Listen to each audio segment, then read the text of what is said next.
you accidentally mute it, you'll Where's the mute button? mute on the top, same instead of a hold.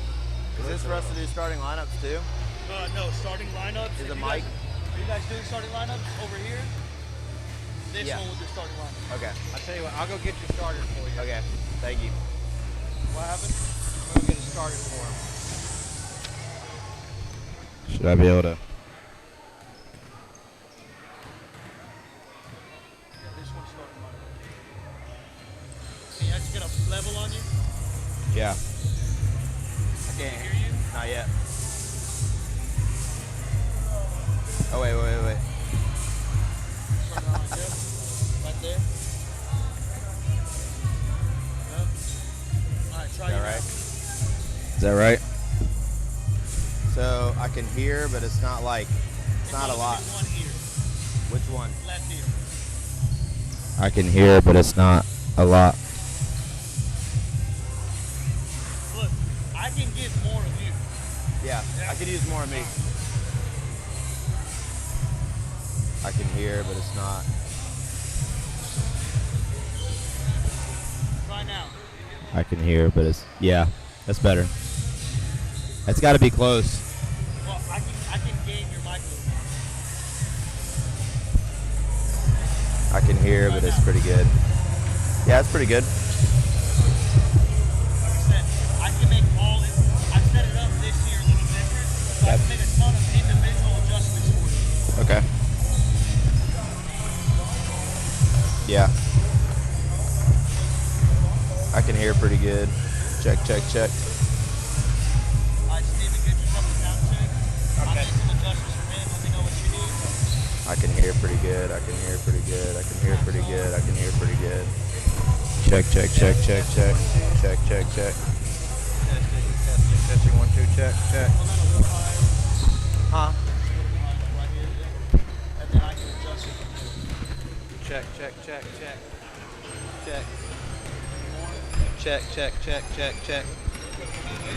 I'm good. Can you hear me? I can hear you. I need a little more. I need a little more. Check. You good? Can you hear me? I can hear you very well. Can you hear me? Yep. I can hear you better now. Hey, and if you guys after a couple games don't like the lapel system, I can go to handhelds. I just figured last year you guys didn't have your hands free for anything. Yeah. Don't matter. You know? That's why also I got the headsets in case you wanted, but I figured double would be annoying. If you do handhelds, can we still hear? I can switch things over. Hey, what if one of us likes handheld and the other doesn't? Is that fine? I can make it work. Or both of us like handheld. I don't mind the handheld. I don't mind either. Testing. I need to move it higher. I feel like we just have more control of what we can hear. You know? Yeah.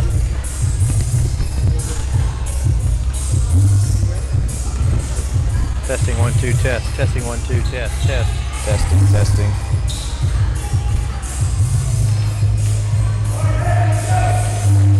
Away team first. Starters.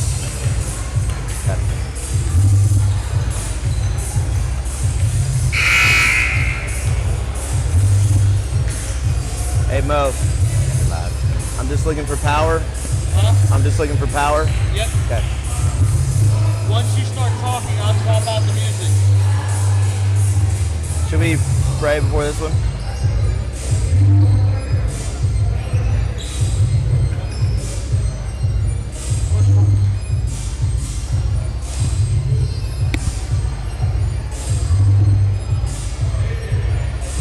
We got a lady official. Lady official. We live.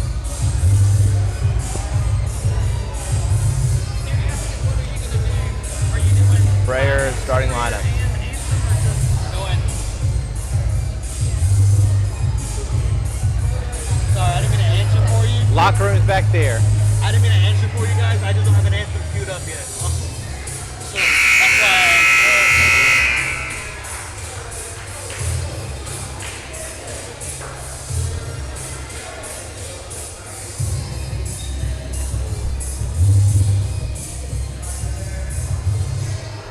All right, everybody. I want to thank you for being here for our first round matchup. between the home team on the scoreboard, which will be the Trinity Tigers out of Greenville, and the away team on the scoreboard in blue, which will be the Jacksonville Conquerors. This is the start of a very long weekend. We're very grateful that you're with us, and we're excited to get this thing rolling. We're honored to have you guys for our first game. I want to give a special shout out to our officials who are going to be with us all weekend. We really appreciate them making the trip out here. We're going to get this started with a prayer for these two teams and for our tournament kickoff in general, and then we will go with the starting lineups. So would you join me in prayer? God, thank you for today. Thank you for a chance to compete in this tournament, Lord. We thank you for Campbell University. Thank you for their hospitality. Thank you for the many hands that have been at work the last few weeks to get this thing ready, and even late into the night last night to make everything happen. We are thankful for these two schools, God, for our conference and the schools in it and what they represent. We pray safety over our tournament, safety over these two teams. We pray, God, that you would help us to have a very fun and memorable weekend, and may all these student athletes play their absolute best. In Jesus' name, amen. All right, now we are going to start with the starting lineups for the visiting team on the scoreboard. That will be the Jacksonville Christian Conquerors. Starting first for the Conquerors, at guard, a freshman, number 1, Lily Hodges. At forward, a sophomore, number 20, Addison Sweet. At forward, a senior, number 21, Anna Hodges.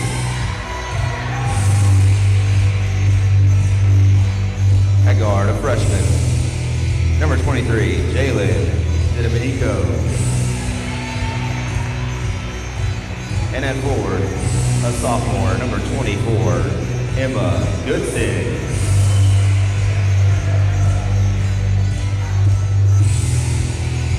And now for your home team on the scoreboard, the Trinity Tigers out of Greenville, North Carolina, your defending champions. First for the Tigers, from the 8th grade, number 11, Taylor Townsend. A sophomore, number 24, London Rogers. A junior, number 15, Taylor Brooke Crane. A junior, number 20, Lacey Skinner. And a senior, number 14, Savannah Stevenson. Good luck, ladies.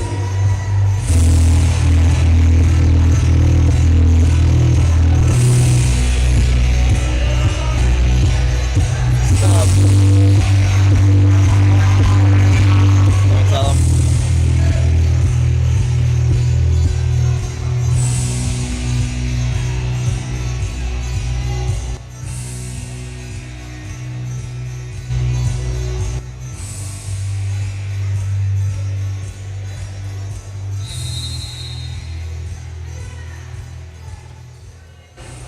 Well, Braxton, we are back here at Campbell We sure are.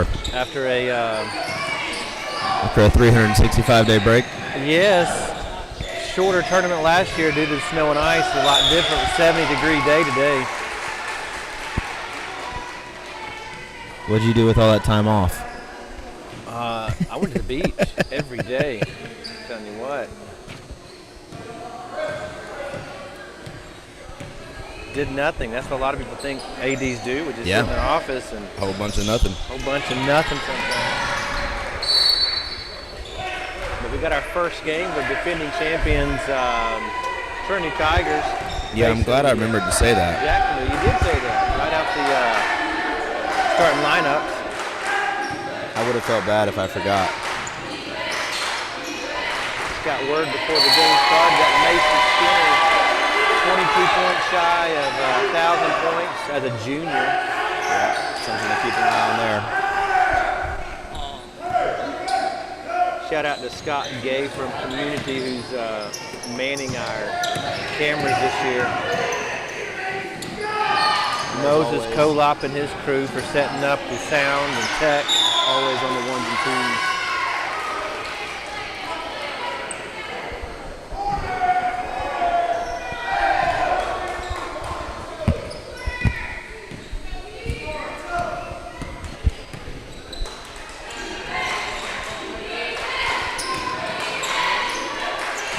little bit different of a community team or a Trinity team than they had last year. They graduated a few key seniors. But to think, Yeah, I agree. Even Jacksonville over there, I was walking over there, and it looks like I think her name is, yeah, talk about a key senior. yeah, They're missing 25 points a game from last year's team. Alexis Paradise. Well, I mean, this year, Alexis Paradise, our tall girl, she's a junior. She Is broke she her out? thumb. Oh my goodness, I didn't know that. Yes. That's Fracture. unfortunate. That changes their team completely. Yes, it does. I'm sure Hodges has a plan up his sleeve, though. Coach Hodges, often known for his different kind of tactics. As we have a foul on Jacksonville, or a double dribble rather on Jacksonville. Big shout out to the AOA for providing officials again this year. I think they've extended their reach into different parts of the state closer to this area to try and make travel a little bit easier, but they've done a good job hooking us up and getting things ready for this tournament.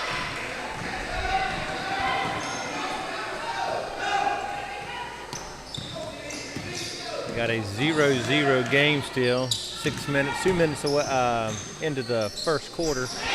And of course, right on cue. A steal for JCA. Block for Trinity. And we're going to have a jump ball. A little bit of full court press here by Jacksonville. Jacksonville's bringing it early.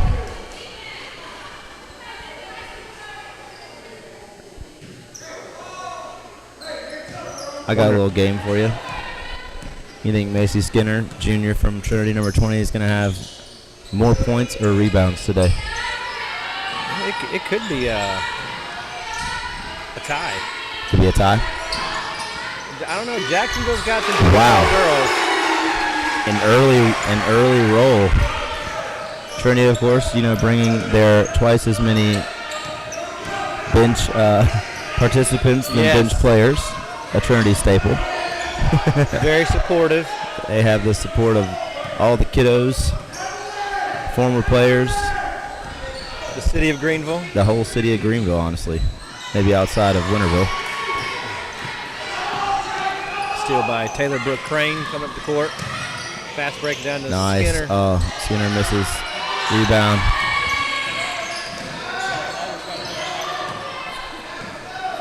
And that is Addison Sweet pulling down the rebound and bringing it up the court.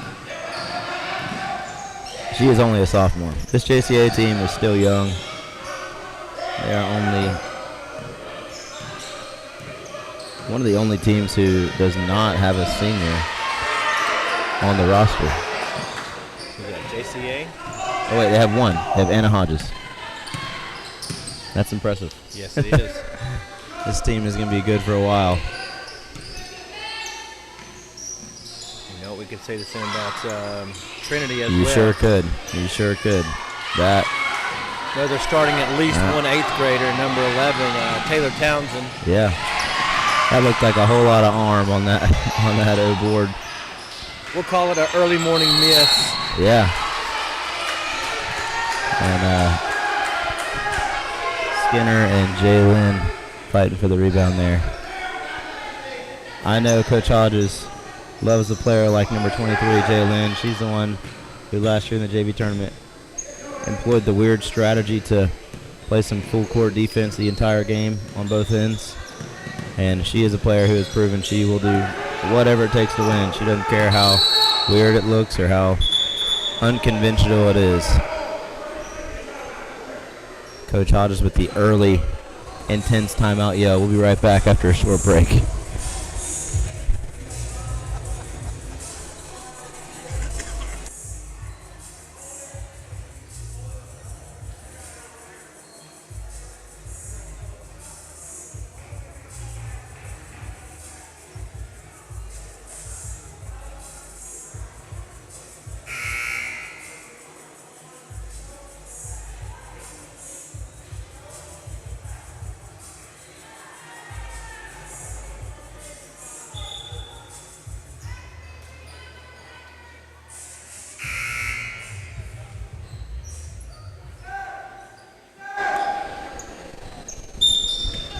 see what Coach Hodges drew about at the timeout.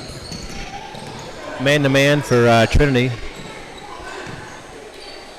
Some high ball pressure.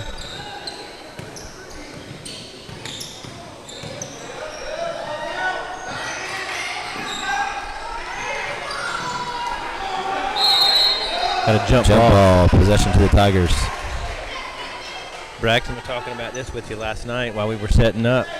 You mentioned that, of course, last year you coached 2 teams. Yeah. Varsity boys and varsity girls.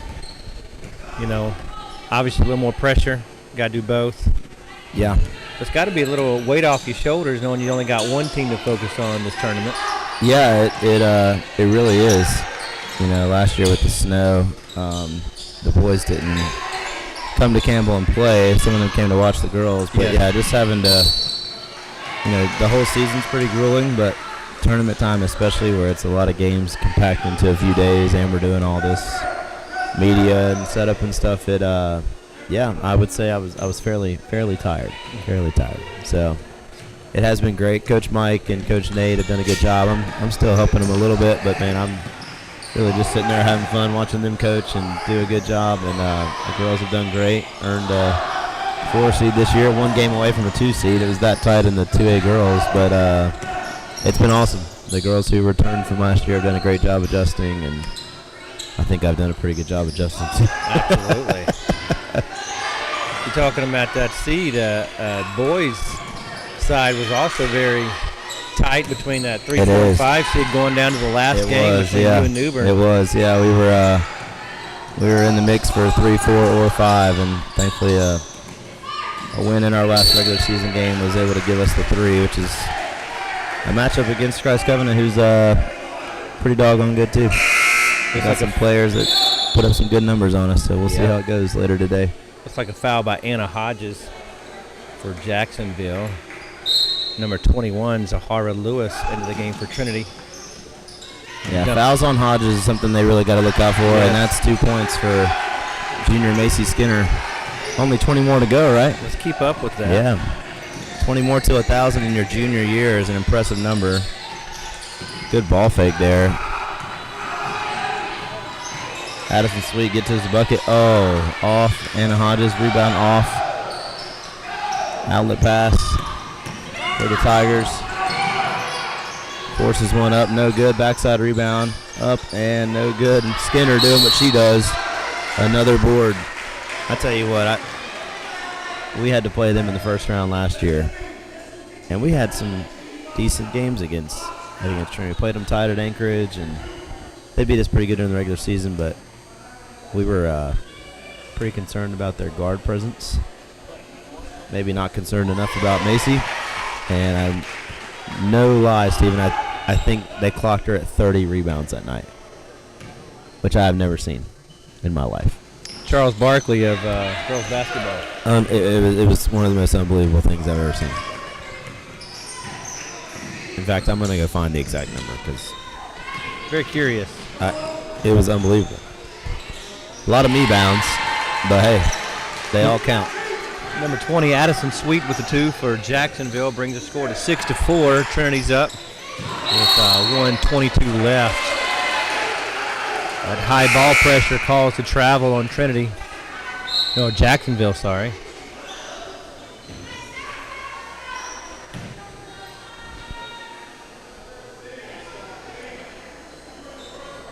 Giving number 15 a break for Trinity, Taylor Brooke Crane.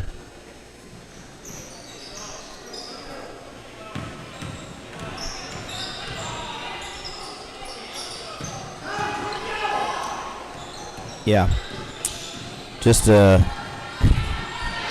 push off there, didn't call. Should have been an offensive foul, but number 24 for Jackson picked up the defensive foul off still, Emma Goodson.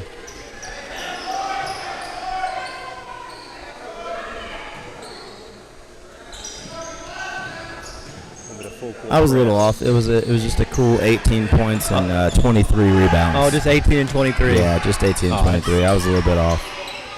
I take back every good thing I said about her play. Rebound once again by Macy Skinner and got fouled.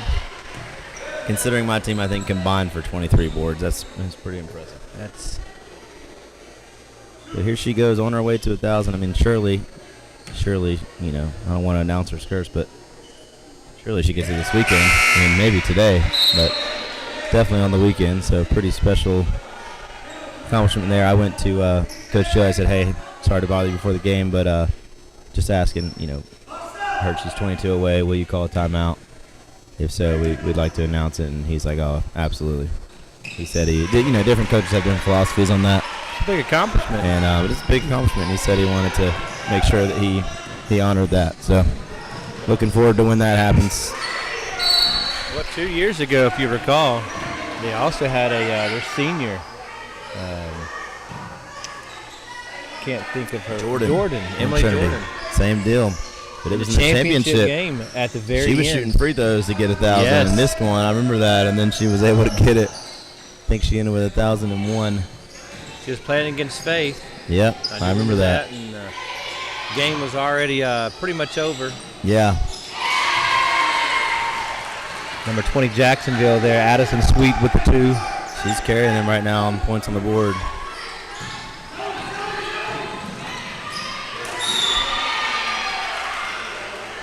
Coach Hodges trying his best to get that ball to be pointed the other way. Man, that's a big bummer about Alexis. I was not aware of that. Yes.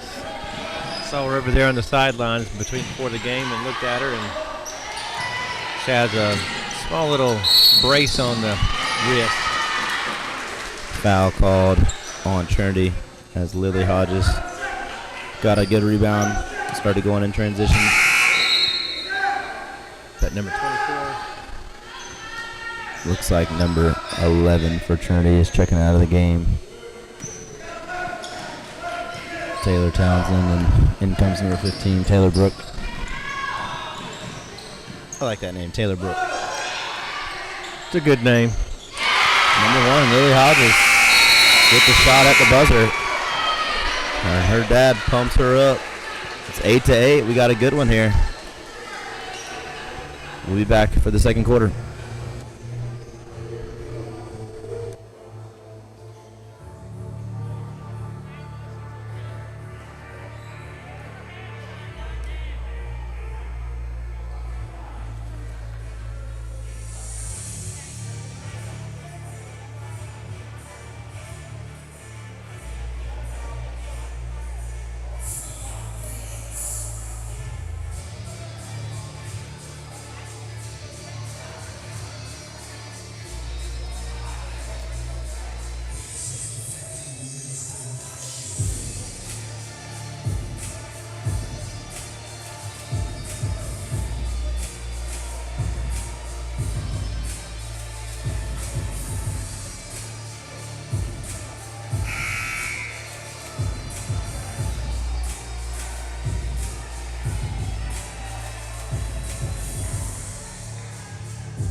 Back. Second quarter. All tied up. At 8.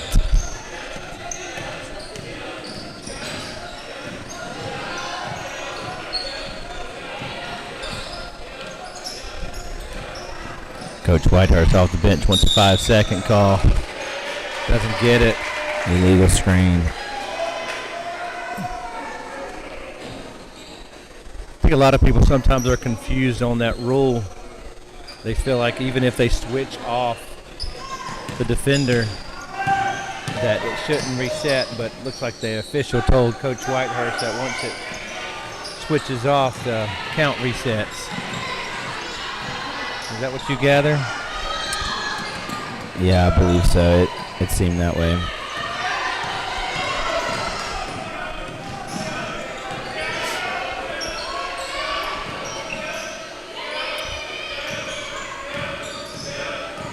We encourage you to head on over to our Facebook page, the Mid-Atlantic Christian Athletic Association, where you can go and share our live stream. If you're watching right now, you can share this live stream to your page and show anybody you want. Or if you choose YouTube, we're on YouTube. Yeah. There you MACA go. Athletic Conference. That's awesome. So whatever platform you want to use to watch us, share it.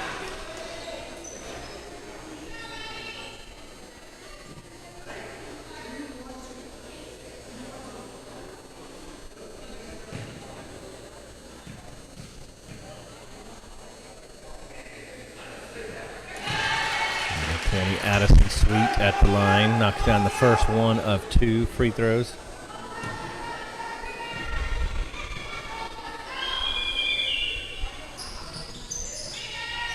Misses the second one, rolls out. Of course, that's normal. Skinner with the rebound. Takes the ball herself, gives it up to Miss Townsend.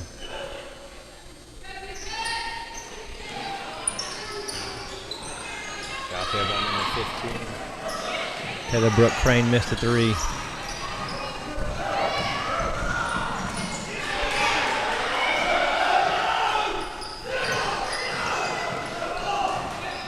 Some of our faith coaches walking by.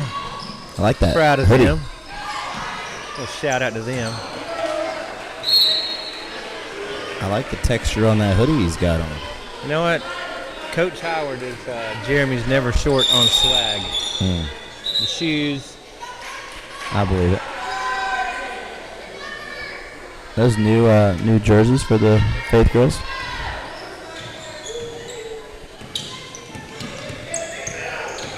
I don't know. That's a great question. I don't think so. I think we had those last year.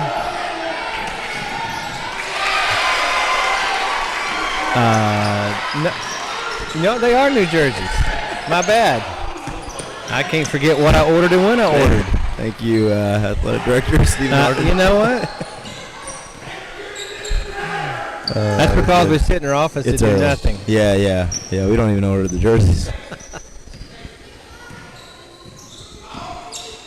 Yeah, they are new this year. That's awesome. I like. Black is always cool. I like black jerseys. Yes. A few years ago, went to that. Yeah. Green, black and green. I like. They go good together.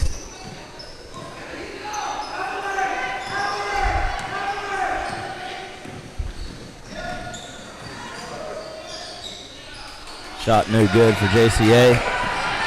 There's Macy Skinner running down the court. Tried to be unselfish. A little too strong on the pass. She tried to be unselfish. She really is an unselfish player He to is. begin with. He is. Always looking for the open man. True team player. Wow, good split there. Tries to cross over on Skinner, unable to. Jump ball called. Possession arrow to the Tigers.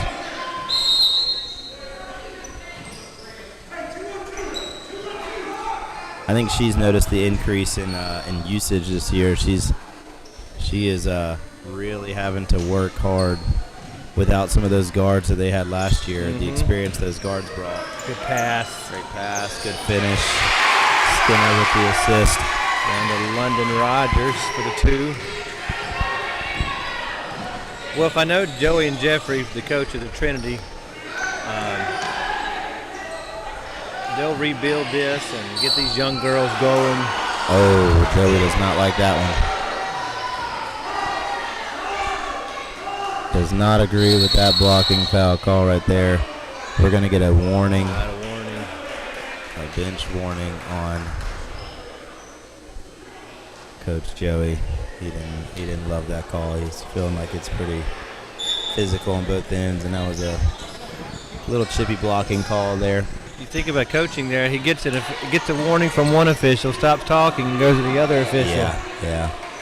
Just pleading his case. Yes. I mean, after all, that's his best player that just picked up maybe her third, I'm thinking. If it was that energetic of a response, I'm thinking that might be her third. Quite possibly. I mean, if my best player got her third foul in the second quarter, I can't say I'd be happy either, you know. especially in a physical game. It is. Yeah, it has been. These two teams both are not scared of contact for sure.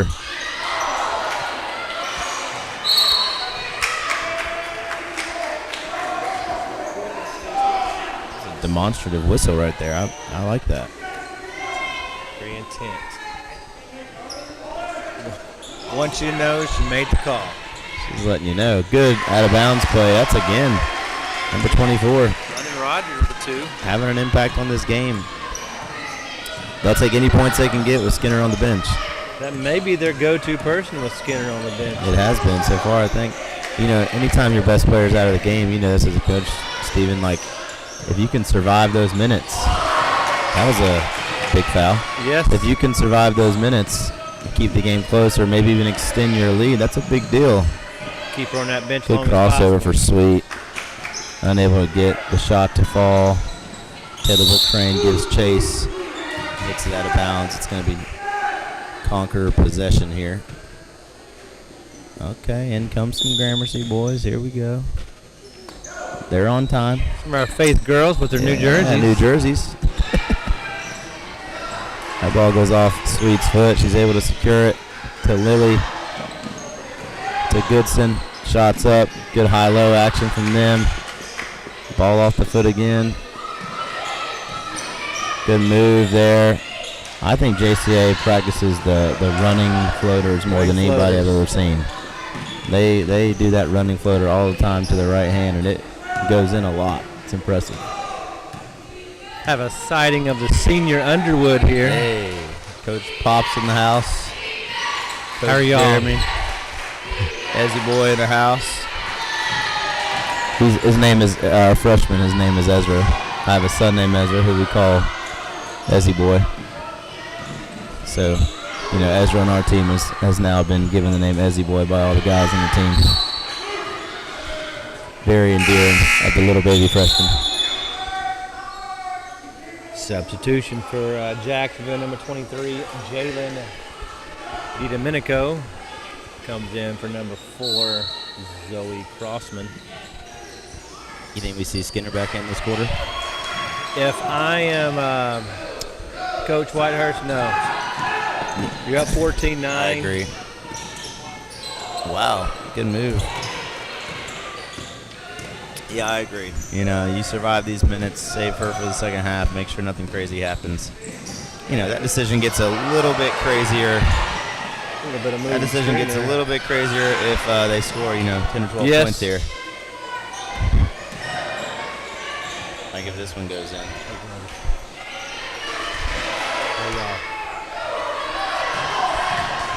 Dude walk in front of us. I want him to be my bodyguard. Yeah, that's our security blanket. Man. Mr. Stephen Rooks' father, Stephen Rooks Sr. Man, ain't no joke. That is a large individual. Number 34 for Trinity into the game. Natalie Strickland. And for number 21, Zahara Lewis. Cut to the basket. There she is. Oh, foul across the body. Foul on number 20, Addison Sweet. Senior Anna Hodges telling her girls, just put your arms straight up. Straight up. Put them straight up. From a senior. The only senior. I'll tell you, man, girls basketball's in a good place in this conference right now. It Some is. strong teams coming up. New Bern obviously had the season they had going, what are they, 25-0 or something? Something in a big number to 20-something and 0, which is incredible. And it feels like, 2 through 8, we're all pretty even in the conference. And it's been a fun year with a lot of close games between the girls. And these two teams are prime examples of bright futures. And if there's not a lot of seniors. I know within these two teams, there's one senior on each team. I know with Faith, there's one senior. Gramercy has one. Gramercy has one senior. Yeah, it's pretty awesome. Trinity seems to have one. It feels like every team's got one. New Bern has one. Maybe two. I know of their starting lineup, I think just one. Taylor Brook misses short.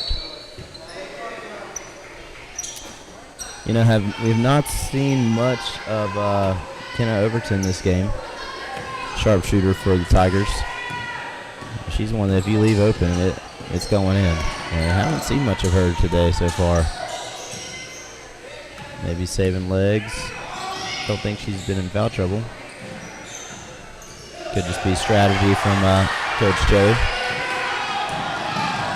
Townsend, unselfish play, gives it up. No good. You know, maybe Shot she should up, have no took good. that layup. Maybe Yep. she should have. Yeah, good unselfish play, but might have been unexpected from her teammate to get that ball there. Well, I think as an 8th grader, she probably looks to distribute instead of score herself. But that'll change over the years. It will. She gets more confidence. It will.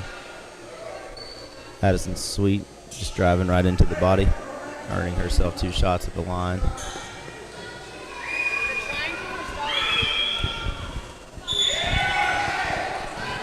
Missed the first free throw by Jacksonville there. Even when Skinner out of the game, they've 16-9. Yeah, they've actually improved on that extended the lead, yeah. Got to make the Whitehurst brothers a little excited. Man, 2 free throws missed opportunity for JCA there.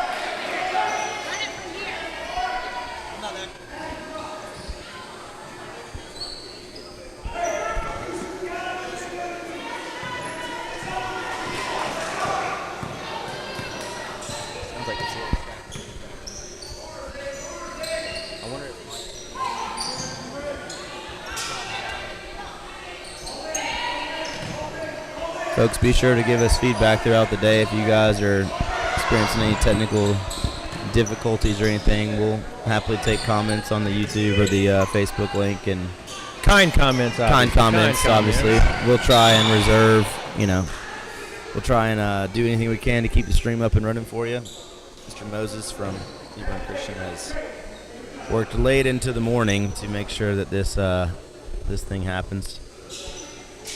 He had a sidekick who was here eating Cheetos, watching him work, so that was nice of him. But yeah, they're doing everything they can to make this the best. Stephen, we talk about it every year. There's not many tournaments that happen like this across small Christian school basketball, man. No. There's not really anything like it. We got the 1A down at Southeastern going on right now as well. They do a great job there for us as well. And shout out to Southeastern Free Baptist College in Wendell and Ken Cash and all the nice people there to allow us to use their facilities and just to create a good environment for these student athletes. All right, a defensive stand there for the Conquerors. Leaves it at 10-16. We got a halftime.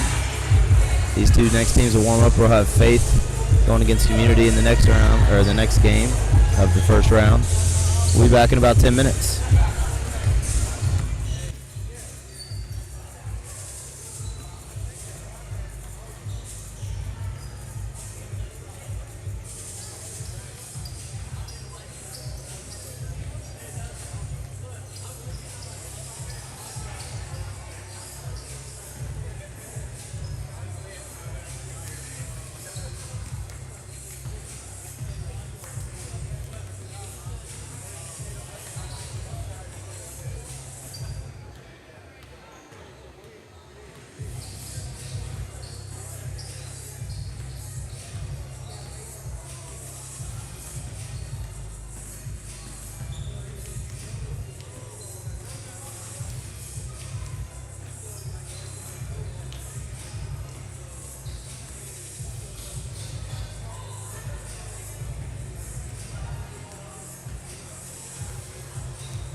We are back for the second half. Jacksonville takes the ball right out in front of us.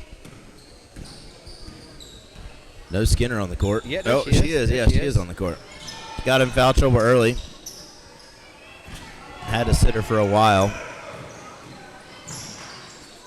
But she's back. Takes a shot, misses.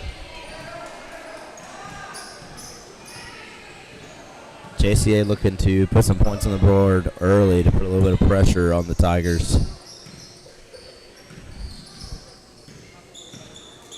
Sweet dribbling around the outside. Swings it around. Extra pass. You know, without Alexis, it feels like this team has lost some of their offensive identity. They really focused on sending the ball down to her in the post, getting her posted up on the block as often as they could. And without her, it feels like they've lost a little bit of their edge. But defense travels. And their defense has been able to hold the Tigers to 16 points so far. Hey, fellas, they went to Chick-fil-A. Fouls on number 24, London Rogers. Miss Sweet makes both of those free throws. Some more Gramercy young bloods walking in. I wonder if they should move this back a little bit. The refs a couple times have been like, we got some room back here. Let's talk to him about it.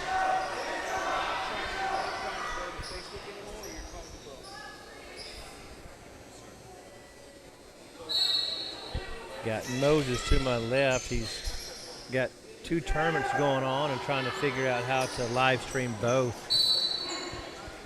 to make them beneficial for those who want to watch in the 1A and 2A. An impressive feat. Yes, it is.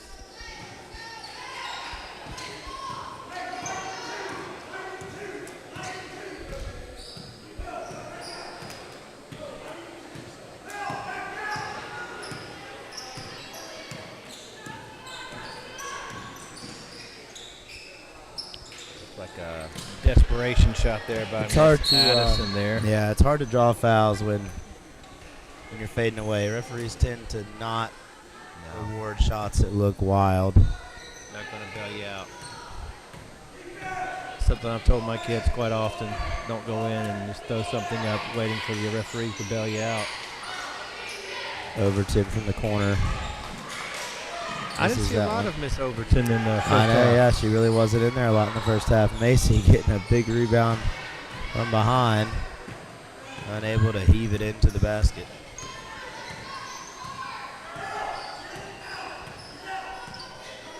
Like you said earlier, Trinity's been known over the years for their guard play. Watching number 11, Miss Townsend, who's an 8th grader. Looks like she's going to follow suit if she keeps working at it and to be their next Absolutely. great guard.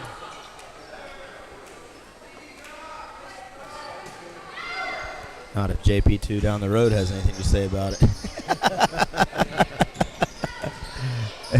A lot of schools in Greenville, man. It feels like they're always competing for who gets who. I know their Stocks was always telling me about that, how JP2 was always looking for whoever was the next best thing at Trinity. What? You know, I'm a firm believer in molding the kids you have. Yeah, I'm not absolutely. a fan of going out and Yeah, picking from other teams, sure. but that's just me. But who wouldn't want to live in Goldsboro, North Carolina? You know what I'm saying? Exactly. Seymour Johnson Air Force Base. You know, McCall's Barbecue. Shout I out mean- to McCall's. I doubt they're listening, but if you are, We'll take some vouchers. we'll take something. Another rebound for Skinner. And she's fouled on the kick-out pass. She's just a tough person Well, you to can't box forget out, Pizza man. Inn in Goldsboro either. Pizza Inn, one of the only few remaining in the world. And this one in Goldsboro is tremendous. Oh, it's incredible.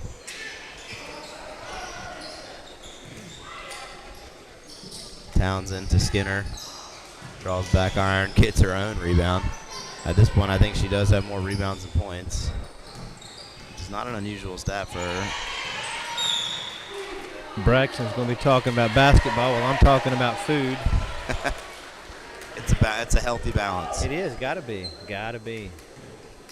What got me to the state We've I'm had in some now. interesting conversations about food and all things on this table here. It's a big part of our lives. Some of these games, you know, most of the time these tournament games at Campbell are exciting. I'll tell you what, sometimes they're just downright boring. And we got to find a way to entertain, you know? Yes. Kind of a slow I mean, game. don't we get got me wrong, going I'm here. sure if it's your lovely son or daughter, it's not boring to you, but man, when it's, 40-point game or whatever, that's the power bread and move butter right right there. That's not boring. That's just good old-fashioned, I'm stronger than you are. stronger than you basketball right there. Good play there from Skinner, getting the ball into the post where she wants it on the right block. Full timeout for Coach Hodges. He's going to figure out how to cut this 7-point lead after the break.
My faith crew walking back in front of me.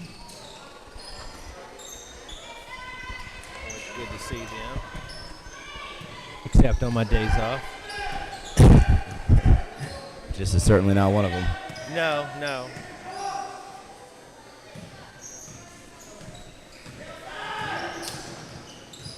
Coach Brad Perry walking in front of us. The one and only.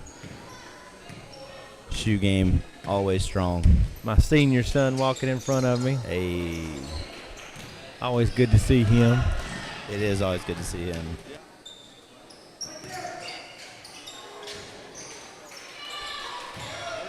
Asking for money. Senior son, always coming by to ask for money. And conveniently leaving his wallet at home. Oh, whoops. That's a foul. And here's my other son walking this way. I love when players argue fouls after tackling in the open court. More money. And he turns around and leaves. Yeah, not a thanks, Dad. Like, Not a thanks in sight. no. Trinity just kind of bodying up here on the Conquerors. And not really sure why. They've been able to apply good, healthy pressure throughout the game without all the fouling. But I guess they decided to turn it up a little bit now that they got a 9-point lead. Trinity back into some zone, little 3-2 action. Chase taking a screen to get around all the defense. And Macy's able to. That is probably a good foul. Very good foul. Yeah. They're going to get Townsend beat was back. going on the other end to get a free layup there. Now, someone out there watching from Trinity or Braxton, you may know this. Of course, varsity coach there at Trinity for the boys is Jordan Skinner. Is there any relation to Macy Skinner? It's got to be. I don't know that for sure, but there's Overton in the corner, and Hodges is going to take another time. Or actually, I think Joey takes his timeout. 12-point lead. It's growing for the Tigers. We'll be back after the timeout.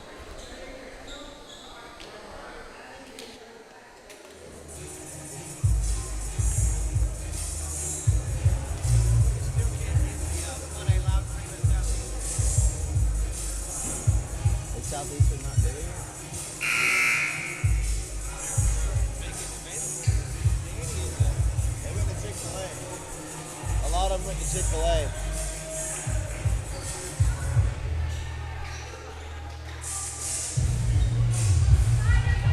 Coming out of the timeout, 24-12 lead with 3 minutes left in the third period. Jess got, I need that. Just got verification from Mr. Chuck Skinner from Trinity. There is no relation between Macy and Jordan. Interesting. Thank you, Mr. Chuck, for clarifying that for us. Which one is Mr. Chuck related to? You know, he may not be related to any of them. What if he's not either? Skinners. 3 separate Skinners in one school. That doesn't really happen with the Underwood name very often. That's, you know, usually you see Smith a lot, Yeah. Willis. you know. We see a lot of Willis where we're from. 3 ball, no good for Overton. Crossover for Hodges, chucks it down the court. Pass completed, kind of. Well, Mr. Chuck said Macy is his daughter. Well, Mr. Chuck, thank you for tuning in and watching your daughter. She's a phenomenal player. Enjoyed watching her play. Something tells me Mr. Chuck is a big, strong man. I would assume. Because his daughter is strong. If I'm ever in an alley, I want her to be a bodyguard of mine. Yeah, I'll take Macy to be a bodyguard for me, man. I think Macy would throw a punch for you. I want her on my boys' basketball team. She's solid, man. Truly one of the best, like, get after it players I've seen in this conference in a while. I mean, it's like having coached against her a couple of years in a row, like, she's one of those players that just won't be stopped. Yes. And your girls are really trying, like they are really trying to stop her. But she's one of those players that just is not going, like, nothing can get in her way, I love it. I mean, it's hard to coach boys or girls to be like that, and she is just like, absolutely nothing is going to be in her way. There's nothing that can't be moved, Yep. Like, that's kind of her mindset. And it's no wonder why she's on her way to 1,000 points. I think she's 17-ish.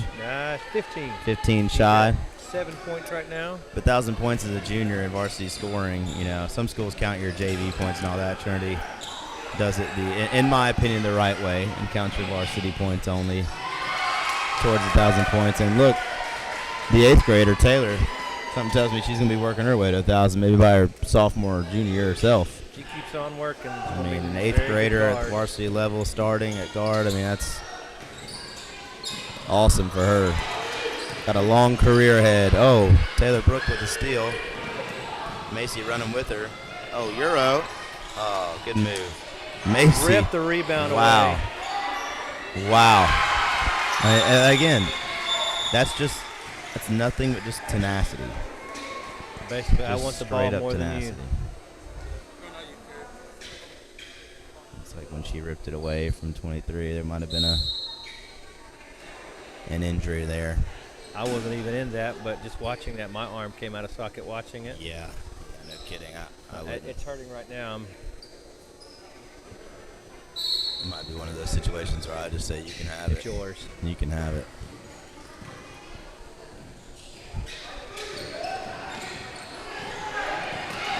She needs to go to her left, refusing to go to her left. Overton. Steal, foul by number 21, Anna Hodges. We don't get fined for these kind of things, so I'll say it. I don't love that call. Overton was so hyper aggressive the whole possession and pushing in the backcourt. Every girl she guarded, she had 2 hands on right there, and then we give her a bump foul on a shot. As a ball handler. I did see the replay. The replay did look like Sure. more of a bump come across her arms. Sure. You affect that shot, then. But was there no fouls before that on the 3 girls dribbling? It depends on which coach you ask. Well, true. Yeah. Well, this one.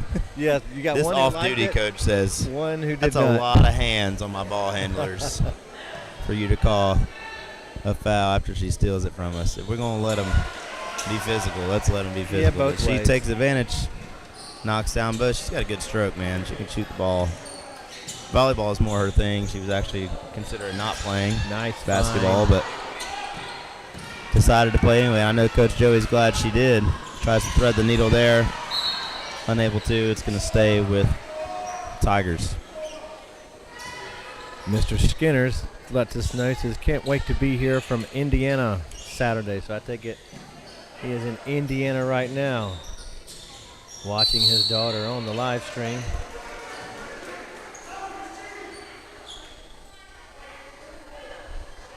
Speaking of, Coach took her out, maybe the last few seconds of the half to give her a breather before finishing out the fourth quarter. You know, or it could just be saving her legs. You know, got a next 3 days is All right, man. 3 quite a games in few. 3 days is no small feat, and they are one of the teams that feels like they can give New Bern Christian a run for their money if they see them in the finals.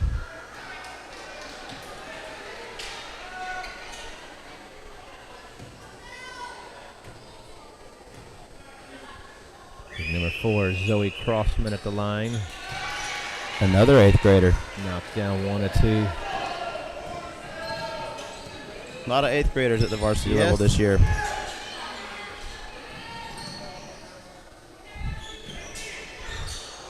Floater no good. Overton with the backside rebound. Oh, I see old Pastor Long walking in with his son Biscuit Long, also known as Sam Long. That's a big boy as well. That's a big boy. Senior, old Biscuit. Gonna miss a kid like that for sure. So it's a lot of rebounds. Recorded his 500 this year. That was pretty cool. Can't coach height. Can't coach height.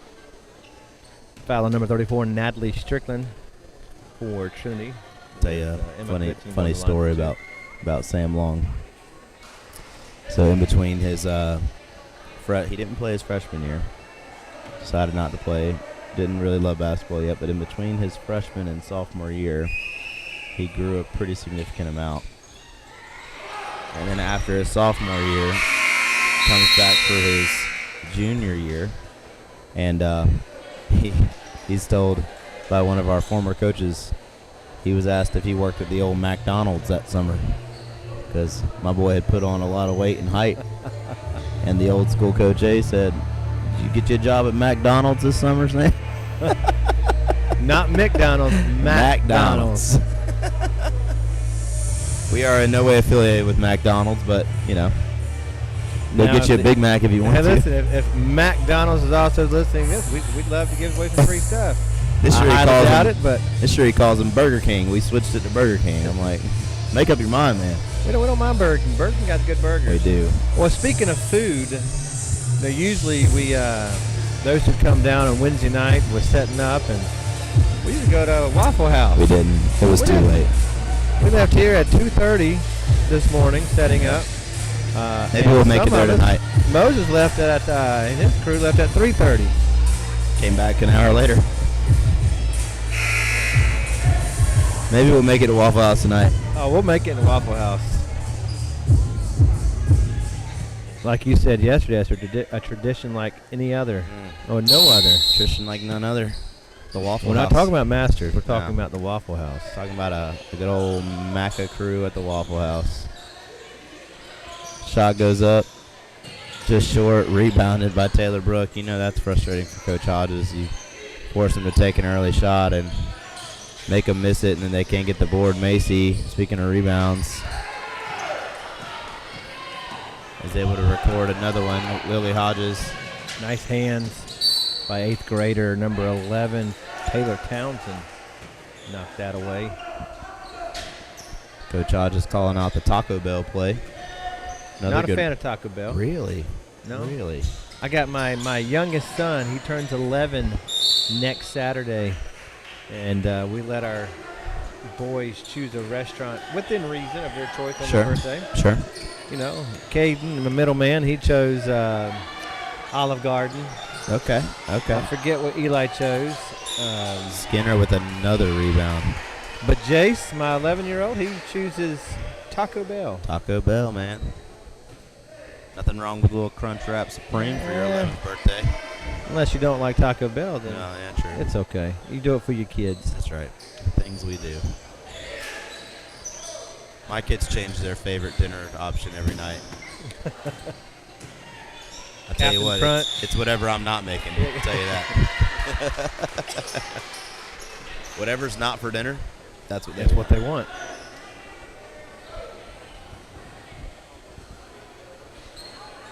You know, Trinity is one of those teams that I feel like, even though they've lost, you know, players through the years and significant players, they're just always good.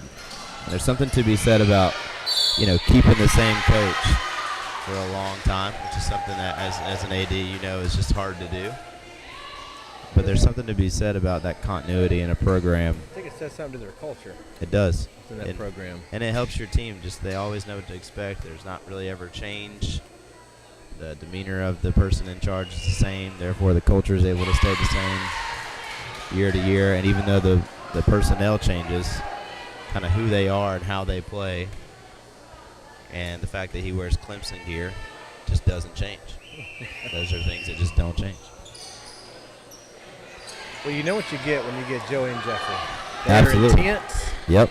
but there's not a question that each parent knows that they love their child. Oh, absolutely. And there's Not just structure. basketball. Yeah. It goes There's beyond it. structure. There's I mean, it's good culture. That's all there is to it. It's just good culture. Skinner with the ball up top, kicks out. Looks like JC is in a little bit of a junk defense type thing here. Pound dribble. Wow. 2 points. You know, I mean, I don't know, man. That's good defense. There's not much you can do there. They pushed her outside of her normal spot, got her off the block, and she's able just to turn around with the right from a little further out. There's not much you can do to stop that. What you talk about the culture at Trinity, I do believe Sam at Jacksonville with his girls program, I think he's starting to build something there. Absolutely, yeah. And that's what you JV just, champions last yes, year. and what you just said a second ago about having a coach that sticks around. Yeah, and he does both teams, which Yes. is helpful at times too. And he's also, you know what you get. Yep. He is a tough coach. He's going to be hard on the girls, Yeah. but that's life. Lily Hodges, one of his girls, up and in for 2. No, we're hoping to have that at Gramercy now too, man. We've got the same coaches doing JV and varsity. They help each other Establish that Coach Mike, structure. Coach Nate. Hoping to keep that continuity there for a long time. I'll keep them as long as they want to hang out. It's always nice to have people who want to help. You don't see it very often. No.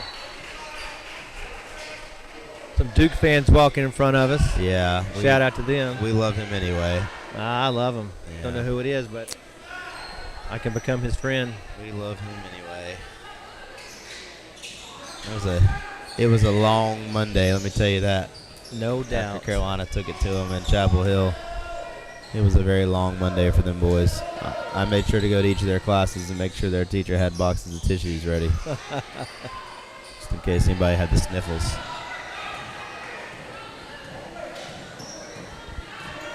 Don't foresee the next one going that way though. Miss Overton didn't want that foul, but thinks her arms came down. I got the luxury of a replay here. Yep, arms came down. Anytime arms come down, they're going to call that foul. She's pretty aggressive. Yes. Yeah. Never really seen a foul she didn't like, kind of thing, you know. But if you're gonna foul, you gotta foul hard. Don't let them get a shot off. Yep. No and ones. Nothing dirty, just don't let them get a shot off. Sure. I think Miss Sweet's been at the line. Yeah, she has been there a few times. Good. They're not to travel by Miss Taylor Brooke Crane. 3 goes up. No good. Good to see Maca, former Maca star, Mr. Goodson in the house. Gavin Goodson, little sister, still playing at JCA. Gavin was a really good player for JCA for a really long time. I believe he played at Welch for 1 year. I think He did play at Welch. He graduated early, got a little 2-year degree. Now he's working for his dad. Macy Skinner with her own rebound. Macy Skinner. And shot. And got fouled for the line, going for the old-fashioned three-point play. So many rebounds. Coach Joey saying, good job, Macy. And she makes her free throw. But you're at 14 points on today. Need 7 more to Points. get to that 1,000 point mark. Good take by 24 Emma Goodson.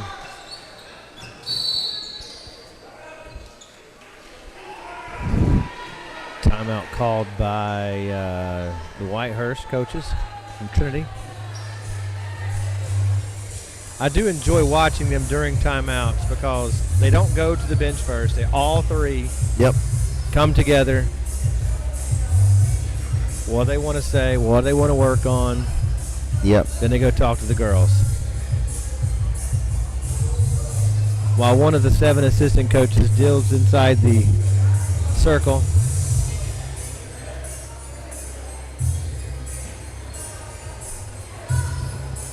I love it though. Love involvement. The luxury of having that many on the bench. One of my good friends, Miss April Sinkhorn, let me know that Gavin played for 2 years at Welch. And his aunt said so, or his aunt said so. LOL. Well, Maybe I'm reading that incorrectly, Miss April. I'll tell you this: Gavin had one Or of it's the too early.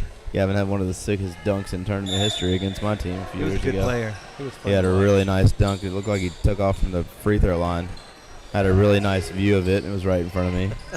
It's fun to watch. Love when players do that to You know, us. I think I would much rather watch it from afar than to be under it and get dunked on. That is true as well. I don't want no Yeah. poster material. Have you ever been dunked on? No. I haven't either. The kids talk about that like it's a badge of honor to get dunked on. I've never been dunked on. Get your own rebound, Miss Skinner. Well, I jumped so high. Yeah, it's hard to get That's- dunked on when you're jumping Yeah, that you high. know, when you were at the level of competition and, play that I was, Yeah, when you're that far above the rim, exactly. it's hard for anybody to get dunked no on. one could get it over me. Me and my 5'9" stature.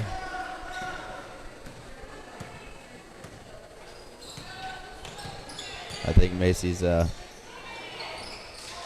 aware of her point situation, and she was like, I'm not gonna do it.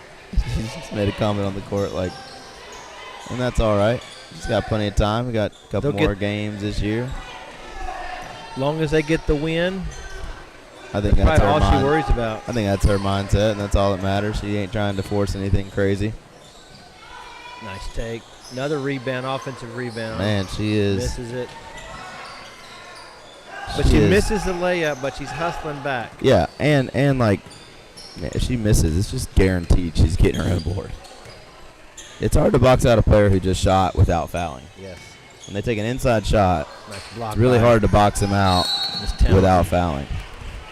Well, they say that the best person to be able to get a rebound should be the one who shot. Yeah. it, because Yeah. you got a good vantage point. Hodges with the timeout, looking to draw up a 17-point play. We'll be right back after the break.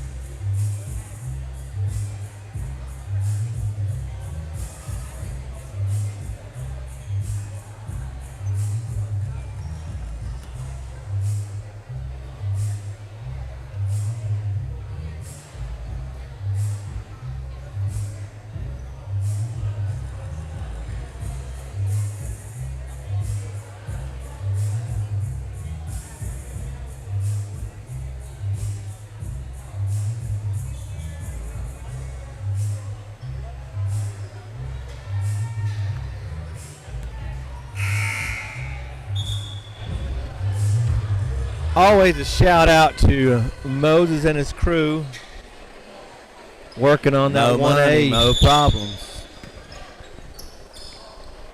Moises. Moises Alou. Nice pass by the 8th grader, Miss Townsend to Miss Skinner. Skinner unable to connect.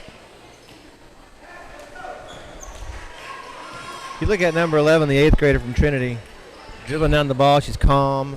Yeah, heads collected. up. Doesn't impressive. seem like she gets rattled, especially as an 8th grader. I know. That's Yeah. not the norm.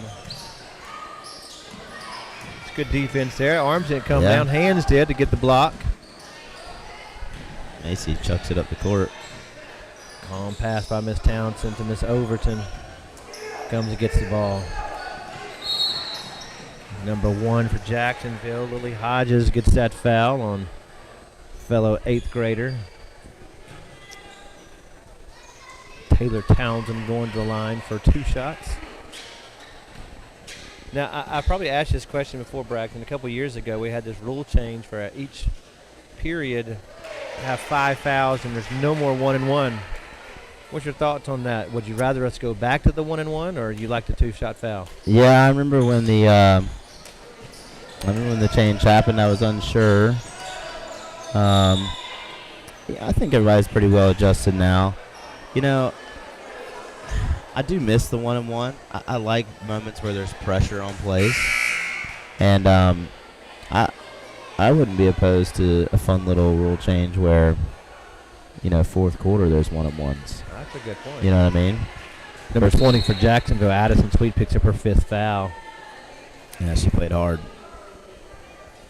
Yeah, I wouldn't be opposed to something fun like that. Fourth Change it quarter, up a little 1-and-1. bit. 4th quarter, go back to the 1-on-1s. You know, you'd have to change it to where it's like maybe on the, you know, 15 foul or Well, 14 fouls, 1-on-1 or I something do like that. but understand it'd be the tough to reason change it, behind it somewhat is to clean it up a little bit. I do too. I think at first it brought a little confusion, but now there's some clarity there, Yeah. and it is consistent, you know, between the 4 quarters, and I do think it has helped somewhat with the speed of the game. You know, Yeah. when you got a 7 foul count, you know, it was 7 fouls for a whole half. We're shooting free throws every time. It is a little bit taxing, and it goes a little bit long, and then you get into those double bonuses, and you can be there all night. So I do think it's helped with the speed of the game, which I know is one of the benefits as well. I don't mind it. I thought I wasn't gonna like it that much, but I've grown used to it, and I've grown to like it. So 2 class skippers right here from Faith walking in front of me. Long 2-point we got shot. one of those. We got one of those too. That's already contacted me asking about game times and stuff. JV kid, I'm like, hey now, I'm supposed to be in school. But everybody wants to be at Carter Gym Hey, on this absolutely. weekend, man. Who doesn't want to be at Carter Yeah. Gym? You should want to be at Carter Gym. You should come out and hang out with us. We'll be here all day. And gy- all day tomorrow. And we found out last night the gym seats approximately 762 people. Shout out to my middle son, Caden Hardison. Thanks to for Kate that. Hardison, who counted every individual chair. I told him, I said, you make sure you pray over each seat while you're doing We it. were here long enough. We were here long enough. It looks like Macy's coming out. Yeah. She's going to save that 1,000-point mark for the semis, which, hey, it'll be a little more packed in here, a little Yes, bit bigger of yes. a moment. A little bit bigger of a moment. That'll be fun for her. They'll see who they're taking on next. We hope you'll stick with us. The Faith Conquerors, not the Crusaders. Not the Crusaders. The Faith not the Conquerors Crusaders. are going to be taking on the Community Cyclones in what is sure to be a fun matchup. The girls' seedings were much like those 4, 5, 6 for the, or 3, 4, 5 for the boys. The girls' seedings were all very close.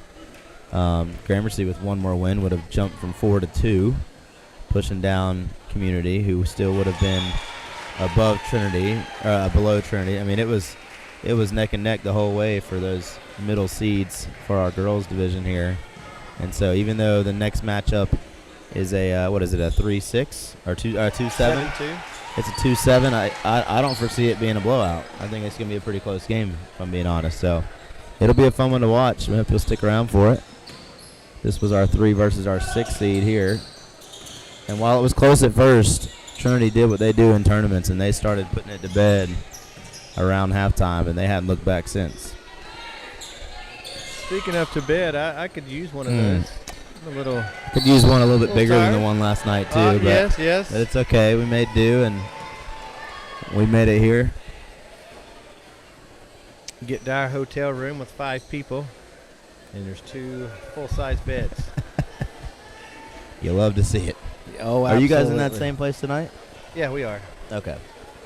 I didn't know if your group was staying in the same hotel. We're in Dunn. We'll be in Dunn tonight. Number 11, Taylor Townsend at line shooting 2, knocks down both of those. She don't waste no time, No, does she doesn't. Catch and shoot. She's ready to hit the locker room and go Chick-fil-A for lunch. Yeah, big shout out to Campbell for letting us be here. They always do a good job getting us in the gym, being willing to stay here late with us throughout the night while we get it set up, and providing security for us throughout the day. And it's a good chance for these kids to see a pretty big college campus. Division I campus. Division I campus. Pretty fun opportunity for them to get to walk around, go to the different restaurants, student centers. You know, it's a great option for if you're looking for schooling in our state. That still provides a smaller Christian school type feel like a lot of these kids are used to, but bigger than what they're used to for sure. And I think it's I'm biased. I had some family go here, but I think it's a great place to be. We've had some students in the last few years come as well, and some of them will be out here today. It'll be fun to see them, but it's a really good place. They all talk very highly of it, and I'm grateful we get to be here year after year, and the students get to experience it. I think that foul right there could have not been called, in my opinion. Number 24, London Rogers. I think Mr. Coach Hodges would have not enjoyed that. But you know what? I don't want to cross him. Yeah, I'm going to call that one too, probably. Hey, speaking of crossing, number 4, Zoe Crossman. Like what he did there? Very good. At the line.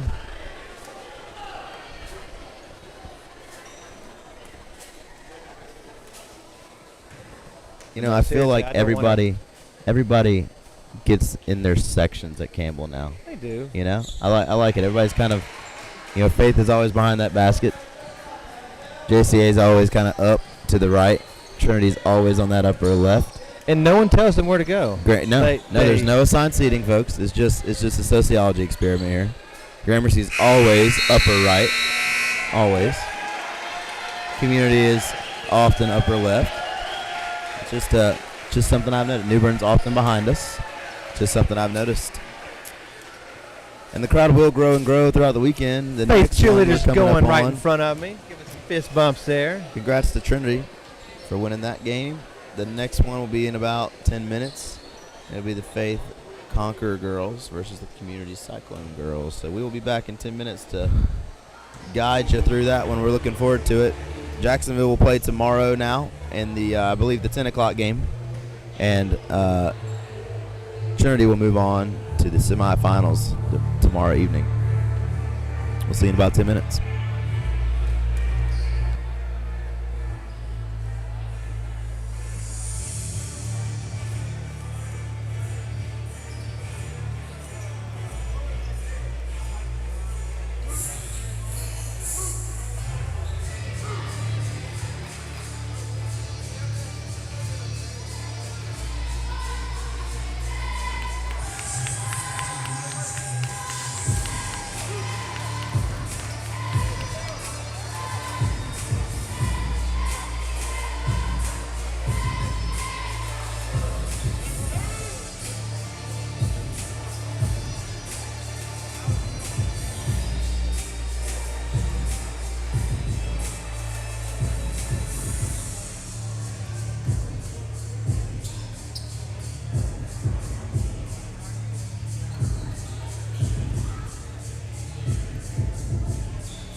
Bella Finney.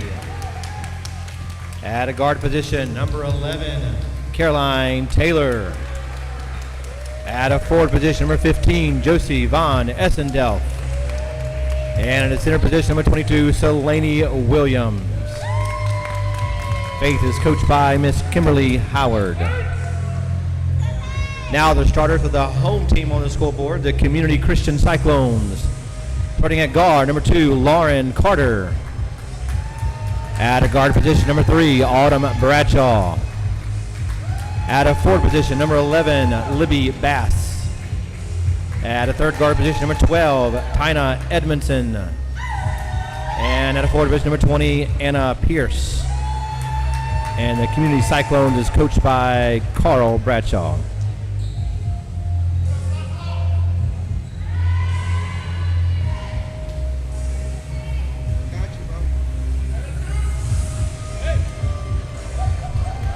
Welcome you back for our second game of the day between the 7th seed Faith Christian Conquerors and the 2 seed Community Cyclones.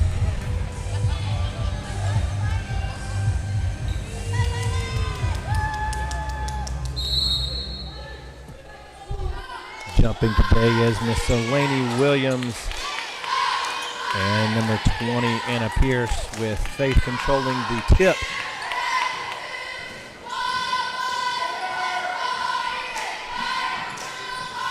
Shot by senior Caroline Taylor, the only senior on Faith team. Kaylin Kelly gets the rebound, shoots it, misses the ball, and Bella Finney looks like to dribble out of bounds, but referee said out on Community. Both these teams are young teams. Josie Essendelf, a sophomore, number 15 with the 3. She's been a big find for Faith this year, who transferred from Victory out of Elizabeth City. Her dad found a job down here in the Wilson area and decided to send her kid to Faith, and she's been a great asset to our team.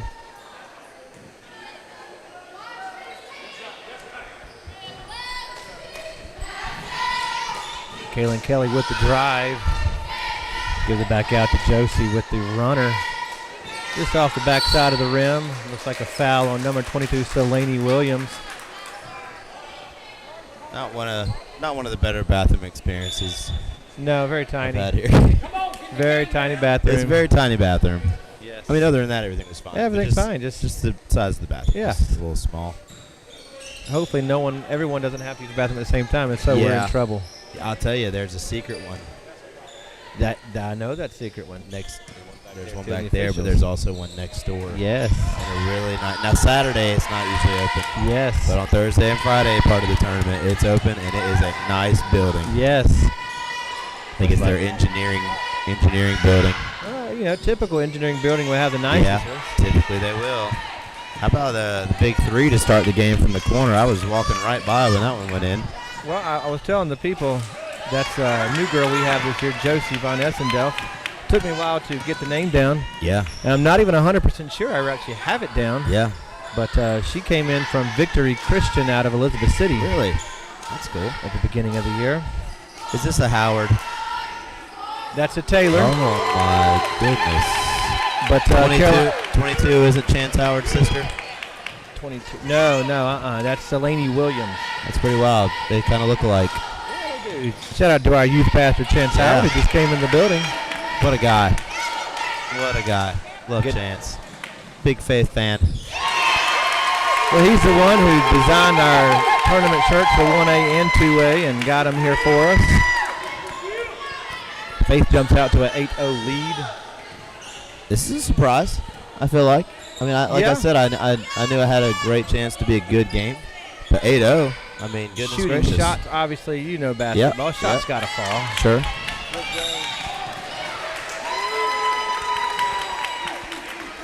The shots do have to fall, and they are falling right now for the Conquerors. Foul on number 2, Lauren Carter.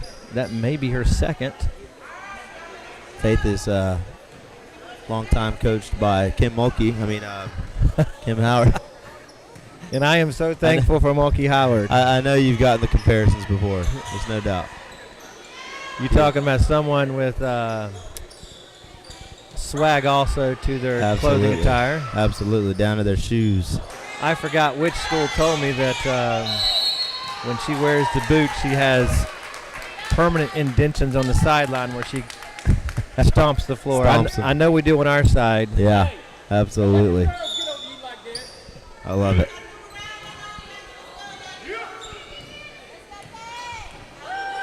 Faith out to the early 8-0 lead here.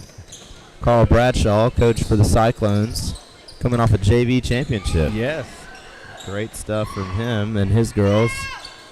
Autumn Bradshaw, his daughter, the standout player for the Cyclones, often heavily guarded. Yes. Has had to endure a lot of defense this year. I heard that she's better at soccer. Soccer She is, main man. sport. She's Very athletic. She's kind of good at everything she does, just like her little brother. But yeah, great soccer player. Ashton coming up, who's three in or four sport athlete, man. She's got it figured out. For a sophomore in high school, she's got it figured out. That foul was on. Didn't quite see that foul was on. Maybe I see it on the replay.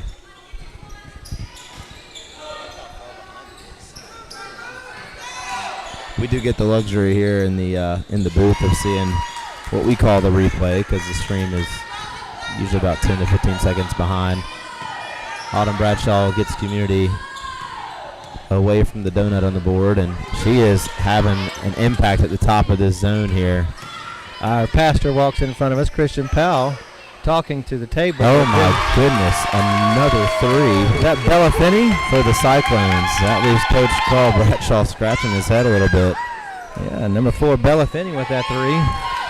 They're all hitting. 3 quick threes in the right now. first period. Now, Braxton, I know I'm supposed to be unbiased, but it's hard. I'm sure it is. When I leave this booth, you can say whatever you want. I will do my best. They're playing great right now. You got to be proud. I am. This ain't ESPN, man. We ain't catching fines for our bias. Yes. Maybe one day, but not right now. We aren't. Bradshaw, transition defense. It's up and it's good. And Off the one. basket. Not a smart foul there. I know she thinks there wasn't a lot of contact, but it was not really a smart. I tend to agree with Coach Bradshaw. They're looking at the replay.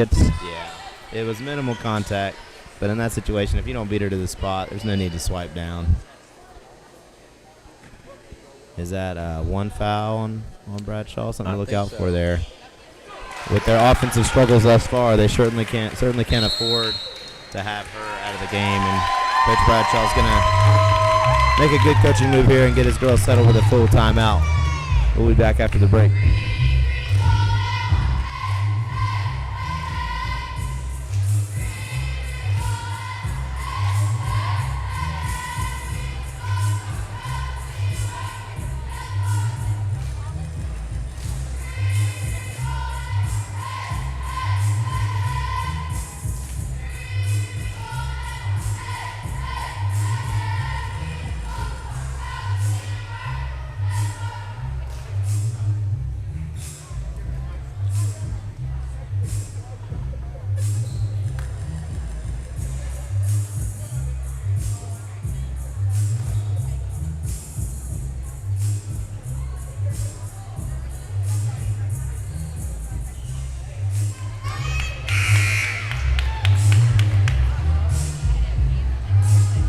You know, we've said it before.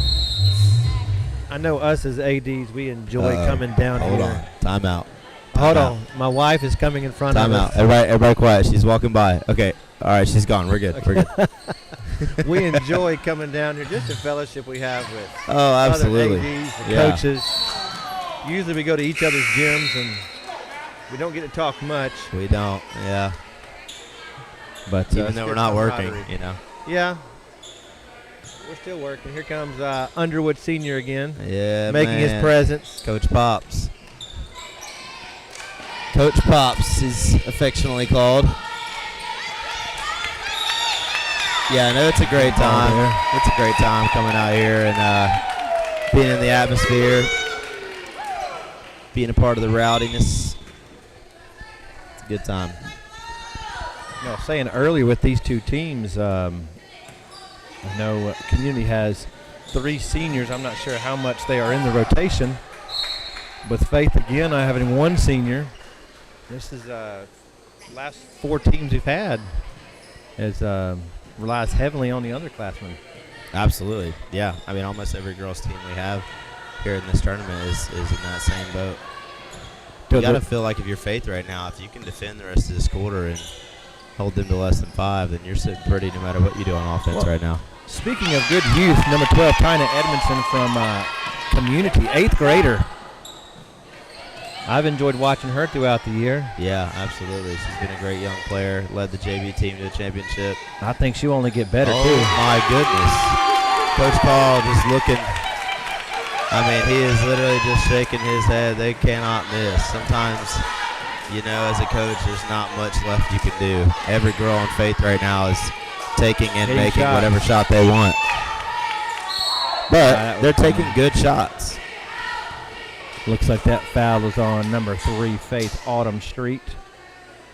They're going to call it on the floor. What do you think about the new high school rule this year with the continuation? I'm not a fan of continuation. You know, unless my team does it. Sure. Then I'm a big fan. And look, I'll agree with you. I don't love it in the high school game either, but if they changed the rule, then how's that not an M1? Well, I think it's in the motion of it. I think right. you had the ball standing still, foul, and then shoot it up. In the definition of a continuation, you know, it's a gray area. It's a very gray area of. That's why I don't like it. Is what is the shooting motion? You know, it's very subjective. If I'm going up with my 2 steps, is that part of my shooting motion? Well, a lot of times they call that. It's very subjective. They call that an M1 now because of the continuation rule. But one like that, where she's raising her arms and then kind of pauses before she shoots, is called on the floor. So I agree with you, and I think that's why I don't like it, is because it is a gray area. And it's one that's harder to officiate, and I'm just not for rules at the high school level that make things harder on the officials. I agree. I'm not. And you as an official, you're doing some refereeing now, like you know that it's hard enough to do it, especially at the high school level. And so somebody's not I'm going just to not agree a fan with of it. making it harder. Somebody's not going to agree with it. Of course, and that's even before with simpler rules. But now I feel like we're attempting with the travel calls and the continuation calls. We're trying too hard to make it like the college and the pro game. And I know there's always a trickle down. But I just wish that it was still a little bit simpler. And another Josie Von Essendelf with her 4th 3. No, the 3rd 3 of the first half. First quarter. Foul on, looks like Adriana Perry. On her person she goes to church with. Sits in the... Yeah, these 2 schools aren't very far apart, are they? No. A lot of these, I know with Adriana, she goes to church with a lot of these young ladies. Hey, what's the point? And you know, what's interesting to me here is from the coaching perspective, you know, that one maybe you could be upset about because it was after an offensive rebound. Yeah.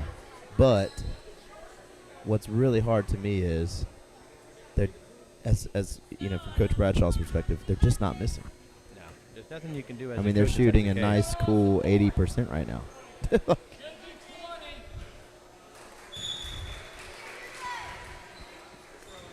Gotta love fans behind us always.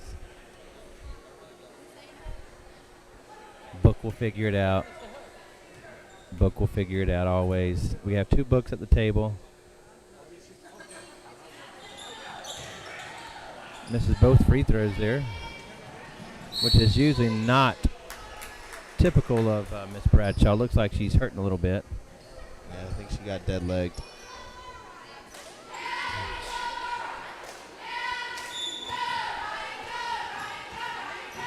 Jeremy Rice, it's good to see you on the live stream here. This is a 7-2 matchup. Community is the 2 seed. Faith is the 7 seed. Good block by Fannie Williams there. shout out to former AD at Jacksonville Christian, Jeremy Rice. We miss you. Part of this group. Hope everything's going well at your new ministry.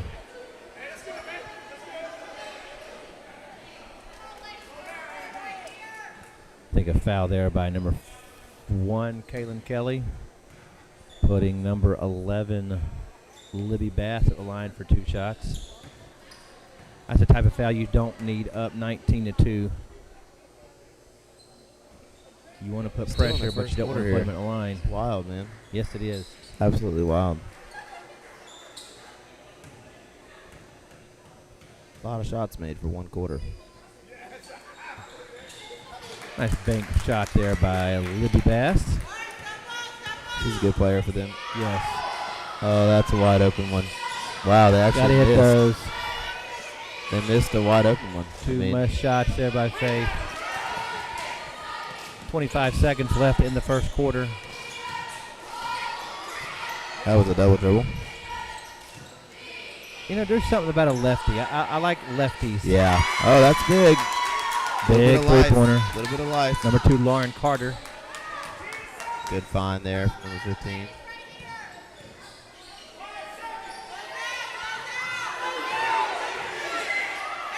Gotta shoot the ball. Yep. Gotta know how that's much a time's good, on attack. good the ending for basket. community after a rough quarter. So happy for them to put some points on the board. They got to find a way to stop Faith from making every shot they take. Make them a little bit more uncomfortable. We'll be back after the break.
Three-point basket there. I'm trying to see who it was by. Right where they left off. Josie Von Essendelf.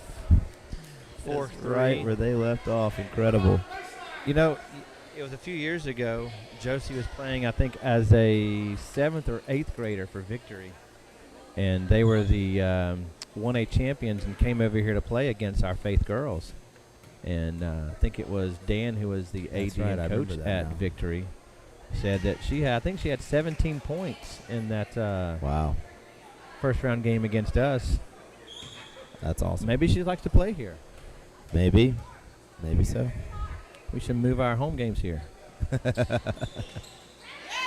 not that far. It's a little drive, but it's okay. Good to see Bradshaw back out there moving well. Absolutely. Could have been a long day for the Cyclones without her. Dead legs are no fun. Yeah, they're not. They usually wake up eventually. I think 12. I think she's got to take that shot there. She does. They're not getting a lot of good opportunities. Bradshaw for 3. Nice. Wow, that's big. I mean, at this point, you got to score with them a little bit. You're going to need stops Yes. eventually, but you also just got to put points on the board. Foul called. Josie's a little more aggressive in the appearance in this game. I like the aggressiveness, and of course you see your shot fall. You tend to be more aggressive towards the basket. Josie going to line for 2 shots. I think that foul was on Miss Bradshaw. I could be mistaken.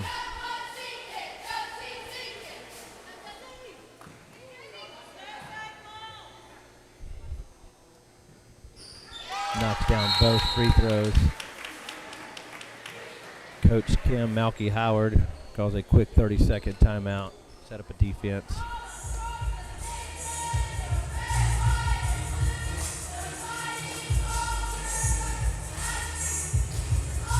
You know, Braxton, you get this and you'll understand this about your coaches. It's good to have coaches you don't have to hold their hands. They just lead their program, Absolutely. do what has to get done. I've got enough to worry about myself. Yes. You know, those ADs who have those coaches, and I'll speak personally here, I have those coaches. I am so proud of them. Yeah, it's very nice when you feel like that you can just trust. Yes.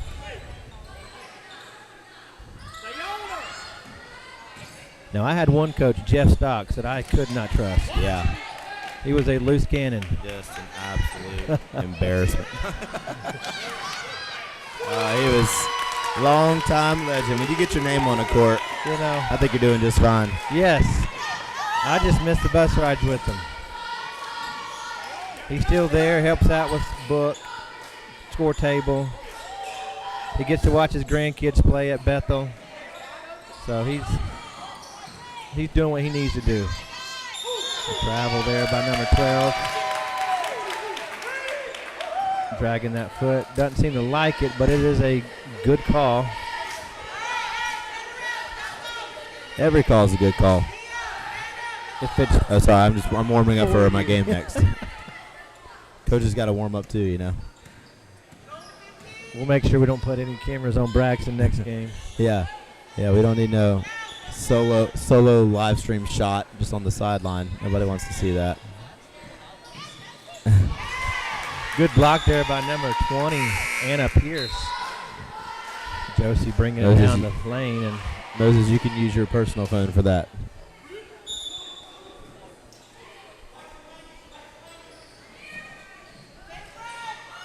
Did want to give a shout out too to the guy who was eating Cheetos all night last night watching Moses work, Mr. Caleb.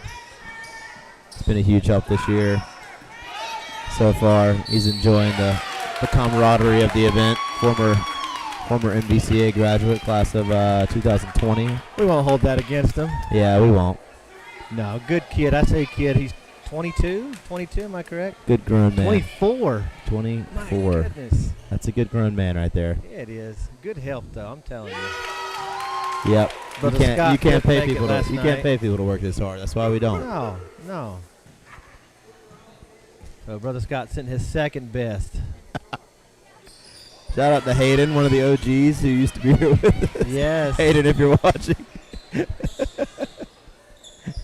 Now Caleb, Hayden, if you're Caleb watching, is, I miss you. listen, Caleb is no Hayden, but he does He's work. close. Yes, he'll he get does there. work. He'll get there. Seeing Nothing- some Christ Covenant boys start to walk in the gym. One of He just hit. their 2 6'9" guys. Caleb just quit. We lost him. Hayden, if you're out there, Please come back. we need you. We won't be here until 2:30 waiting for NBCA to get here. They said that they did not stop on the way last night, but when I unloaded their van, I had a strong smell of McDonald's Yeah. wafting from the driver's seat with 2 large sweet teas. Oh, man. Oh, drove through. There we go. It comes out now.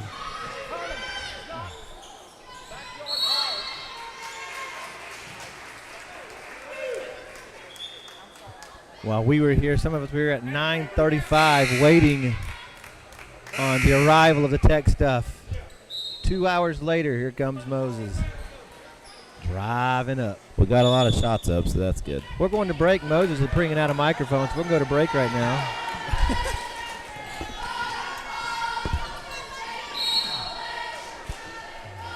Good call there by the official. I was hungry. If you would have got here early enough, it would have been done to go to Waffle House. That's true. Why couldn't I have both? You know it's late when Because the Waffle House 3:30. closes. Waffle House is a lot more healthy than McDonald's. All the dried syrup on the table. Your drink stirred Whoa, with someone who only has that- 3 fingers. I can't wait to see how they call this. Foul number 2, Peyton Campbell from Faith. Wow. They just called that on. They just called that on Faith. I'm really surprised by that. So in Caleb's defense, I just want to say he was riding the whole time. So Yes. he was late Oh, because I was no, late. yeah. Yeah. We looked past that. Caleb was just, a bystander. He was also sitting in the passenger seat eating Cheetos, though. I believe that. I think we might be getting confused with me who brought in the Cheetos, but You did bring the Cheetos. I'm not sure. It doesn't matter at this point. Hey, he knew he was going to sleep out tonight. He brought his own Monster. Yeah, it's true. That is true. 29 points in a quarter. I mean, is this the most you guys have had, or in a half? Is this the most you guys have had all year? It's close, I believe, yes. Got to be In the close. first half. Definitely the most amount of outside shots. Oh, absolutely. You got to get back on defense. Oh, man. Community's not going away there. They're hanging in there. They've had a few little cheap misses. That was a little trying to be unbiased here, but I'll call it as I see it on both sides. Looks like she pulled that ball away, but I didn't have the greatest angle. We'll go with foul. Yeah, we'll have to. Number 20 at the line. You And know what they say. Pierce. Now, what did they say, Braxton? I'm not supposed to say. I don't know. Ball tells the truth. Yeah, the ball always is honest. Well, Or that's half honest. honest. 1 or 2 there. A half lie is Good-looking still a shot. lie. That is true. Half lies are still lies. You hear that, kids? Half I was lies told are still that quite lies. often. Pass is Bad too pass. high. Good take, but poor Good hustle execution on the there. pass. Good hustle from Peyton to give Chase out of bounds. Junior Selaney Williams in the game for number 14 junior, Adriana Perry. Peyton is fast. Yes, Number 2. yes. She's quick. She didn't play the last couple games because of a sprain in her wrist or thumb. Oh, I see that. I see a little wrap on it. Yeah. She's a tough girl. I had the opportunity of coaching her brother, 6th grader, on my JV team. Awesome. Oh, double dribble. Looked Good like a clean, idea, but you can't do looked like that. a clean hezzy to me. Yeah.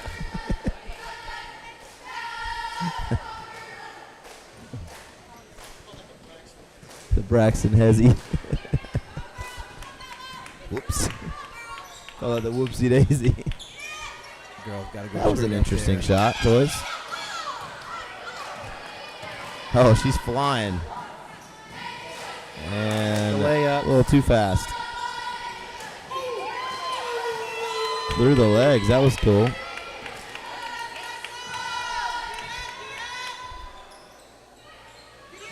Oh, backdoor feed. Just Good not idea. there. Here comes Bradshaw in transition. 1-on-4. And she's able to draw a foul.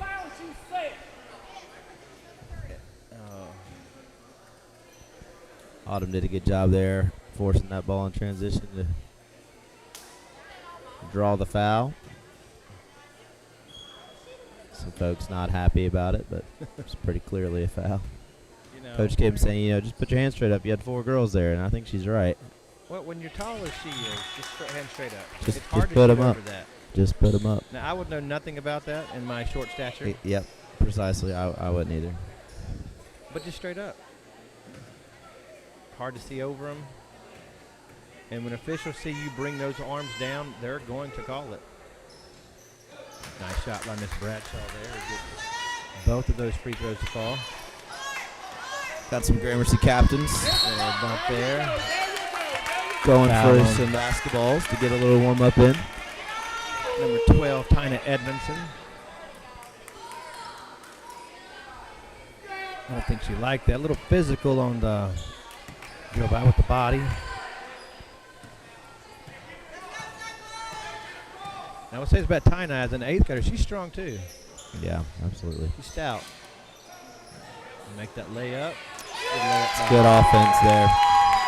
Coach Bradshaw just grabbing his head in disarray. He's not liking what he's seeing right now from his defense. And then a pass just drops. Sometimes just things start to mount and they're not going your way and the pressure can start to build a little bit. Still plenty of time though. These Cyclone girls need to hold steady, keep believing. I can make a run.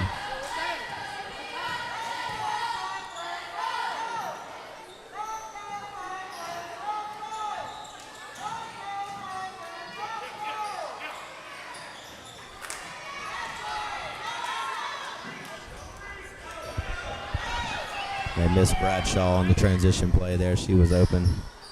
Good take. Brief visit from Wow. the president's wife, Miss Lynn Moore. Shout out to her with all the work she does also in the background. That ball is up and in by number 3, Autumn Street. She's a good player. She is. Needs to work on that shot. We've talked about that, work on that shot over the summer. It's the best time to get better. Yes, it is. Got away with one That there. was a Looks foul like. that was missed there.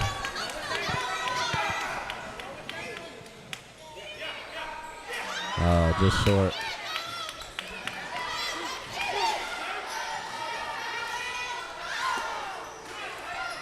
Don't bring it low. It's always fun to hear the parents, as soon as their kid gets the ball, one word pops out. Shoot. Doesn't matter if they're at half court. It's Wow. shoot. That was a hard pass against the backboard. Hey, I ask a difficult question. You may not. I know you'll speak from your mind here, Braxton. How do you feel about you coaching a team and all of a sudden parents from the stands? You got to play. You're running a play, a set play. Look for a set shot, and all of a sudden parents yelling "shoot" every time they get the ball. How does that make you feel? Speak candidly, Coach Braxton. Well, if I could be honest, depends on how good their kid is. Yes. Depends on which parent is saying it, you know. No, I would say overall that Let the coaches coach. just let the coaches coach. I mean, look, we're not great. We don't know everything. I mean, maybe others do. I don't, but I'm certainly trying. You know, certainly trying. Faith continues their hot streak of shooting this half.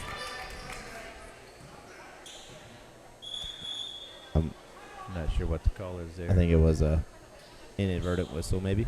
Oh, okay. I've seen these two men officials here. I haven't seen I think her name is Dana, the Yeah. lady official. I haven't either. She's done a good job. Yes, she has. Maybe she'll stick around next game.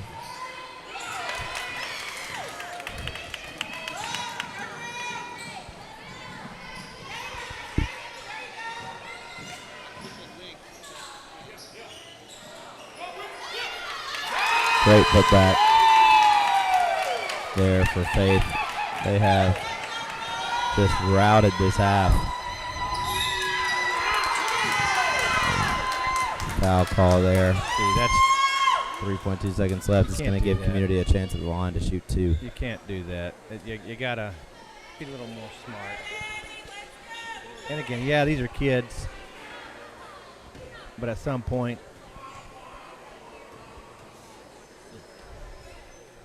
you can't foul them back into the game. The bank's open this morning, I'll tell you that much. Yeah, it is. I Anytime think that's my the players third that. foul on Delaney Williams. See if we can not shoot 7 for 26 from the line today. Who's that? So I said I need to tell my kids the bank's open. Maybe they won't shoot Bank's 7 always of 26 from the free throw line today. Little hook shot there by Josie Von Estendel just past half court. Doesn't fall at the end of the first half. Wow. 37-14. Impressive.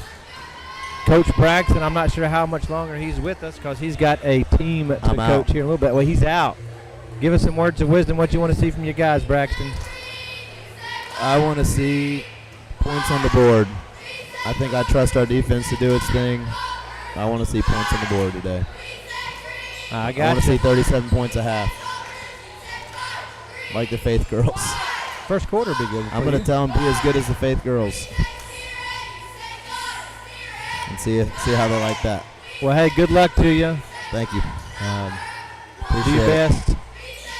Need all of it I can get, We're brother. going to miss you over here. I'll be back. All right, we'll see you, bud. We're back with you at the end of halftime, start third quarter.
are coming out in the second half with Community has the ball. Coach Braxton Underwood is not with me for the second half. He's getting his team prepared for the next game between Gramercy and Christ Covenant. Shots taken by number 5, Ellie Gay. Goes off the back iron and goes out of bounds. Looks like some 1-2-1-1 full court press from Community changing things up, and it does change it up. Faith turns the ball over. It's a bad pass.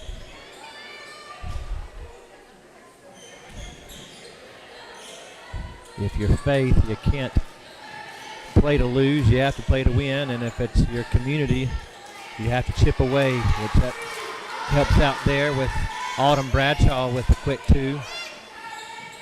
Try the press break. Good press break by Faith. Good pass by, no bad pass by Josie, but not sure of that foul there, but that foul's called on number 4, Bella Finney.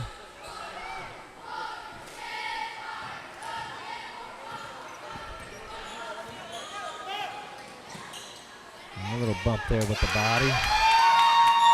Good block by Delaney Williams into the hands of Josie, but she steps out of bounds. Gives the ball back over to Community. 37-16, 7 minutes left in the third period. Tipped by Kaylin Kelly. That is a good call there by the officials.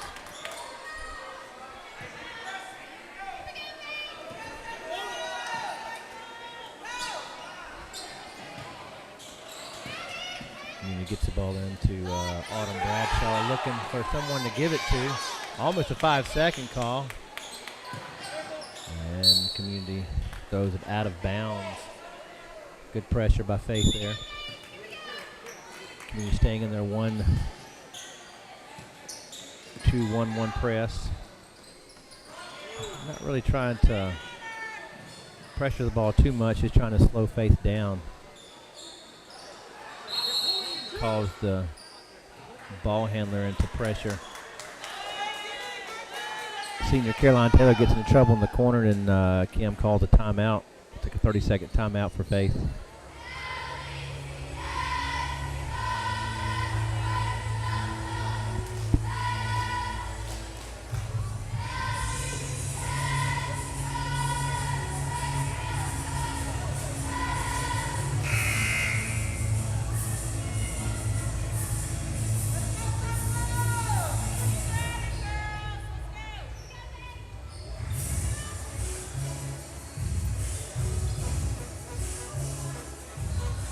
Come out of the timeout, Faith in a stack setup.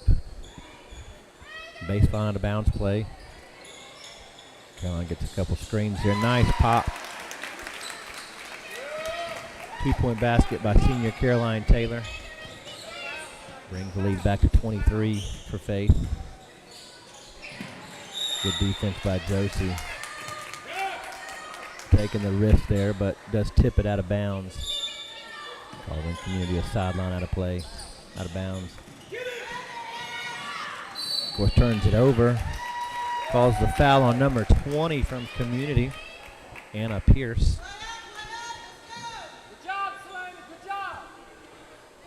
Team's first foul.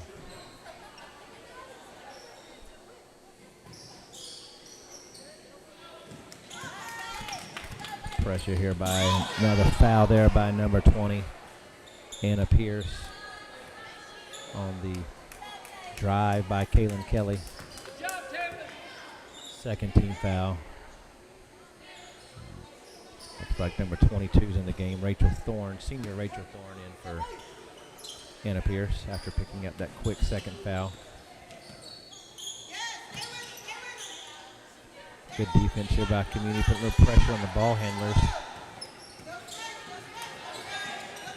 Nothing's easy, just escapes a 5-second call. Good dump down by Josie down to Bella, misses first 2 shots. And then ties the ball up with Selene Williams. And Ellie Gay giving the ball, alternating possessions over to Faith. Good play there by Faith. Looks like there was a foul there, but nothing called on the arm. Defense got caught behind the screen. Drive there by Bella, causing number 11, Libby Bass from Community to pick up a blocking foul. Instead of getting in front, they play from the side. Same play from the baseline again to get Carolina an open look. Defense is there. Passed it back to Josie for a three. Misses.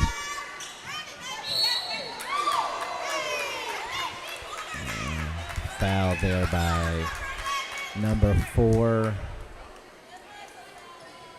Bella Finney.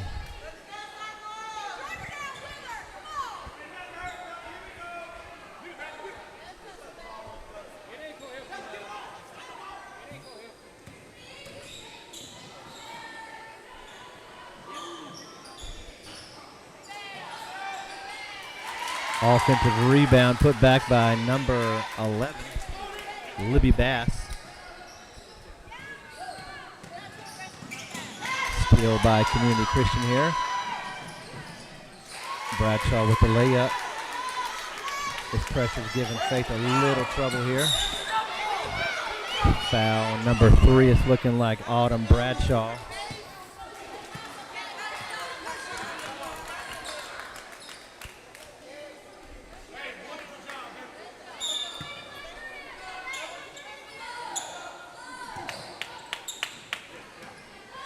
Open three for Josie, misses. Gets her own rebound. Cross court pass to Caroline, misses a three. Bella Finney grabs the rebound, but she's standing out of bounds when she grabs it. Got 5 minutes left in the third quarter. 39-20.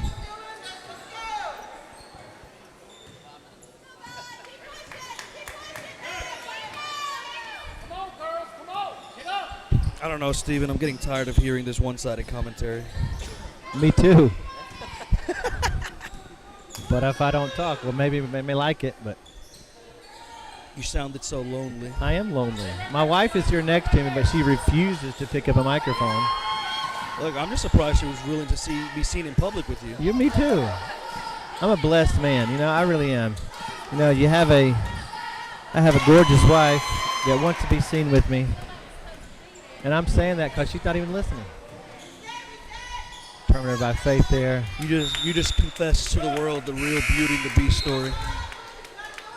She loves me because of my money. I'm sure that's exactly what it is. Hey, listen, that ministry money is unlike nothing else. Sometimes it's like nothing else. Short three there by Community, but rebounded by number 11, Libby Bass. Jump ball there, giving it back over to Community.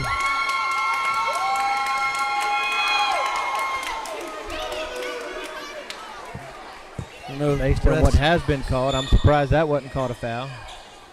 Ref seemed a little bothered by receiving that ball. Yes. And he turns it over.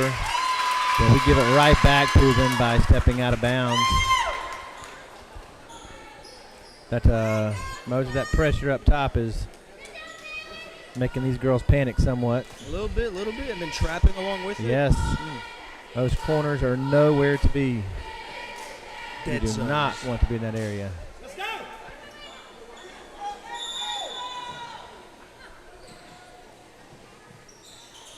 Oh, good shot. Number 22, Rachel Thorns falls short.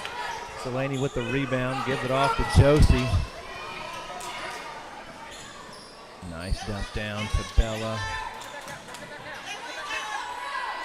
Getting stuck in a corner.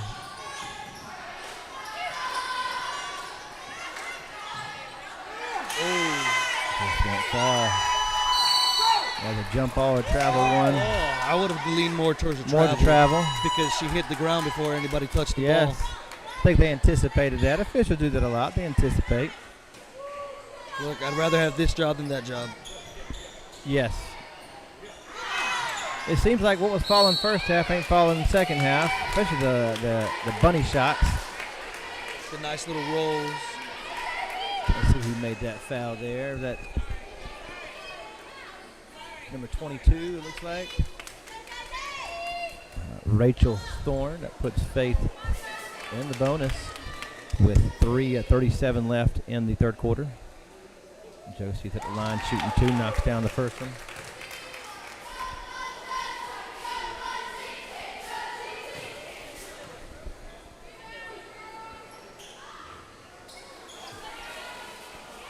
Nice rebound by Selaney. Again, based on what I've seen, that Yeah, it's not exactly the same kind of calling in the second half as it was the first. no. I've always said this with officials: you can start off strict and loosen up, but it's terribly difficult to start off loose and tighten up.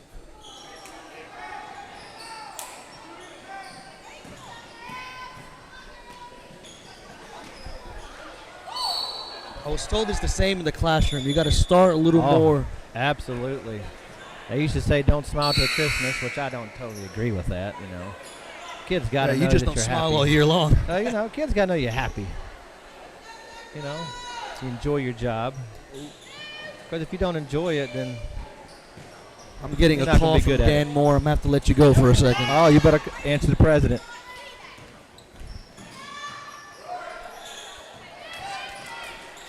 Short shot by Josie, rebounded by Peyton. And then double dribble by Kaylin. Kelly just gave it back up.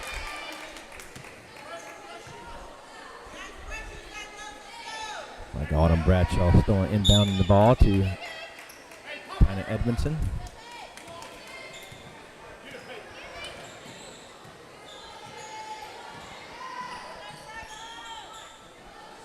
Shot by number 2, Lauren Carter, with the 2-point basket, bringing them within 18 with 2:40 in the third quarter.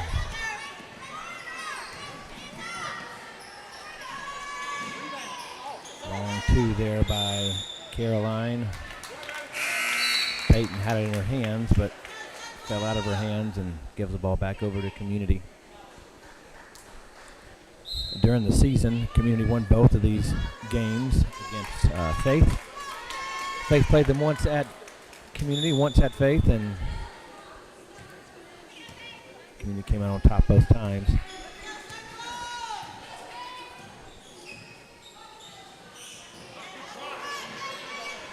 Nice shot by Autumn there, just falls short.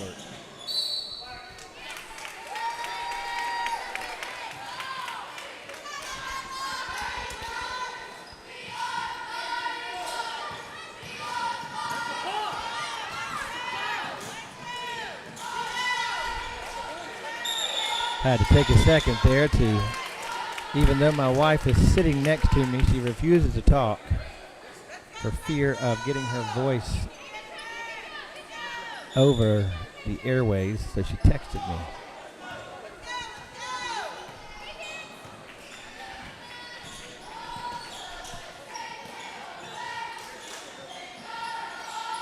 Another shot by Lauren Carter. Misses long. Peyton gets a rebound. Dribbles out of the trap. There's a bump foul there by Lina Edmondson. Put him back at the line for 2 free throws. Well, I'm back. It wasn't that big a deal. He just wanted to let me know that you're fired, but it's not effective till Monday. If I'm fired now. Not effective till Monday. Not effective till Monday.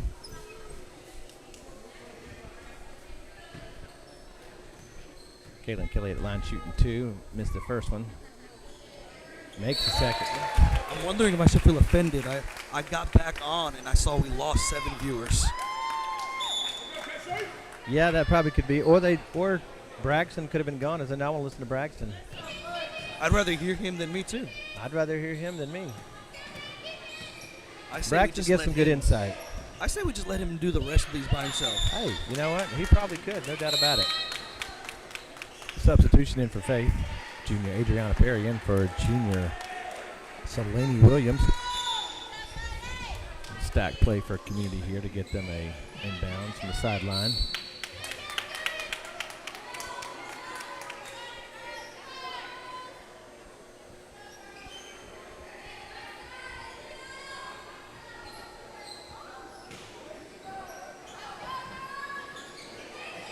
stack play from the baseline this time.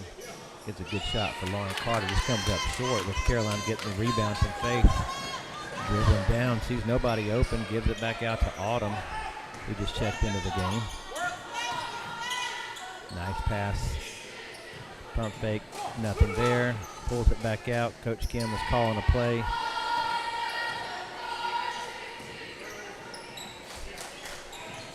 Autumn's going to look to take her off the dribble. And quick foul there by number 15, it looks like. Peyton Bush.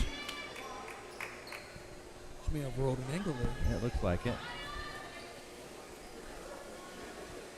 These kids these days, you know, every day, they're big rubber bands, basically. They pop back in fast. If I rolled my ankle, I'd be out for a year. Then that's a little generous. Okay, year and a half. That's with medications. I saw you move boxes last night, and I saw how you were walking this morning. Listen, my knee is terrible. I lay down last night, back spasms.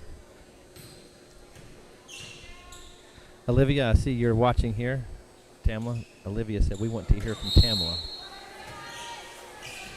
Olivia, she says no. Very emphatically. With a few choice words after it.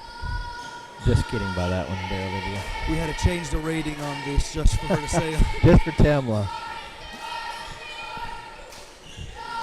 Go from a G to PG.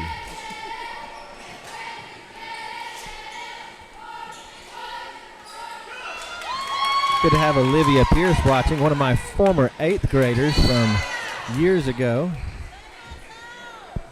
which I always tell this story, and she knows what I'm going to say, and she'd always bring a blanket, not just a blanket, a Snuggie to the class and wrap up. It's always a good inside joke, at least for me. I'm sure if you were my teacher, I'd fall asleep in class I too. enjoy it. No, we kept it cold, so they wouldn't do that. So she brings a blanket. I don't know, your voice is just so soothing. Well, you know, I'm more emphatic in class, you know. Boisterous, loud, a lot of stories. Good stories? Absolutely. Great stories. I've never told a poor story. Right, Olivia? If she doesn't answer in 3 seconds, I don't believe you. Well, she's probably working. I've met Olivia. That's not true. That is okay. That's true. Now Olivia's sister chimes in. How can I make this tournament about me? Okay. Let's go, Abigail. I am not saying anything else. Leanna commented Tamla saying, yes, Miss Tamla for commentary. Now, Leanna, I'm still not sure why you call her Miss Tamla. We work together.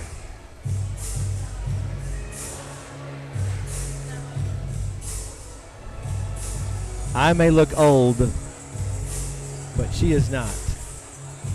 Olivia says she's tired of being judged for her Snuggie. Listen. As someone who went to school with Olivia in college, I can tell you there's a lot more reasons to judge her. Well, you have to tell me some of those stories a little later.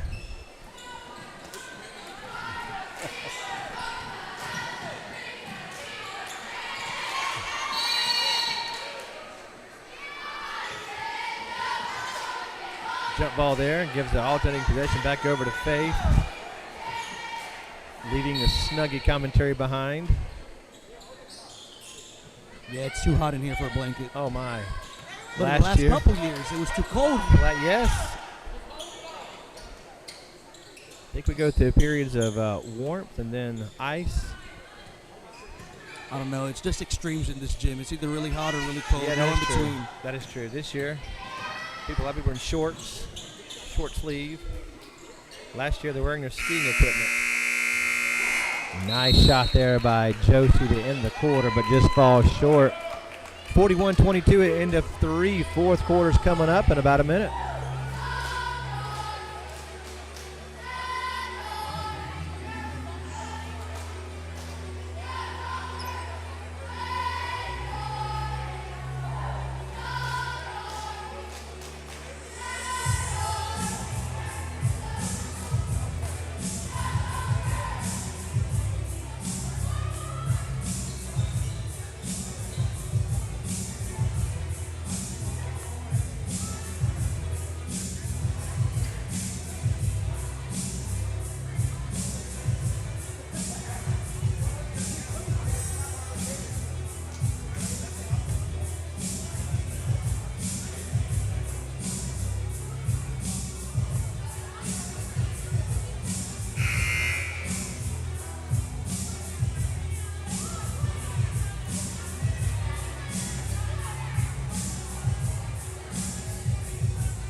as I am here all on my own because Steven is off somewhere running his mouth, but he's quickly waddling back to the booth.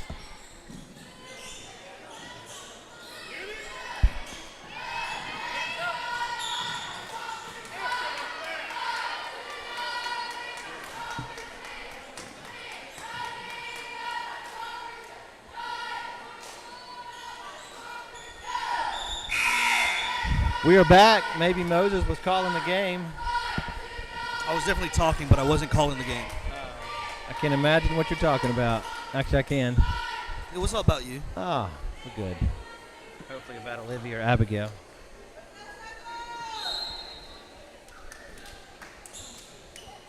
A stack play for based on off the head of the community player. Doesn't seem very phased by it. No. You said something about it warm. It is getting rather warm in here. Yeah, these Giants fans are just for show. What is the name of these fans? Giant fans.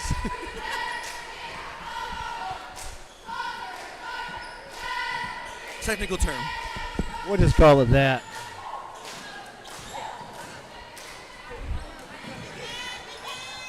There will be no product placement for that fan. Registered trademark. Giant fan. Giant fan.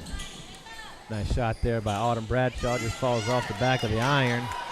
Junior Delaney Williams gets a rebound. Center on the fast break. Good pass there by Josie. Blocked by Community. And saved by the same girl who blocked it, Libby Bass. Good play there by her. Autumn wants to run the ball. Defense stopped her. Gives it to number 4, which is Addison Ricks, and blocked by Delaney.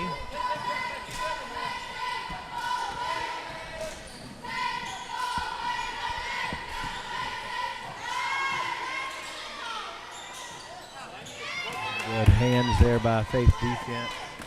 Kaylin Kelly's taking the ball down the court. Draws the foul on number 3, Autumn Bradshaw. I think the refs might start calling it tight again. I don't know. I'm starting to see a little more hands Yes. swinging around. Me, I would have let that one go.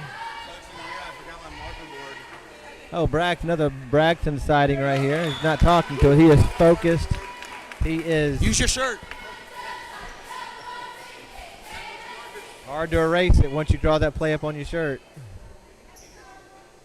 Ah, it's a dry erase marker. He's got a white shirt. He's good. I don't think it works the same way. There's only one way to find out.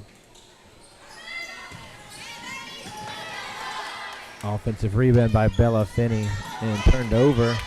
Oh, tipped away. Tipped away by Faith there, giving the ball back over to Community. Good hustle by Josie and Autumn from Community.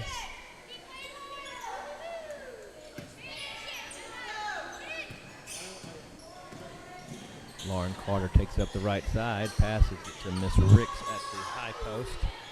Good dump down at number 20, Anna Pearson was fouled. Looks like it was Delaney Williams. That may be her 4th. I'm not 100% sure. 4th or 14th. Hey, they let you get away with it. Go for it. Sophomore Anna Pierce to the line, hits the first shot. Second one's on the way.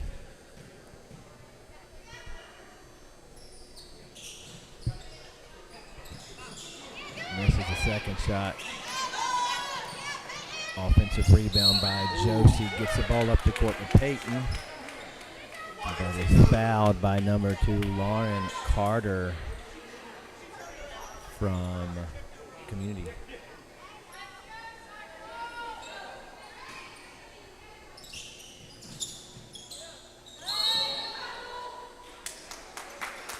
Travel by Delaney Williams. Looks like that's number 10 on the floor. No, not number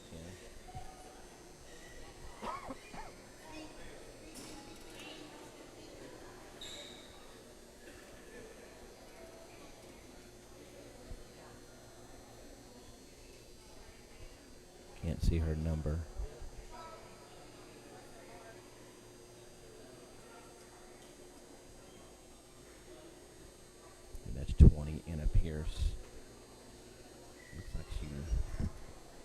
to her left leg or ankle. You see that foot trembling just a little bit. Yeah. It's the ankle.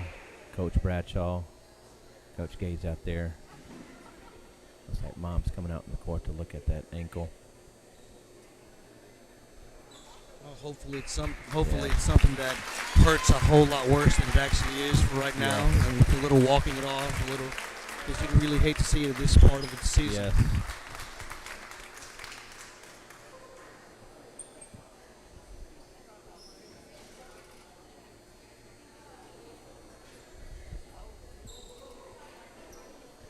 You know, you look at, and again, I know I played a different time with high tops. You see most kids nowadays, no braces on their ankles and low tops. And most kids that I see, that their shoes aren't even tight. Just it's easy to roll over. Yeah, I played with high tops that were untied in high school, so I tell you, I rolled my ankle a ton. Yours are more for fashion. Well, yeah, it was a good look, you know. Yeah. They didn't crease as bad. They lasted a little longer.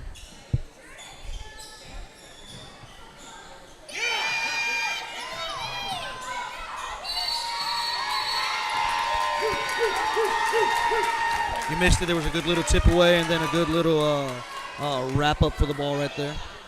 Jump ball. Alternating possession gives it over to Community. 5:30 left in the second half. Good pressure by Faith here. Got to be careful, Faith, of not putting her hands in to hit. That's a bump there, and one. Foul number 11, Libby Bass. I think for the most part, officials want to see the hands of the defender, especially when they're driving by them. Yeah, I don't think there was much hope of her getting that block. She was already too far ahead of her. Yeah. Once you're on that hip,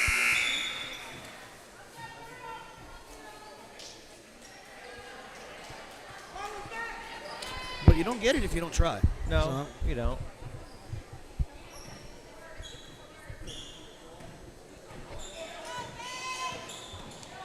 Faith alum on here, Danny Dawson watching from Gallatin, Tennessee, where she is playing basketball for the Welch women's team. Good to see you on here, Danny. Hope everything's going well for you.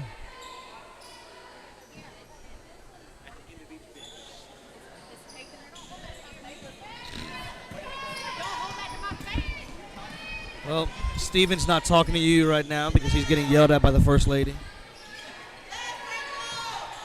Man, Steven, how did it feel to get chewed out by the First Lady? I'm telling you what. I know what Dan feels like.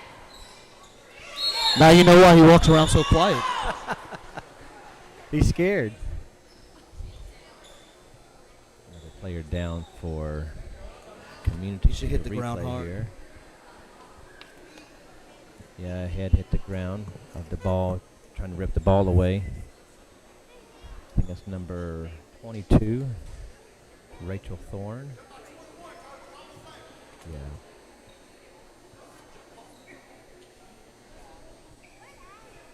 She hit her head. Yeah. Coach walked out on the court. Probably should just sub her out and get her looked at.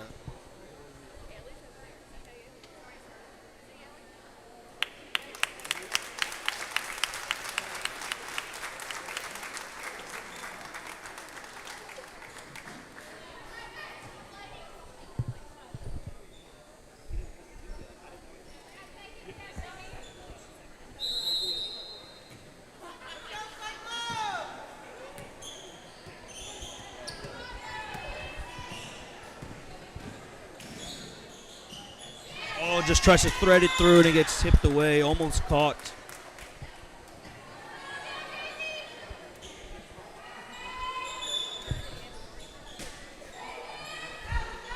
Don't know what Moses just said. I'm borderline having a heat stroke over here. Turnover by Faith there. Looking a little sloppy.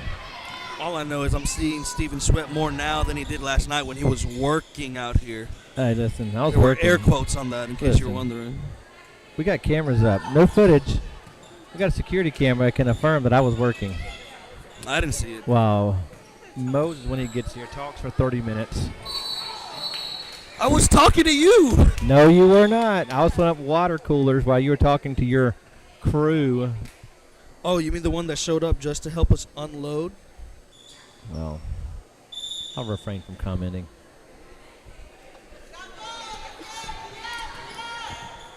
Dan just messaged on us and said, thought about scared. No, not scared, smart. Good call, Dan.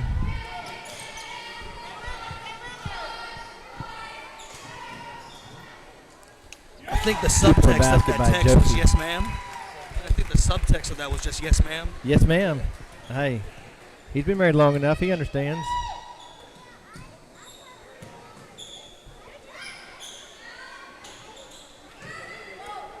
He knows when even he's right, he's wrong. I learned that now that I have kids. It's not really the kids, but if mom says to do something, I start jumping up to do it. Oh, yeah. There's a reason why my kids ask my youngest if he can go upstairs and play the PlayStation. He doesn't ask mom. He asks dad really quietly where mom can't hear. And then dad gets in trouble for saying Exactly. yes. I say yes, and mom says, "Did you let him go up there?" No, I don't know what you're talking about. You know, every now and then a good lie keeps the peace. I will refrain. I wanted to see if you'd incriminate yourself. Nope, I really I'm did. not. Your wife is right next to you. She can't hear. Selective hearing. Years of choosing to tune you out. She has done that well. Blocking foul by number 11, Libby Bass. 3 minutes left in the first half. Number 20 gets in the game for Faith Christian. Chanley Anders gets a 2-point basket.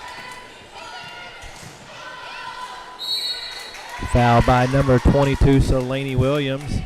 May have bailed her out on that one too. Yes. You know, when you're that tall, you just need to have your hands straight up. Don't need to come down with them. Is that 5? Hands straight up. Looks like it's 5 fouls for Solaney. Man. She battled well today.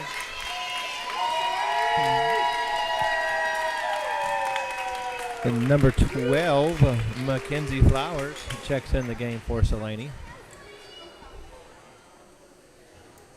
Tina Edmondson, with a shot at the free throw line for 2 shots. Misses the first one. Second one's about to be on the way. 2:53 left in the match. And off the back end of the rim with Josie getting the rebound.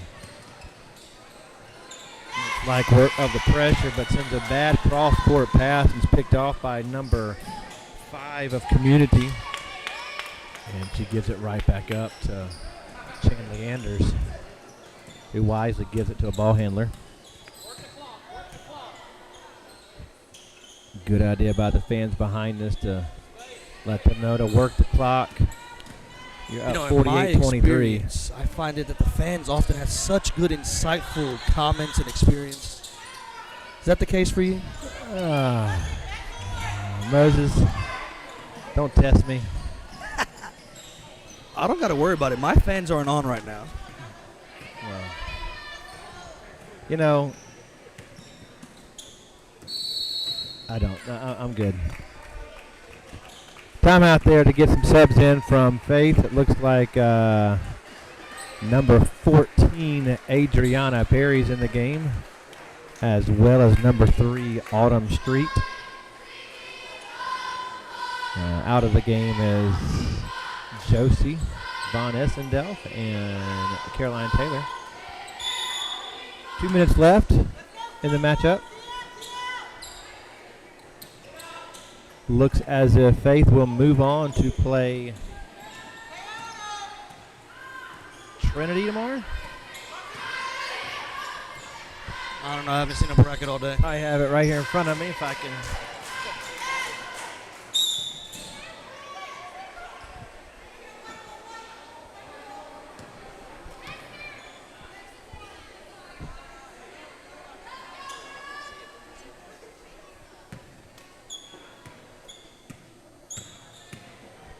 Yeah, they play the winner of game 1, which was Trinity tomorrow at 7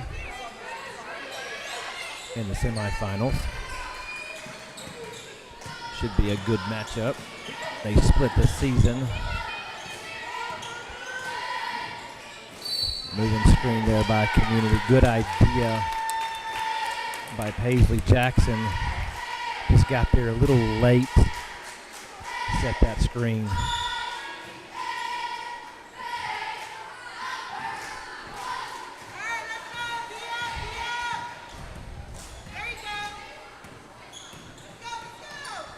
One minute left in the game.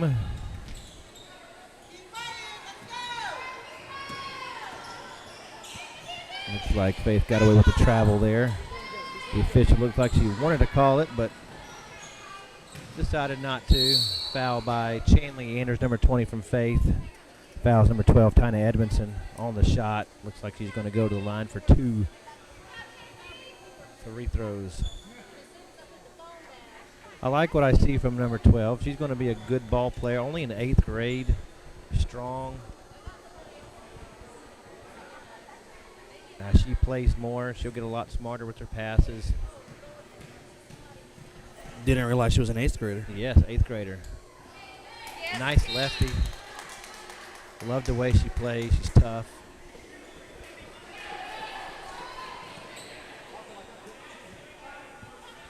One of those girls, if she stays with it, she's going to be fun to watch in the coming years as she gets older.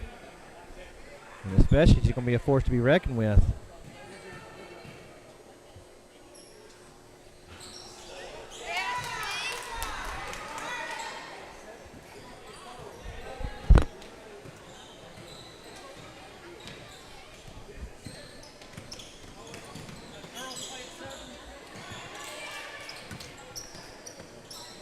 I don't know, Steven, watching her right now, I'm sure she could take you.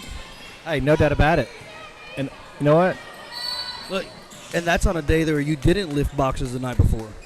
Listen, that's on a day that when I didn't do anything, she takes me that left hand. Now, if I was playing against her, if you were playing against her, if I was coaching against her, I would tell my defender to force her right. She doesn't go right a lot, but over time she would develop that right hand.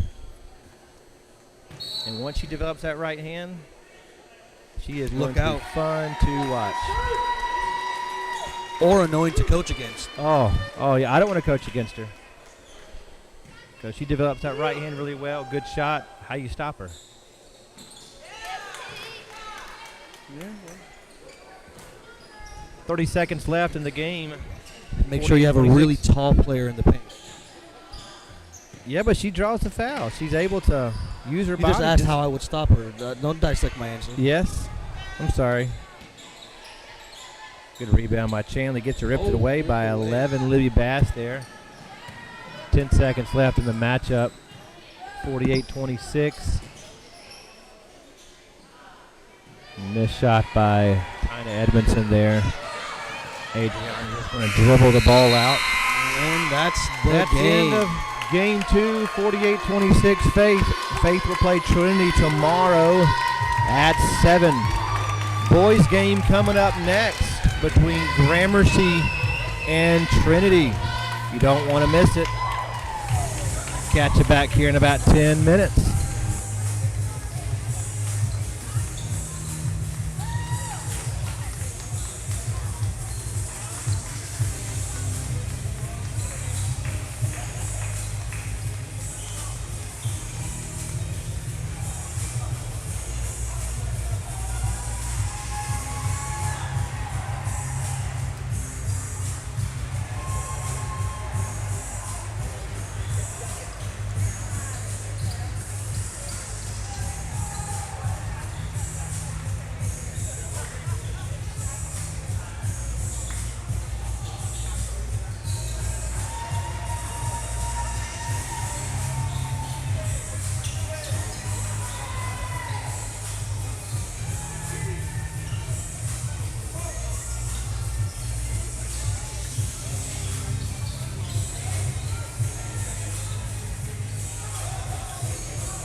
We are underway with our first boys game of today between the Gramercy Warriors, who are the 3 seed, and the 6-seeded Christ Covenant Spartans. Both teams with good size and a lot of tenacity on both sides.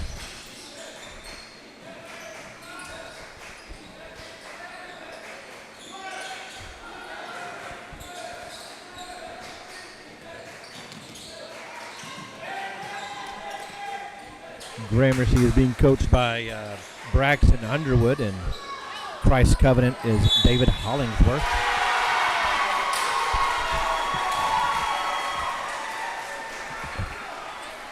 Good play there to dump it down to, looks like number 12 off the offensive rebound. Jonas Paul with the putback and the harm after. Cannot convert the three-point play, but the loose ball does come down to him, and he lays it up for 2 more. Long pass here by Gramercy to get the ball up the court. Good strong move by number 24. Misses the layup, Luke Bowling does, but there to clean it up is big number 35, Sam Long.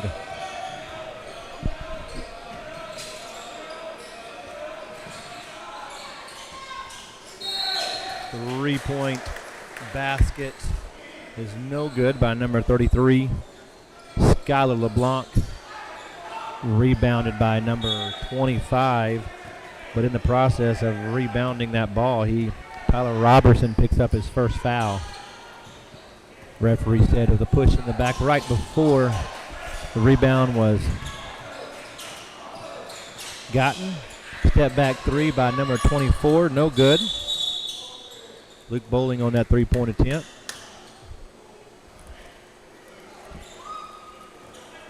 Looks like a foul on the rebound there by number 30, Carson Bagnall. He had his referee say he was holding from behind with his arms wrapped around the waist. Inbounds play looks to get Luke Bowling at the top of the key. Dumps it down to Sam Long for the slight fade away. Misses, but Jonas Paul. The fading floater hook. Fading floater hook. Said earlier, there's a lot of size out here. Some big boys. A lot of the boys eating their Wheaties. Steven, why didn't you eat your Wheaties? My Wheaties are Fruit Loops. Is A little that why you're so different. fruity? No. Nowhere near that one. The two aren't connected.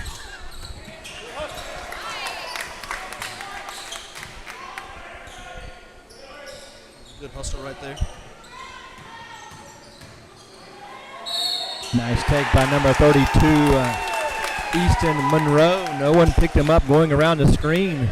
Almost had an uncontested layup until someone came over late to foul him. Looks like they give that foul. Looks like the number 12, Jonas Paul, was in the vicinity. Easton Monroe hits the old-fashioned three-point play. Brings Gramercy up 5-4 with 5 minutes and 35 seconds left in the first quarter.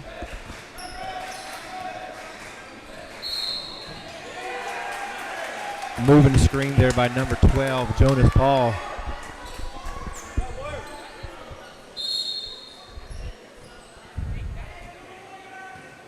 Yeah, he leaned into that one, saw that under replay. Got to be standing still, which he was not, leaning to his left on that. Easton Monroe once again takes it down to the paint. Off the side, then he tries to save it and off the back.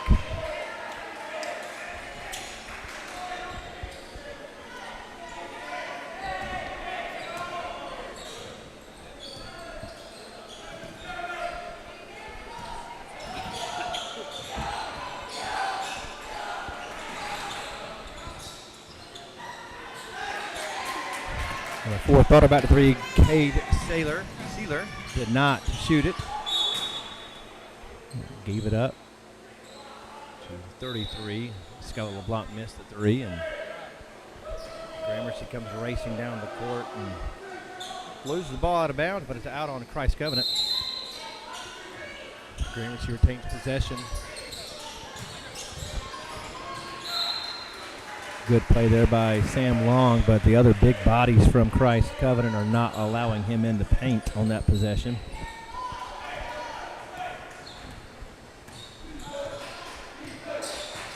To be the parent of some of these big kids, I would hate to be paying their grocery bill. Some of them have to have an insatiable appetite.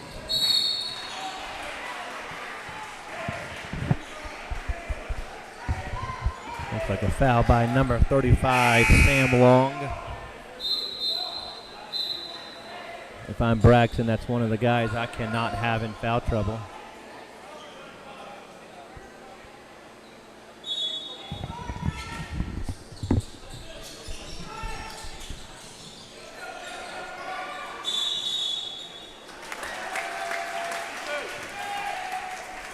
Travel call by the Spartans.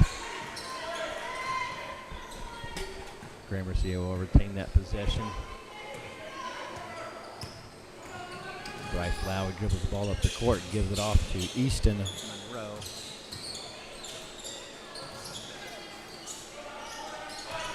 Screen there for Easton. Goes in the paint, kicks it out to Bryce Lowry. This is a layup, rebounded by number 21, Riley Kinzer. Misses twice, but gets his own rebound twice. And the third time. And this time is fouled by, looks, maybe 33. From the Spartans, Skylar LeBlanc. Yeah, wrapped around waist there. Warriors are coming in with a substitute after the first shot. Looks like it's going to be number 1, Jason Bueller. Number 21, Riley Kintzer's at the line with 2 shots. Gramercy is in the bonus. 24, Luke Bowling exits the game for Jason Bueller.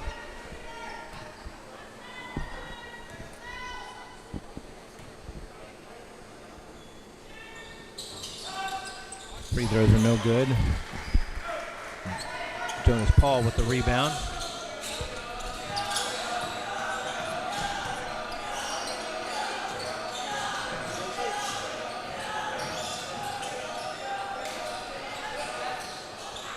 Short on that shot by number 3, Dylan Cook.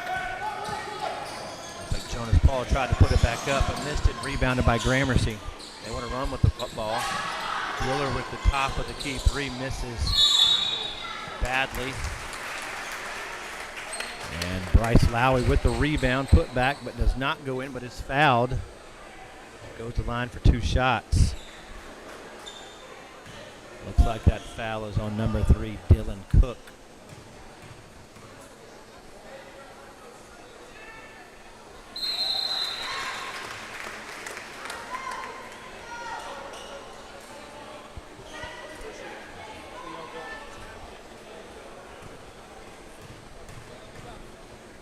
Makes the first one, second one's on the way.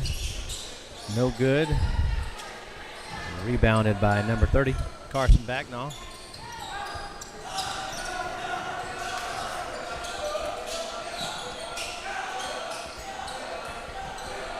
Spartans moving the ball around the perimeter. Finds a cut number 4. Misses a layup. Skylar LeBlanc misses a layup as well, but they retain possession through offensive rebounding. Bagnall's dribbling around, gets stuck in the corner. Gets it out to Dylan Cook. Now Dylan Cook's come out, called a play. Once again, the cutter. LeBlanc misses. Rebounded by number 21, Riley Kinzer.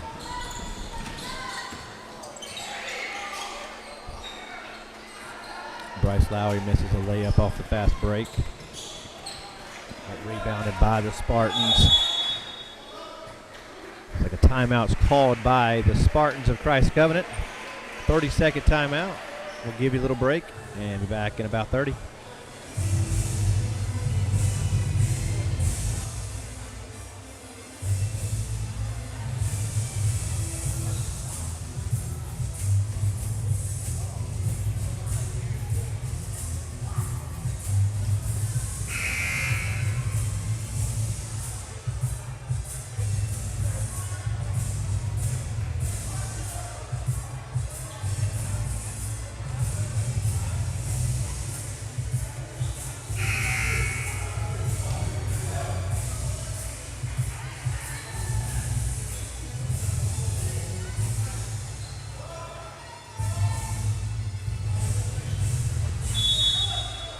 Out of the timeout, Spartans have possession. A little bit of full court pressure by Jason Bueller. Quick number 1 guard.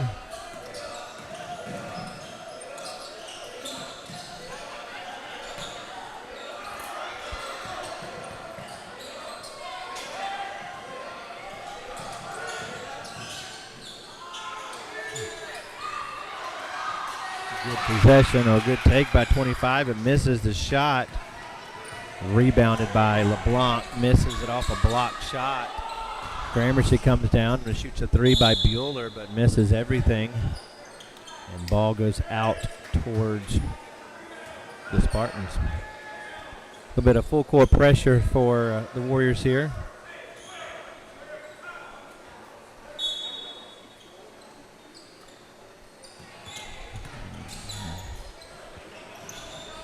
The Spartans make light work of that. 6-4, 1 minute and 30 seconds left in the first period. Pass picked up by number 4, missed the shot. Cade Saylor did, rebounded by number 24. Luke Bowling gets the ball up to Mr. Bueller. Is fouled on the layup attempt. Foul on number 3, Dylan Cook. Number 1, Jason Bueller goes to the line for 2 shots.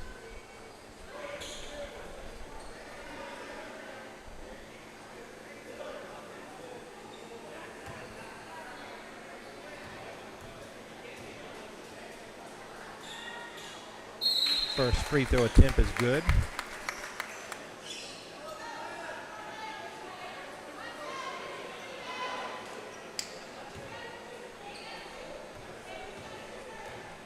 Second free throw attempt is on the way. No good, but rebounded by big 25, Tyler Robertson.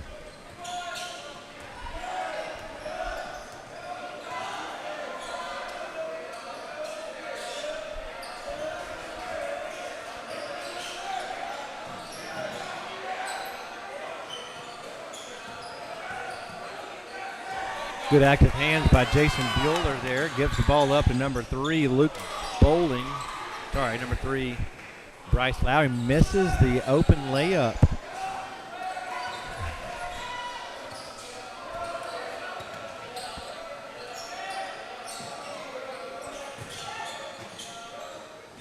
Dump down to Bagnall there.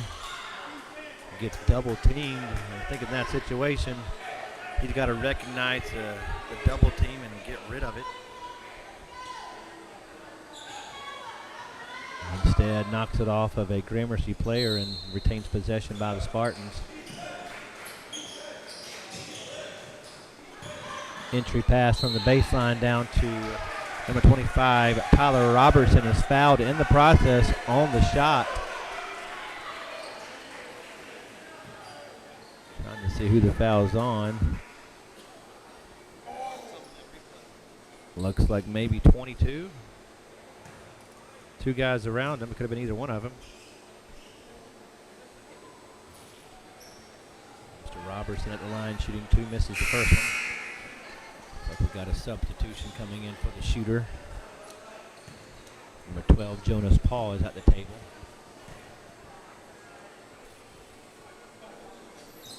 Mr. Robertson knocks the second one down, and Jonas Paul enters the game to give the other big guy a break. It's a luxury to have guys that big that you can just swap out with their size. 3-point from the corner by number 24, Luke Bowling. Extends their lead 10-5 with 10 seconds left in the first period. Not sure they recognize how much time is left. Coach is yelling how much time is left. Carson Bagnall understands it. Fires up the three but misses the shot. That's the end of the first quarter. 10-5 Gramercy. We'll be back in about a minute.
Second quarter's about to get underway. Spartans ball coming out in the second quarter.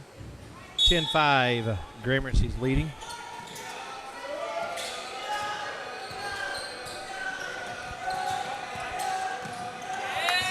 Good defense there by, good call. That was a good call by the official there. Hit his foot out of bounds or across court, calling a back court. Very good call. Right here at the center of it, I could see everything. Right in front of me. Good defense. Hits it off of Gramercy's, no, Spartan's foot, causing a backcourt violation.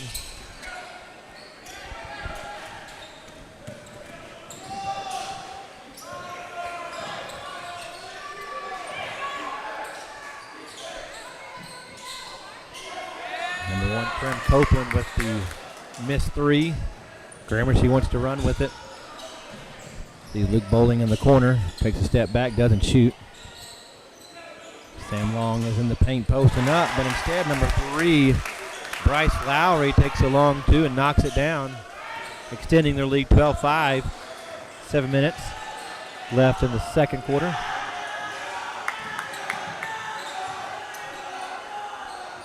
Nice shot by Mr. Bagnall with someone hanging it literally all over him.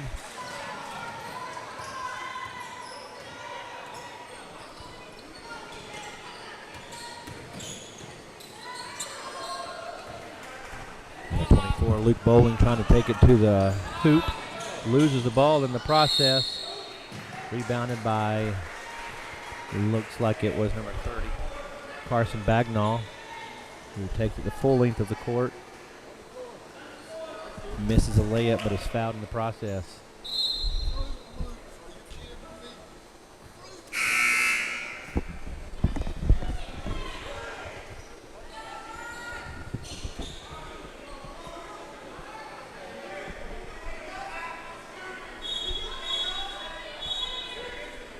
I thought he was shooting in that.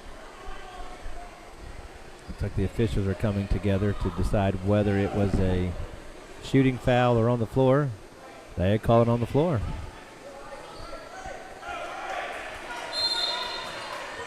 Spartans taking possession, baseline. Good play there. Carson was open in the paint. Don't get it to them. Eventually gets to him at the three-point line, but it's fouled by number 24, Luke Bowling of Gramercy. Already the second team foul on Gramercy in the second quarter. 6:33 left. Ball is given to Prem Copeland in the backcourt. Good pass down to Dylan Cook. Looks like a delayed call there, but it was the correct call.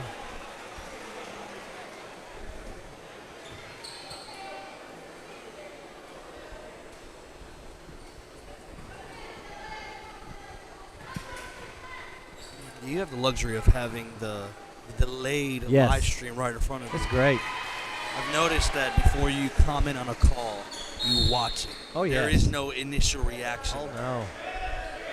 A Tell lot of us what times you're my- really thinking, Steven. lot of Don't times- give me this manufactured stuff. Well, this is the thing, okay? If you're coaching, you don't see all angles. When you're watching it, you see it first. It's like, huh, that looked like a missed call. But then you go back, it's not a missed call. Knocks both free throws down. Dylan Cook does. This isn't ESPN. People don't want the rehearsed feed. They want it live. Oh, no, that's what ESPN does, too. You tell me Jay Billis don't do that? Still gets it wrong. Exactly. Of course, he makes more money than I do. Hey, maybe if you got it wrong a little more, people would be willing to hear you. I'd rather be right. Good take there by Jason Bueller. It's fouled. Basket almost went in, but did not. Goes the line shooting 2.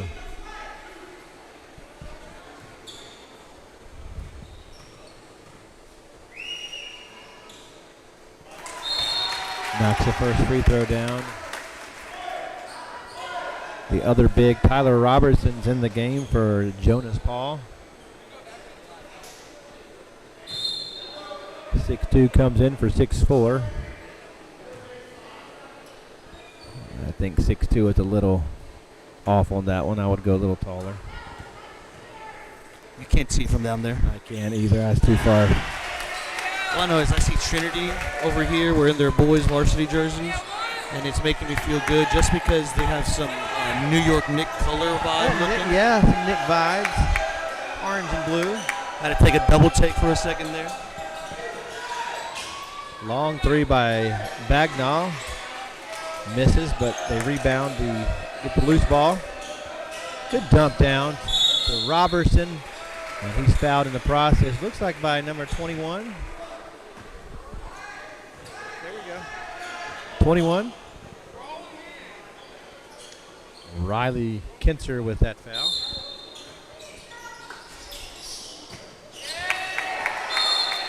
Ooh, nice hustle by number 21 there. Once again, Riley Kinzer blocks the inbounds play, and this barely is stepping out of bounds. Some long arms. Yes, it is. Way to get on the floor, big guy. Once again, Kinzer's on the floor. Gives it to Luke Bowling on the fast break. He's taking it down the court. Finishes. With a little contact. A little bit of contact. I will not wait to see that review. See, that's what I'm talking about, Steven, the live reaction. But that was the live reaction. It was contact. Good no call. Robertson couldn't finish the layup there. The way he power dribbled, I thought he was about to go up and dunk it. Hey, that would have been amazing. I would have stood up and cheered. Good idea to try to dump it off. The pass was just a little bit wild. No, it wasn't wild. The Just replay didn't looked catch like it. the replay looked like it went right to him. Yes. That's why we wait to see the replay. Want to get it right. 3-point attempt by Bagnall, misses straight on. Jason Bueller gets up for that rebound, wants to attack the goal. Looks like a charge foul on Mr. Bueller there. Oh. If I'm a coach, I would contest that somewhat. A lot of people think that he has to fall. He does not have to fall. Defense does not have to fall. If he's got that position.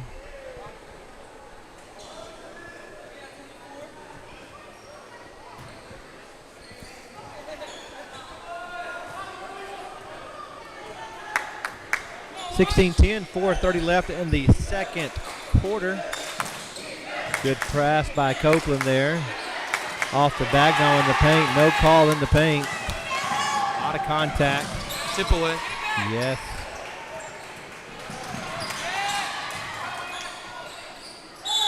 Another foul. I'm surprised he held on to that one. Looks like by number 3, Bryce Lowry. Fouls number 30. Carson Bagnall gets 2 shots. Game's getting very physical. I think we established this last time. You start off tight, loosen up. Caleb just took a break from eating his Cheerios over here, and he said he thinks Cheerios. that one could have been an offensive foul too. Yeah. Right.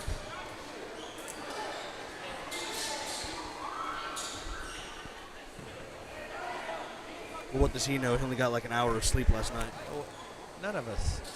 We're all running on fumes. And it's only 1:30. Good hustle. To put it in worse terms, it's only game 3. Oh, who's counting?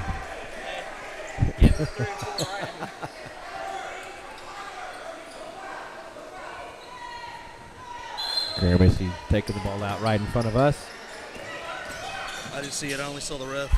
Yeah, the Zebras are kind of in the way sometimes. Good pass out by Bueller. Gives it to number 3. Good take. Move. Misses the layup, but is fouled in the process. Trying to see who was fouled by. Fake 23, 33. 33, yes, 33. Skylar LeBlanc picks up the foul. Every Gramercy foul, common foul from here on out, puts the Spartans at the line for 2 there in the bonus. Lowry misses the first free throw. Second one coming up.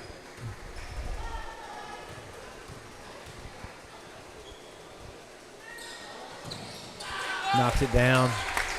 17-12. Hey, look, there's one with the brace. You were saying earlier they don't wear a brace with a low top. There's one with the brace number 3. Yes. He has a brace on. Probably twisted that ankle before, realizes it. Needs to protect it. Good pass off by Mr. Bueller there to number 2, Max McCauley. Is fouled in the process, but good pass. To watch that Bad timing again. on that block attempt. Good find. He's fouled by number 30, Carson Bagnall.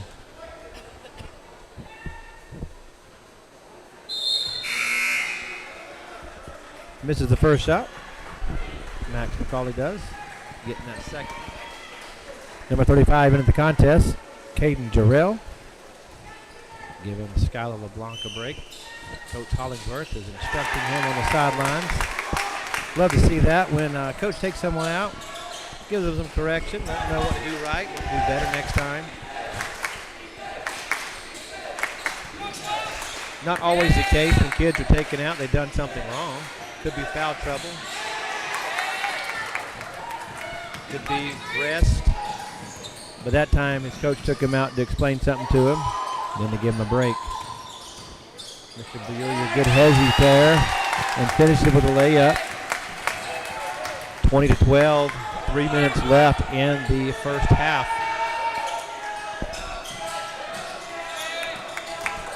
Bagnall with the deep 3. Yes, misses.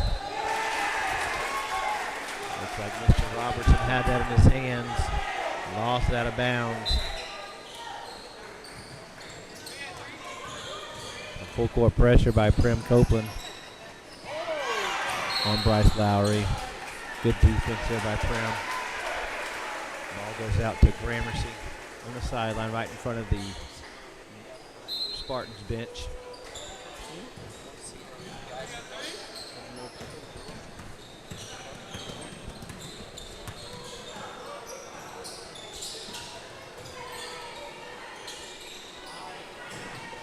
You think Prem is fast on the basketball court, you see him on the soccer field.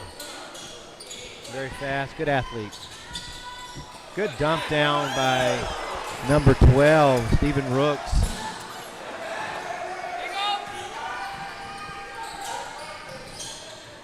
These guards are dribbling with their heads up and finding the big guys. Big guys are just not finishing.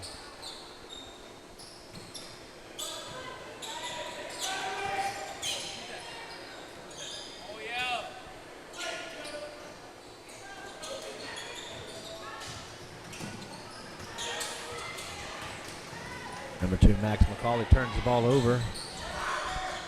Spartans line up a 3. Carson Bagnall from deep range knocks it down. 20-15, 1:45 left in the first half.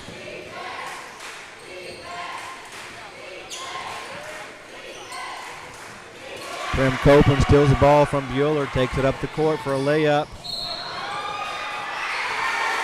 Travels in the process.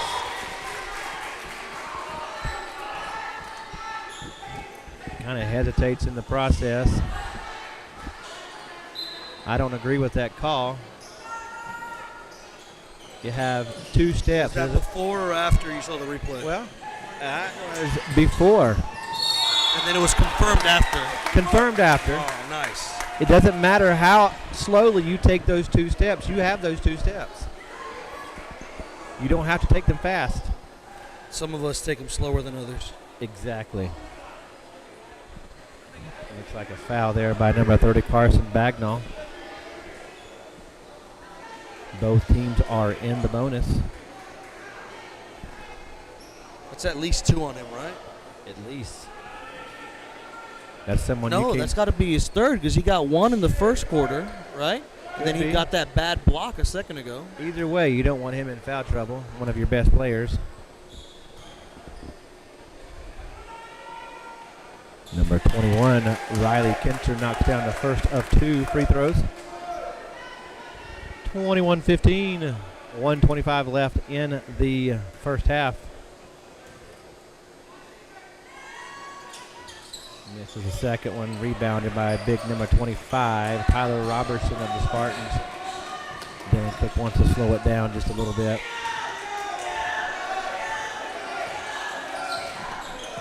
Ooh, that was a moving screen. Good call there by the officials. Number 35, I believe, Caden Jarrell. As a screener, you've got to allow the defense, give them a chance to react to it. And there was no reaction time.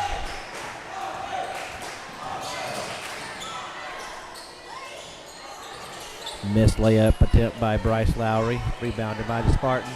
Dylan Cook wants to push, gives it up to Robertson. Robertson just couldn't handle the pass. Good pass.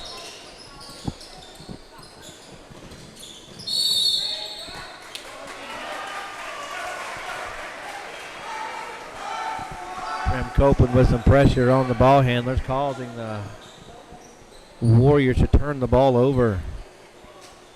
He's stepping on the line as he catches the ball.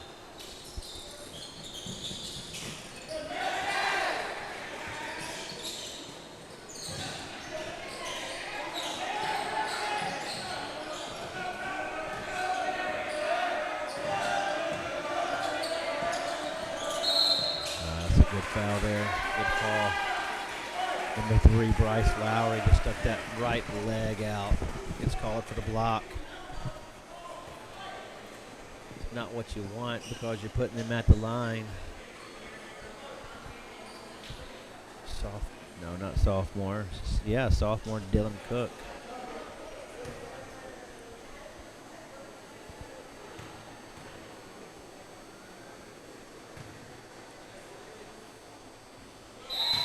Knocks down the first one.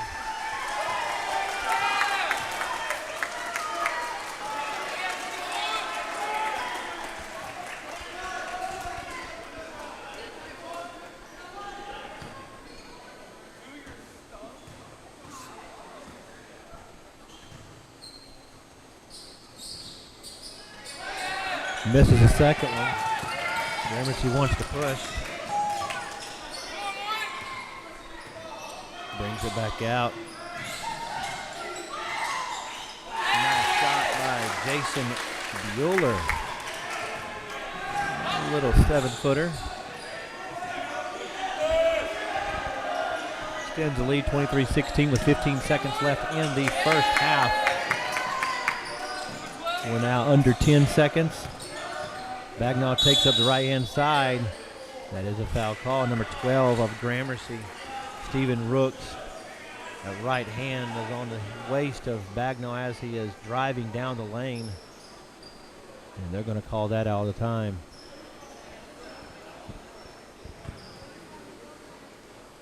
Bagnell at the line shooting 2. 7 seconds left. Can't make the first one. Looks like we have a substitution, number 5. First time we've seen this one today. Hayden Despain. And for number 25, Tyler Robertson. Got to think it's just not to pick up a foul.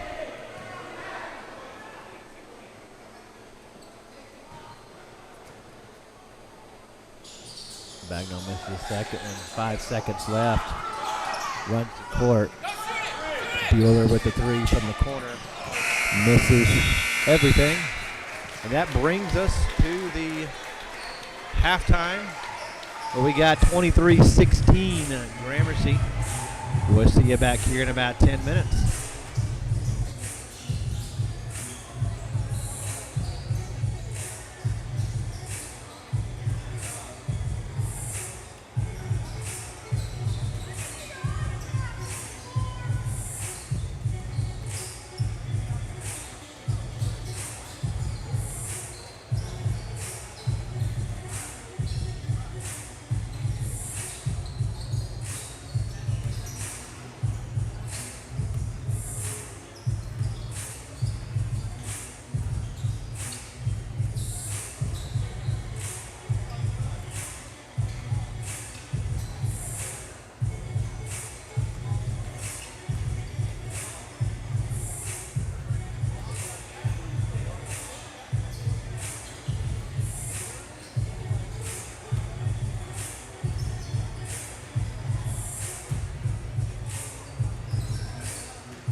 We are back in the second half, 23-16. Gramercy's up. Gramercy takes the ball out of bounds. See if any changes are made from the coaches at halftime. Nice shot there by number 32, Easton Monroe, but just didn't fall.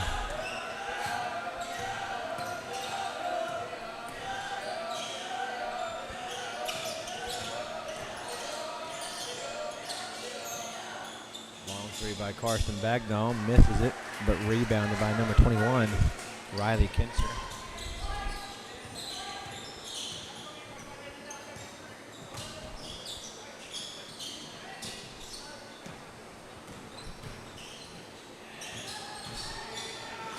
Stripped away from Easton by Bagnall there. Good take, just kept it in front of him a little too long.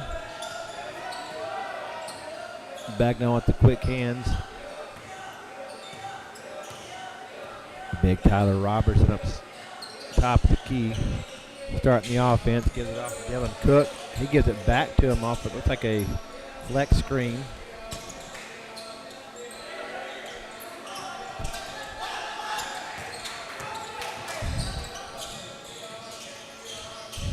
Good dump down by Bagnall to Tyler Robertson with the 2 points.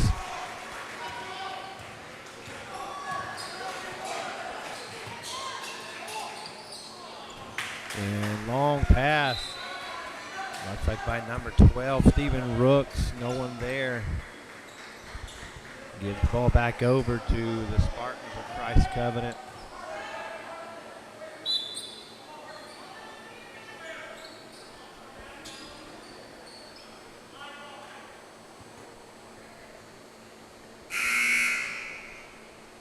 Substitution, number 35, Big Sam Long in the game.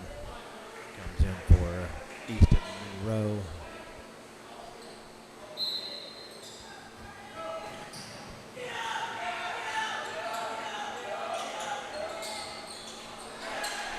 Blanc with the long shot, misses Long.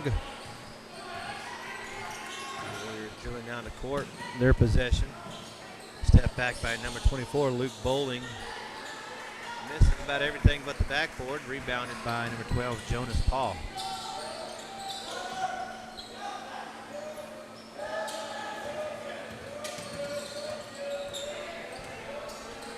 Good screen up top by Mr. Robertson. 3-point shot attempt by LeBlanc, but blocked by number 3, Bryce Lowry. And the process gains possession. He thinks he's standing out of bounds. He wasn't. The official wasn't going to call it, but then just falls out of bounds. Now a backcourt violation on the Spartans to throw a long pass from the sideline.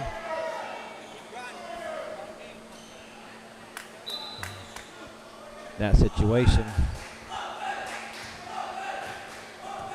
Mr. Cook just needs to let that go into the backcourt and then go and grab it.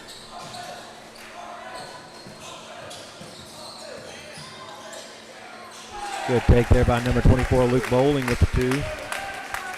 25-18, 5:15 left in the third period. Dylan Cook's calling out a play. They're content of leaving LeBlanc in the corner by himself. They're double teaming Bagnall.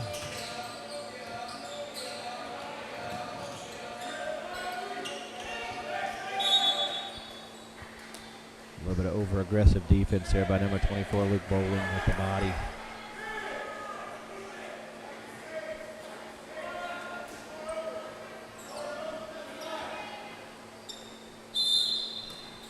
First team foul.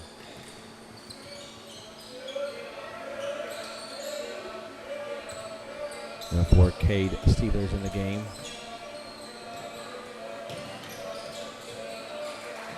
Long 3-point attempt by Tyler Robertson, no good, but Luke Bowling with the defensive rebound and wants to push.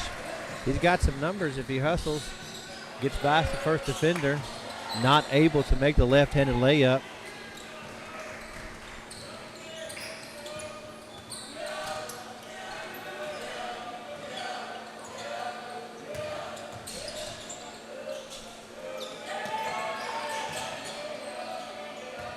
Good dump down to Jonas Paul there with a 2-point basket.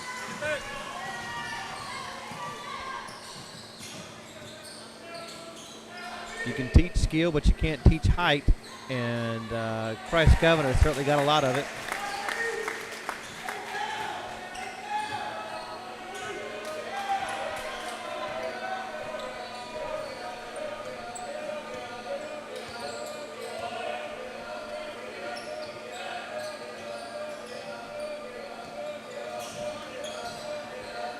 Tyler Robertson contemplated that three for a second, decided otherwise.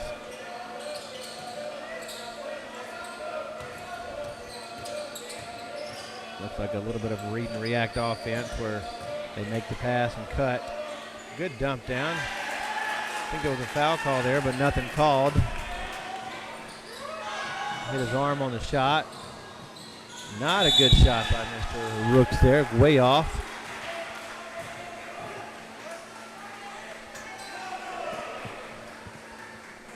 Both guys going for the possession here.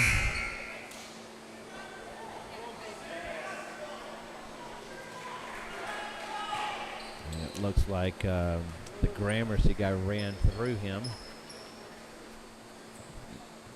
Doesn't look like Coach Braxton likes that call, and you know, not many coaches would, since it's a loose ball and both of them make contact. Once again, I have the benefit of a replay.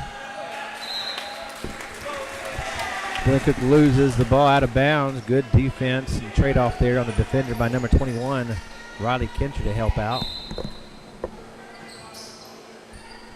Goes to still off that baseline, and Cook just dribbles out of bounds. Trying to find Big Sam Long in the paint. They do. Little 5-foot shot, knocks it down. 29-20 with 2.5 left in the third period.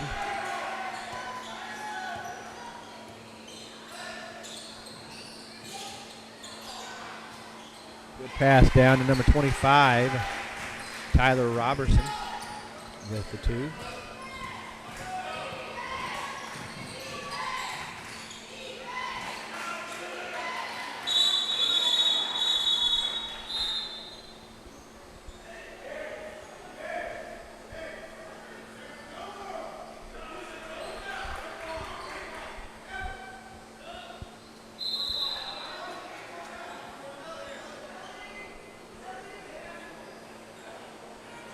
Like they didn't know what the call was. Two officials got together and made the call towards Gramercy.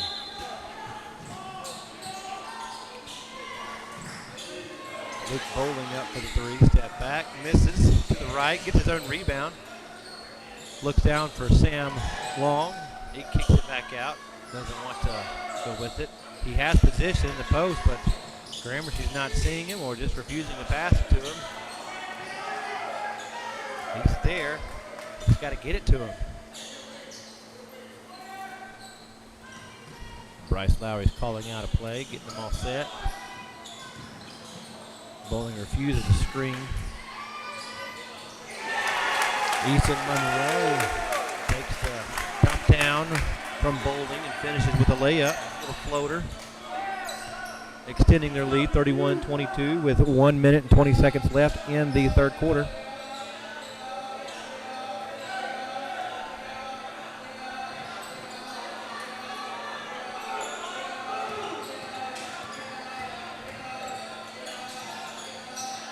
Good help defense by Gramercy coming off that screen. Good entry pass by Mr. Cook. I think he got that into Jonas Paul. But Big Sam Long picks up that foul. Sam doesn't agree with it, but not much you can do once the official calls it except to accept it.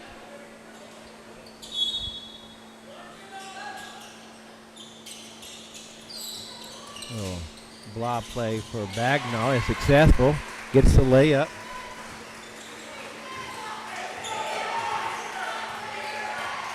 (31-24) with less than a minute left in the third quarter.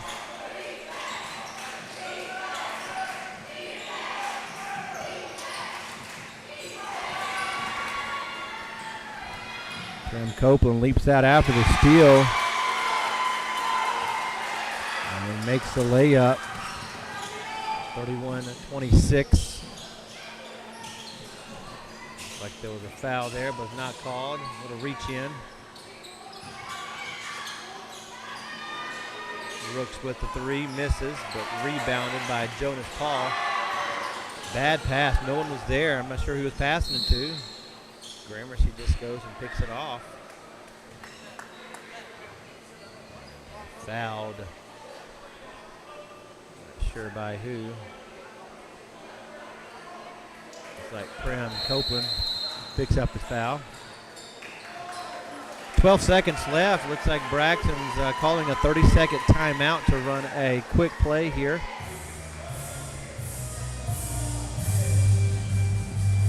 Be back in about 20.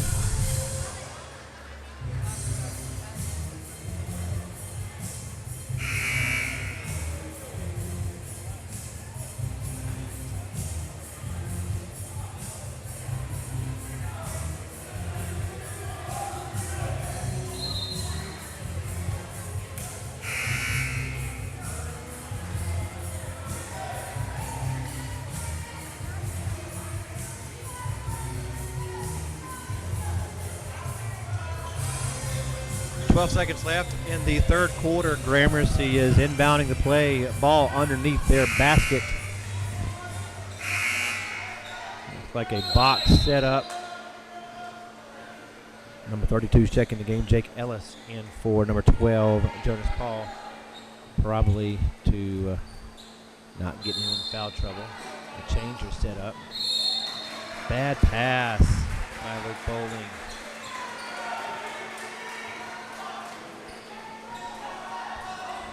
I guess the receiver should have zagged and he zigged.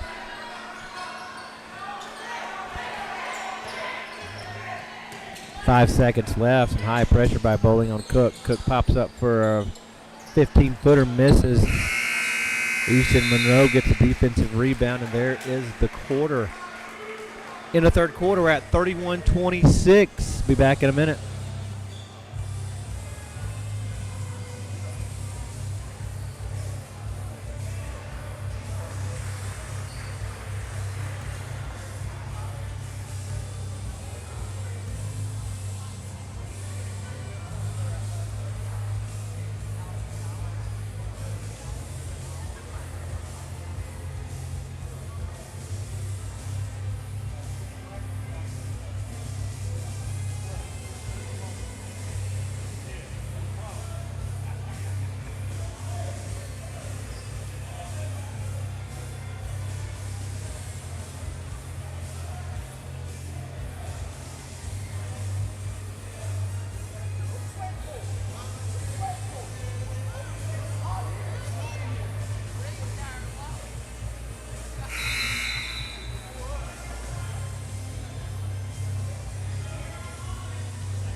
Fourth quarter started, 31-26. Christ Covenant has the ball, as you see.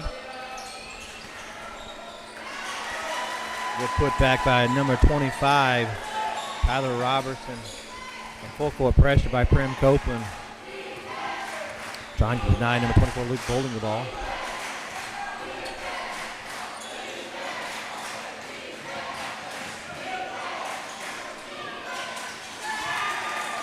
Jason Bueller with pull up from about 10 feet. Knocks it down. 33-28. 7-10 left in the fourth quarter.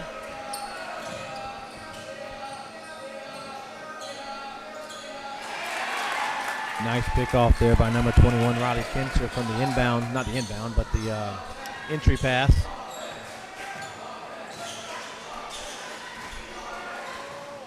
Oh, good pass by Kinser. Just Luke could not hold on to it. Luke cut back door and had his man beat.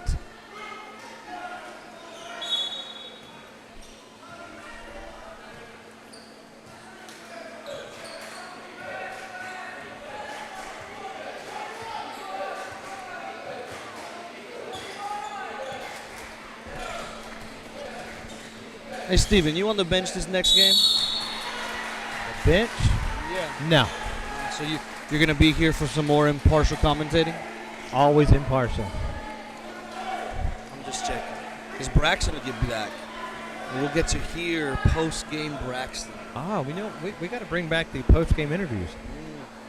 We's a lot of people. Caleb. Yeah, he can put his Cheetos down.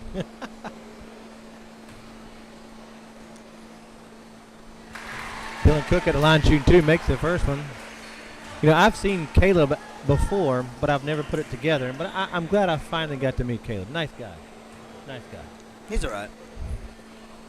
Well, I mean, he's from New Bern, so we'll take it. You get what you get with Caleb. But he is a Duke fan.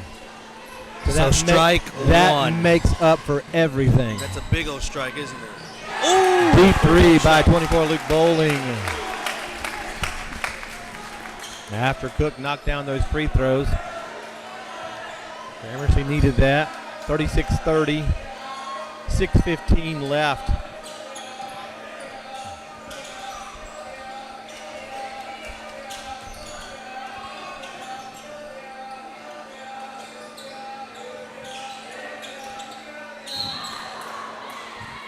Entry pass into the big man.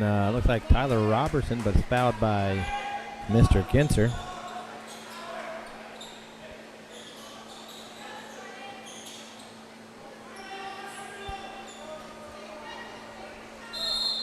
Inbounding the ball from the baseline. Wanted an entry pass in the paint, doesn't get it. Nice block by Easton Monroe. Straight up. Met him at the top. Think he could block it with his, you missed, with his elbows.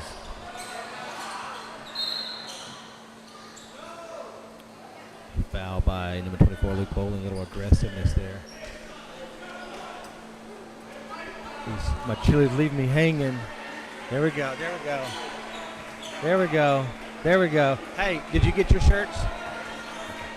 What you're missing is Steven is trying to get fist bumps from his crew as they walk by. I got him. But I he got forgets him. to put the mic down, so all we hear is, you get your shirt? Oh, you missed. Fist bump, fist bump.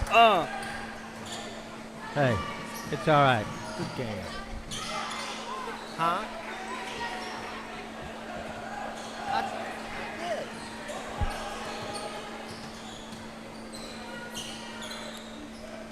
Got to dab up my faith crew here. See, that's what I'm talking about, that unbiased commentary. No. I dabbed up everybody goes by. I dabbed up New Bern, Gramercy. You didn't dab up New Bern. New Bern's not here yet. Young lady just walked by. She was from New Bern. Caroline. Absolutely. Our one of our former Mustangs.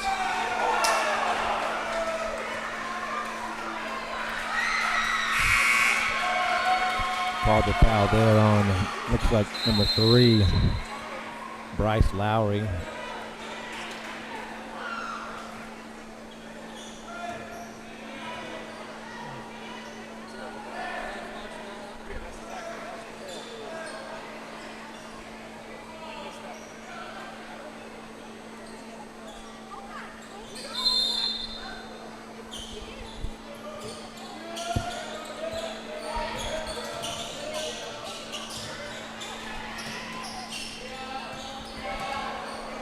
Double team up top on Mr. Cook. Tries to get it down to Jonas Paul.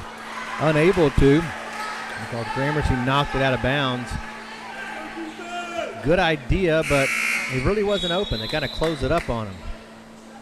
Number 12, Stephen Rook's in the game. Looks like he's checking in for somebody from the corner who was going to retrieve the ball. Number 3. Bryce Lowry.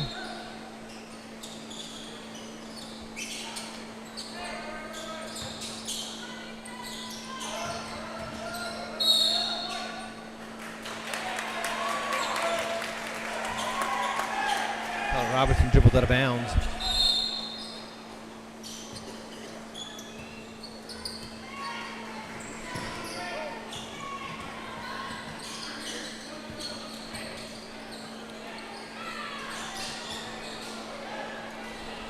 Gramercy with the 3, missed, rebounded by Christ Covenant.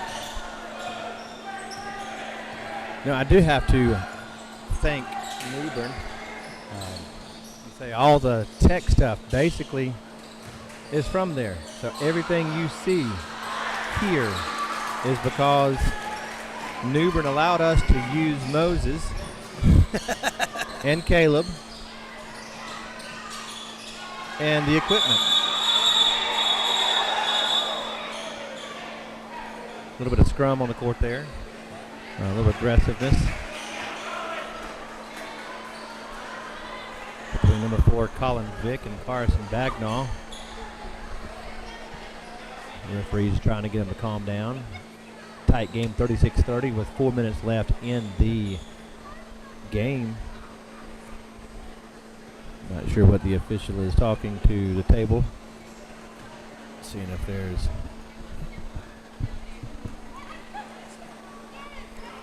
I think he's taking the jump ball.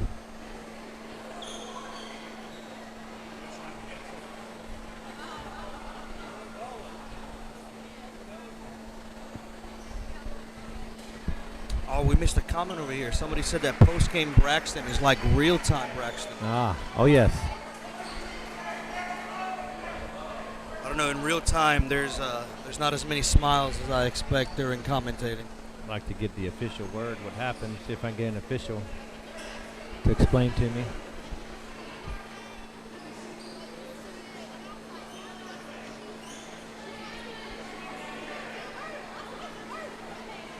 Hey, Mr. Rao.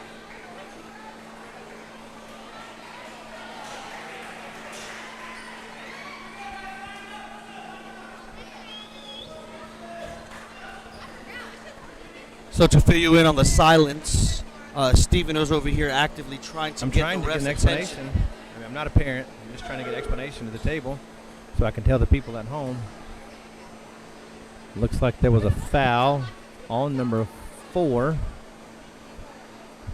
Colin Vick sending Carson Bagnall to the line. At least that is what I am assuming.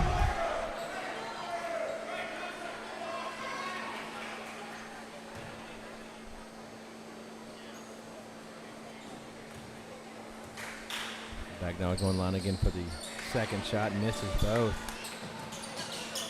Good hustle by Gramercy there to get that loose ball.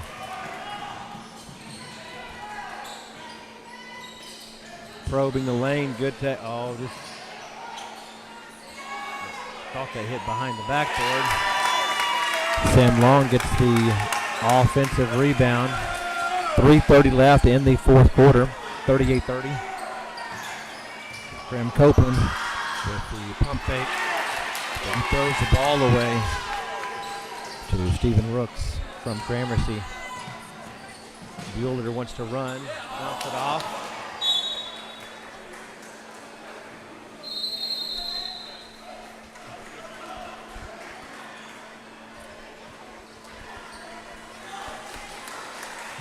Timeout called by, we'll say, Christ Covenant. Full timeout looks like.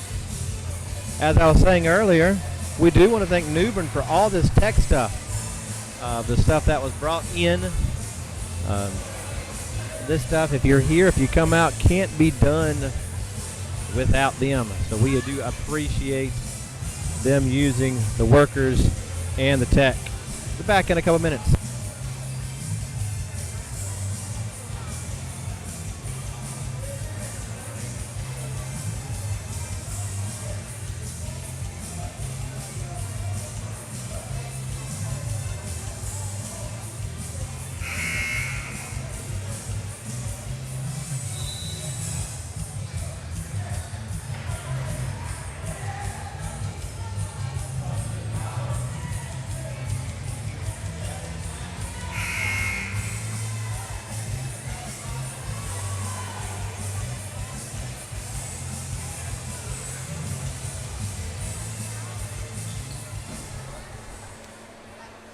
3:15 left in the game.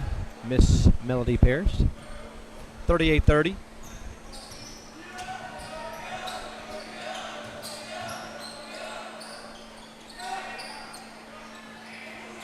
Bagnall 2 offensive rebounds. Can't get it on the third try, gets it.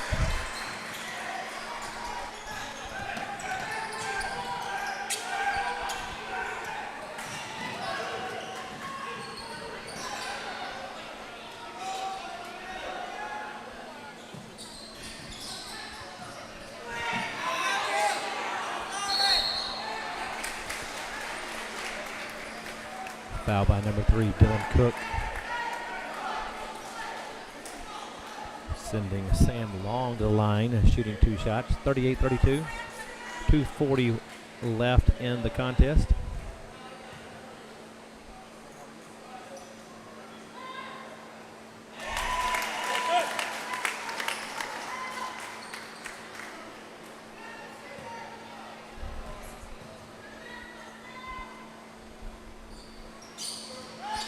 Makes the first one, misses the second one.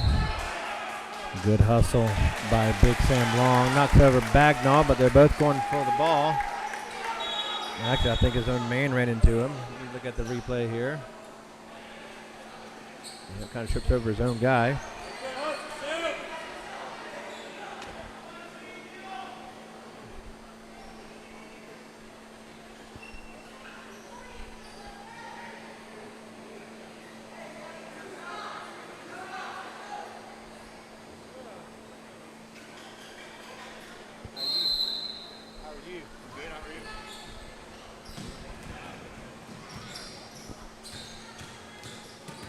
Full court pressure by Mr. Cook.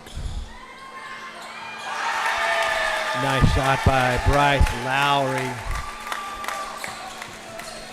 On the run, little floater there. 41-32, 2:20 left in the fourth quarter. Bagnall comes around the screen by Cook, misses the 3. Rebounded by Max McCauley and throws it right back to Bagnall. Robertson misses 2 close ones. And Bagnall picks up the foul at half court. All number 3, Bryce Lowry. And that is the second team foul. So they are not in the bonus yet. 41-32, 2 minutes left. Be back in about 30 seconds.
Reset the game, 41-32, 2 minutes left in the fourth quarter. Gramercy's up and has the ball.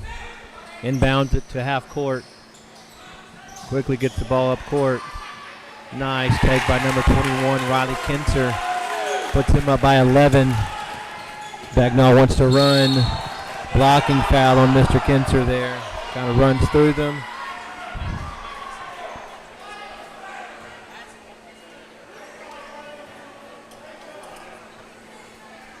He's kind of leaning to his right. Good call by the officials, leaning. Brings up 2 free throws for Mr. Bagnall.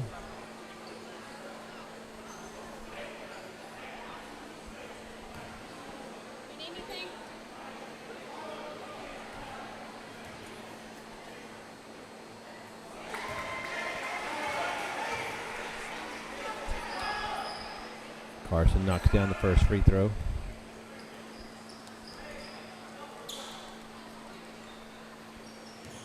Second one's coming up. Take a deep breath. Can't hit the second. Jason Bueller gets a rebound and wants to push up the court. This situation, you want to use the clock and let them foul you. And that's what he just does. I think he's fouled by number 5, Hayden Despain. Still the third team foul.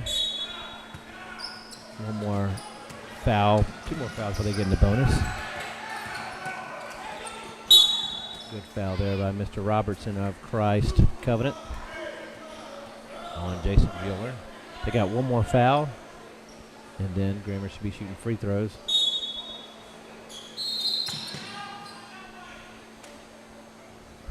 Gramercy calls a timeout.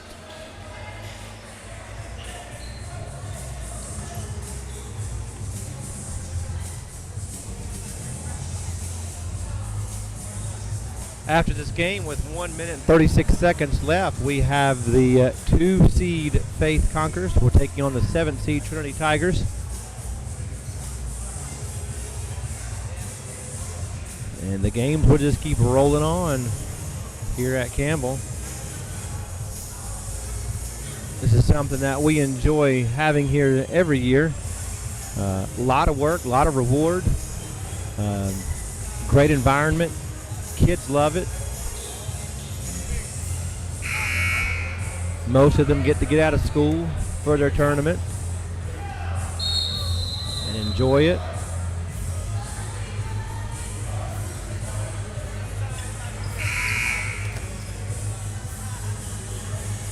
(43-33), Gramercy's up, 1:36 left in the fourth quarter. Gramercy's taking the ball out on the sideline right in front of our table. A little stack setup. Can't find anybody to get open. 5-second called by number 20 on Gramercy to get the ball in.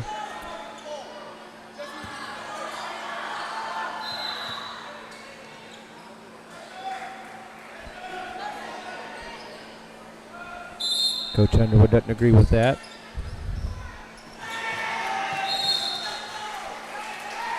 Fisher was telling him that the 5-second count doesn't stop until the ball is touched or possessed. Dangerous pass there. Cook got it off. Nice pump fake by Robertson. Takes it back in the lane, lays it up, finishes 43-36 with 43-35 with 1:22 left.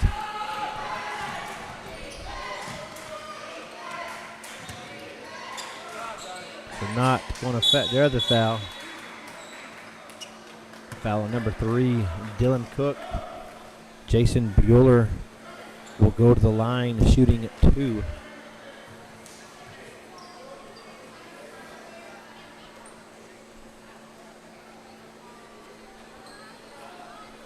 If Gramercy makes their free throws, they should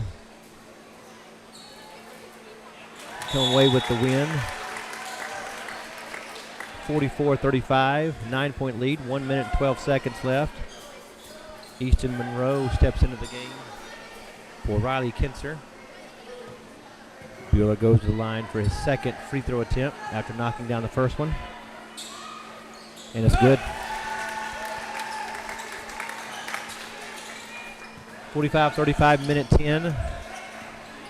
Christ Covenant doesn't have a lot of time to sit around and dribble. Bad pass by Jonas down. Tries to get it in the paint to Tyler Robertson, but just over his head and doesn't get it. Looks like the officials are, the Christ Covenant doing some substitutions for fouling purposes or defense.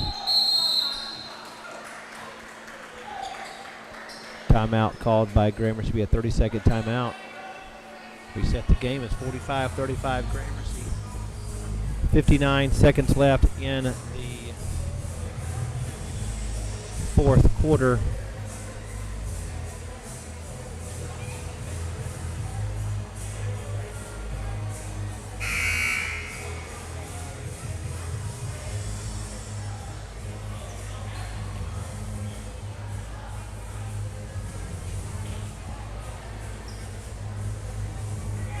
Once again, at the end of this game, you have about 8 to 10 minutes to go grab you a bite to eat, get you something to drink, come back. We have another game lined up for you as the 7-seed Trinity Tigers takes on the 2-seed Faith Conquerors. Gramercy inbounds the ball, gets it back to Easton Monroe. Looks like they're going to call a foul. One was going to call a jump ball, but the other one had the better angle. Called the foul. Looks like on number 30. Sending Easton Monroe to the line. There is 54 seconds left in this game.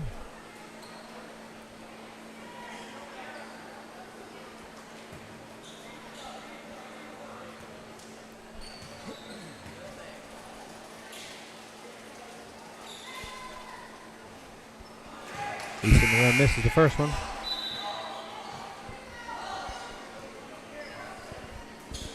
Skylar LeBlanc checks into the game.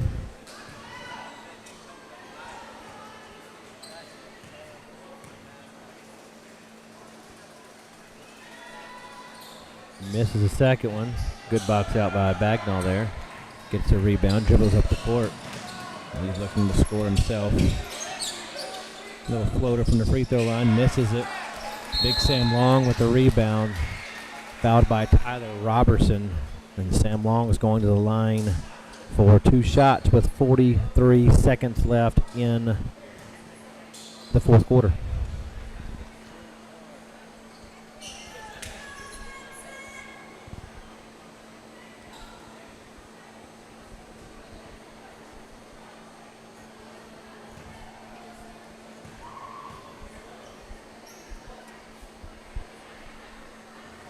Knocks down the first one.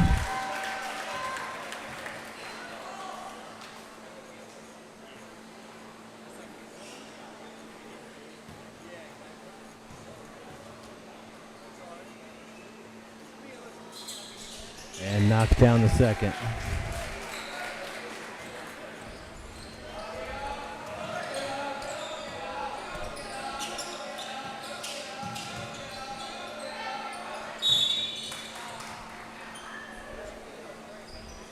Looks like the foul's going to be on 32. Mr. Easton Monroe.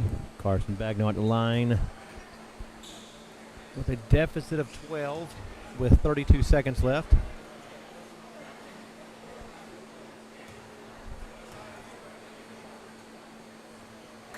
Bagnall knocks down the first one.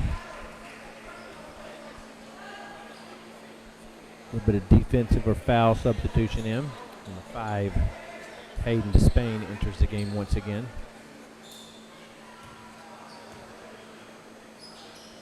Bagnall knocks down the second one. A little trouble getting inbounds in. Gets it to Sam Long. He's fouled by 25, Tyler Robertson.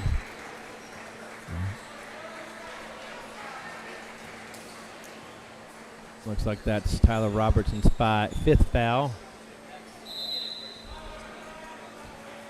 28 seconds left.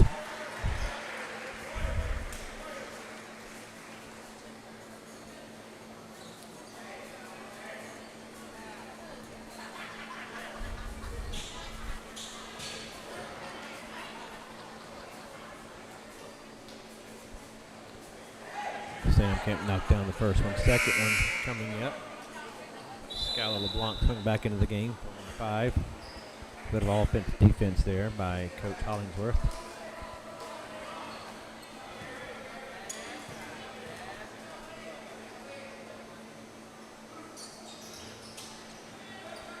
Rebounded by Jonas Paul. Cook's trying to get it up really quick. Gives it up to Bagnall. Goes in the paint. Shoots a 2, misses, but is fouled by Sam Long on that attempt with 16 seconds left, and that is Sam Long's 5th foul.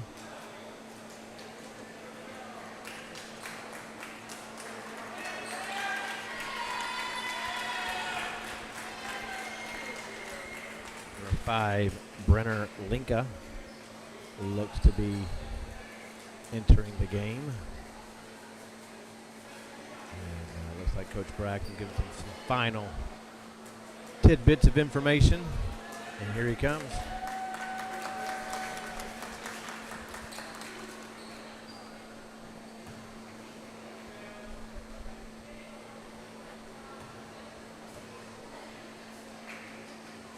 Knocks down the first one, 47-38, 16 seconds left. Bit of offense, defense once again.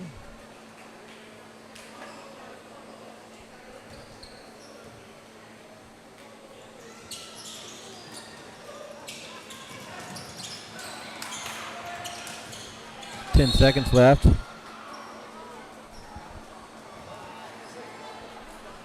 Coach Hollingsworth calls a timeout. Down by 9 with 10 seconds left. Going to attempt to drop a 10-point play. A lot of times timeouts like these are called just to work on something for the next game or experience.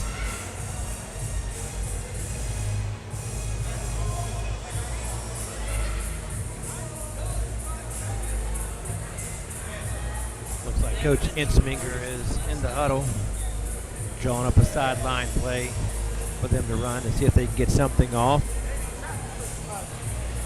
47-38, 10 seconds left.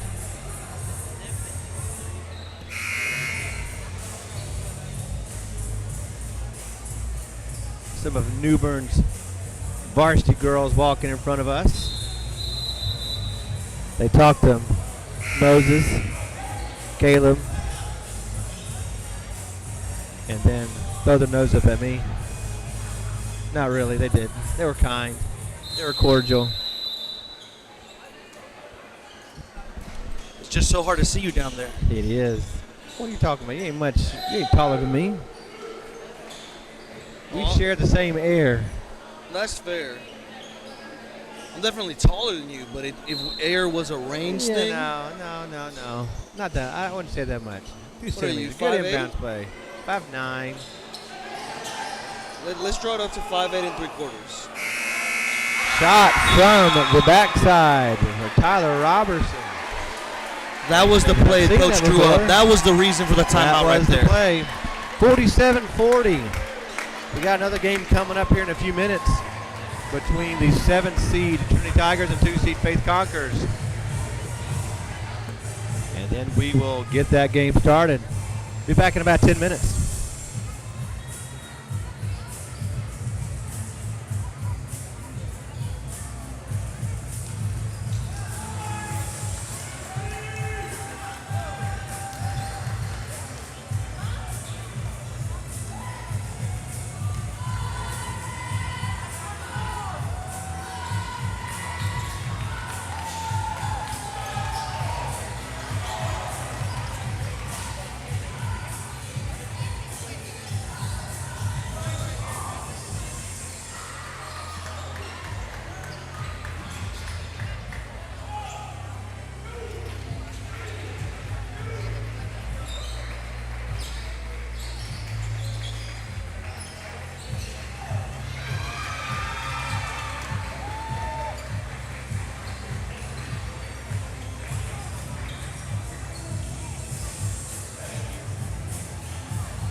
Here we are, game 4 for the day. Trinity wins the tip. Faith is going to their man-to-man defense. Staple usually for that the year.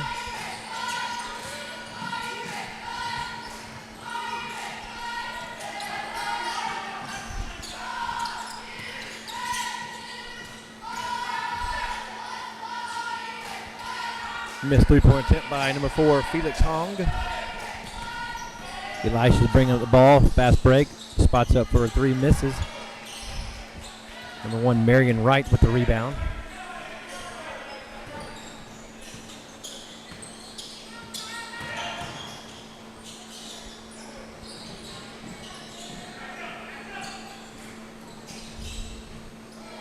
Felix Hong takes the ball back in the backcourt, guarded by Jackson Howard. Switches off between Andrew Kelly on that screen. Good screen there, causing them to switch. Hey, that's the best ghost right there. Number 20, Jaden Brown with a 2-point basket. Faith wants to run. Jesse comes down the court and gets called for the travel. Kind of leans in, expecting contact, receives none. Traveled with the ball.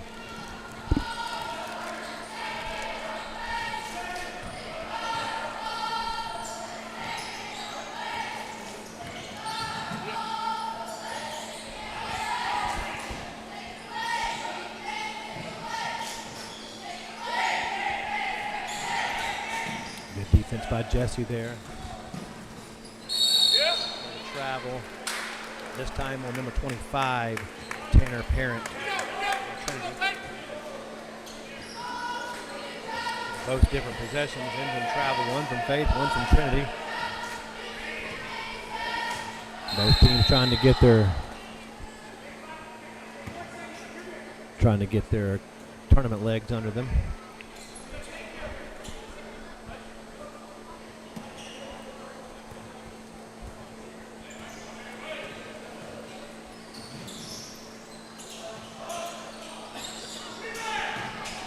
Missed 3 by Elisha Powell, rebounded by Felix Hong, and stolen by Jesse Carrillo, and is fouled on the layup attempt.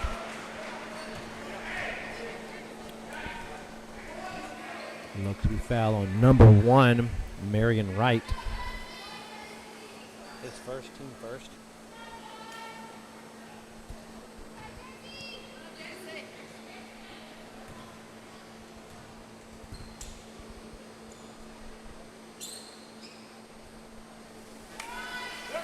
Missed his first free throw. Second one's upcoming.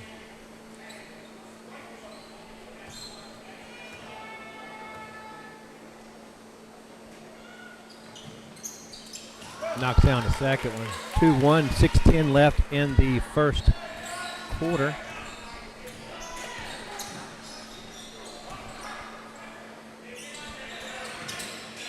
Picks up his dribble up top. That's not a good idea.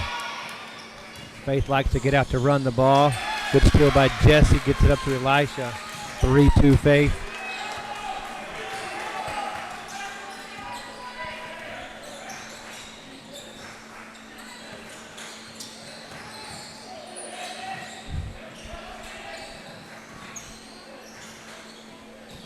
Jaden Brown dribbling up top. Elisha Powell guarding him.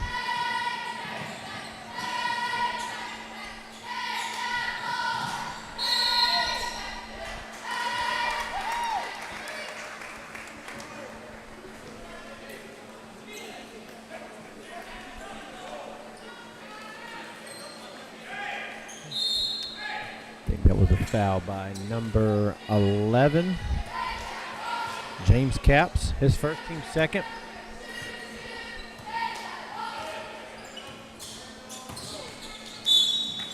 Jackson Howard takes the ball to the hole, is fouled by number 20, Jaden Brown, his first, team third. Jackson Howard, the line shooting 2.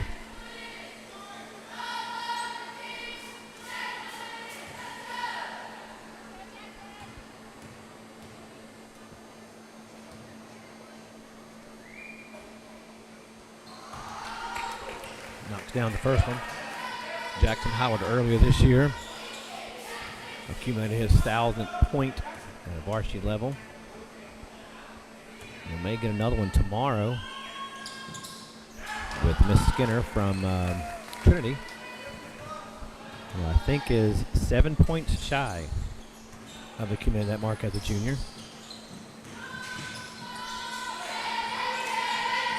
Gets into trouble.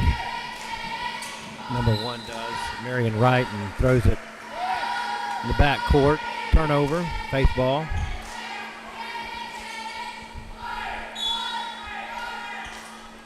Coach Howard yelling out a call for his team to run. Jackson pops up, shoots a 3, misses off the back of the rim, rebounded by Marion Wright of Trinity. Takes it to full length of the court, misses a layup, rebounded by Chandler Robertson. Faith wants to run. Nice dump down to Andrew Kelly. Kicks it out to Chandler Robertson. Passing around the perimeter. Defender leaves Elisha. Elisha shoots the 3, misses. Rebounded by Trinity.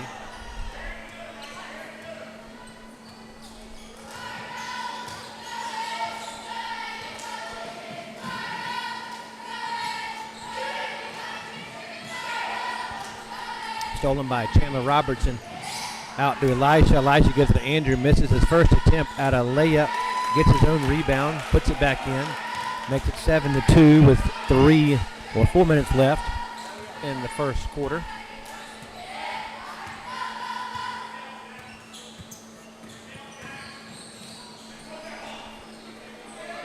Good kick out by Marion Wright. Peter Tong just couldn't make the 3-point attempt. Rebounded by Jesse Carrillo of Faith, and then Coach Howard calls a timeout. I think it's a full timeout, it looks like. So we'll be back in about a minute.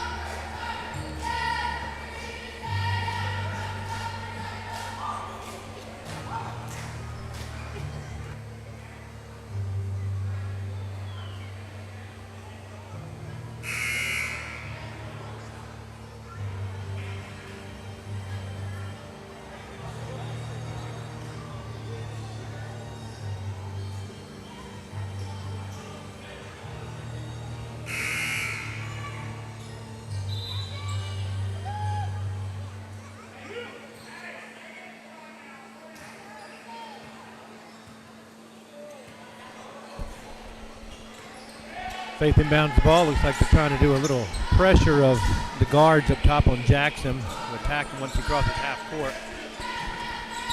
Jackson gets rid of it to Jesse. Jesse down to Andrew Kelly. And knocks down the 2. You know, Steven, I just want to say I think you're doing a really good job of not sounding very excited when anybody does anything in this game. You know, what a shot by number 20, Jaden Brown from Trinity. That's better. I like that, yeah. Well, if I got excited over Faith, I'd get called bias and a bunch of other things. So I've called you worse this week. that is true. That is And true. we're in day 1 together. Hey, the sky's the limit with you. Like Jordan said a couple years ago, the ceiling is the roof. Yep, and he is a Carolina graduate. Very confused. Who makes more money in an hour than I would in a lifetime. Maybe not that much, but it's pretty close. No, I think you're pretty close. Yes. Good defense by Jesse Carrillo. Refusing to push it. He had a chance to push it.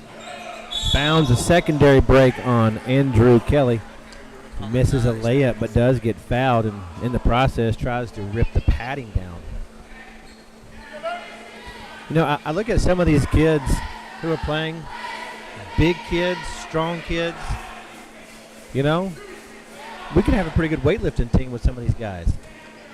Tricom, There we go. our own little local Olympics.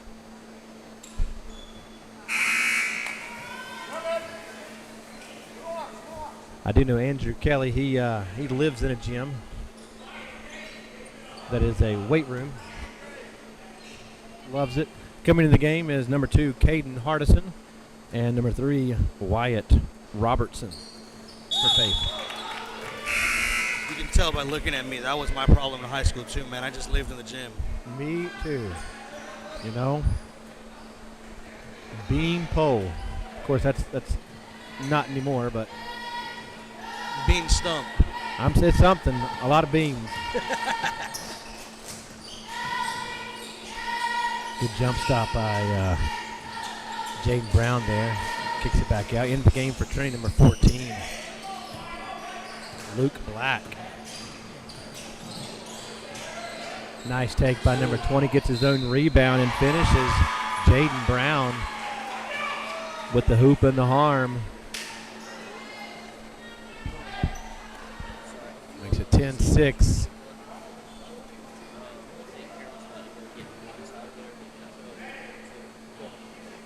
Score is 10-6. My crew who's keeping the score is too busy eating Cheetos.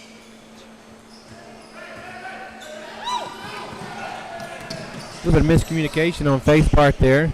Off the head of Wyatt Robertson, but it is gathered back by him. Step back jumper from 3 by Jackson Howard. Misses. Andrew Kelly rebounds and finishes with 2. You would think with all the Cheetos he had last night, the ones he had this morning, you'd think he'd be done by now. Cheetos are great. Now are they puffs or crunchy? Crunchy, he says.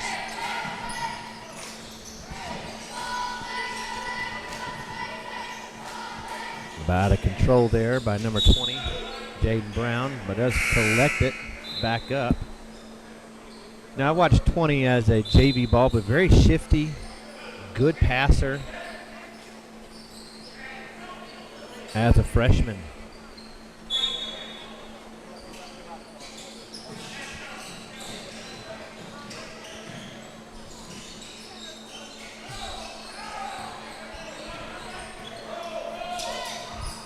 The one Marion Wright's back in the game. Jessica with the rebound, lays it up. With the bucket, 14-6. Less than a minute left. Good jumper by number 1 Marion Wright. Yes, it was. 14-8, 30 seconds left.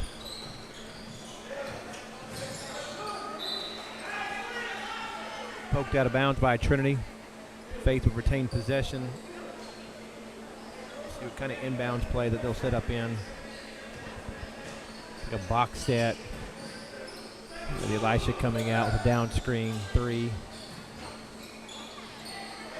Caden Hardison got his hand on the ball, just not able to possess it. 20 seconds left in the first quarter. Moses, I got a comment from Scott and Christy Coghill. Uh-oh. Their Facebook is like me and my wife. We never know who's talking. It's probably Christy because it's perfect grammar. Somebody please turn Moses' mic off. No basket. And again, Scott could have perfect grammar. Does Scott got good punctuation? Hey, be careful. He's your boss. He signs your paychecks. No comment. 14-8 at the end of 1. Second period's coming up.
Taylor Stocks, I got that text. And okay, wow.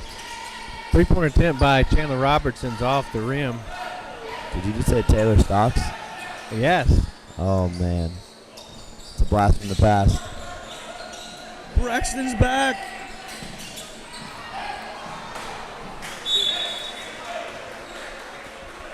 I think you should stay, Taylor. Which I've thought that all along. You should have stayed. In every facet of the word, I think you should have stayed. Every facet. We miss you. Tournaments are more fun with you here, man. 14-8, 7:30 left. I mean, if you're the Tigers, you're not mad about that quarter. No. You shouldn't be. The coach didn't look mad, I'll tell you that.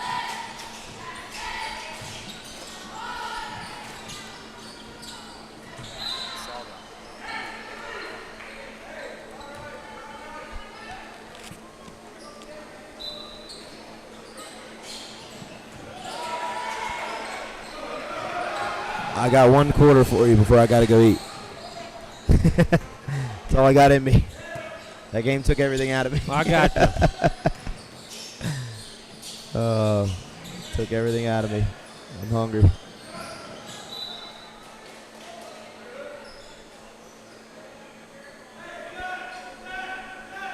This Faith team plays basketball like a bunch of soccer players. I should say they play defense like a bunch of soccer players. They are so good with their feet. Oh, of course I say that as soon as one guy falls, trips and falls on his own feet. Whoops. But they're so quick on their feet, and fast and twitchy, and defend really well without their hands. I mean, it's impressive. Something Coach Howard preaches and works on. Yeah, I mean, their man-to-man is, I mean, it's got to be the best we have in our league this year. It's impressive. Well, I'm looking at Coach Howard. He doesn't seem to be too pleased right now. Yeah, impressive isn't the word he would use so far, but, I mean, Trinity's made some shots, too, that are contested, but the way they keep you outside the paint and the ball pressure on the perimeter is just, if you don't have good guard play, which to Trinity's credit, they got a couple guys that are okay being pressured and are tough with the ball. Yeah. And, you know, I mean, they're going to be able to score a little bit against it, you know. Braxton, Dylan Everett says hello. Say what? Dylan Everett says hello. Dylan Everett. What's up, buddy? Trinity alumni. Speaking of the Taylor Stocks days.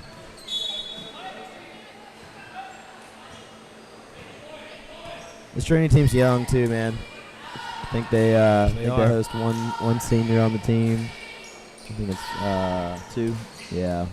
Marion Wright. I knew he was one. Yeah, they're good. They're gonna be a good team. JV team has some solid young players. Oh, he's got an ankle issue that I hope he didn't just re-aggravate. Okay, good. He looks good. He rolled it against us pretty good.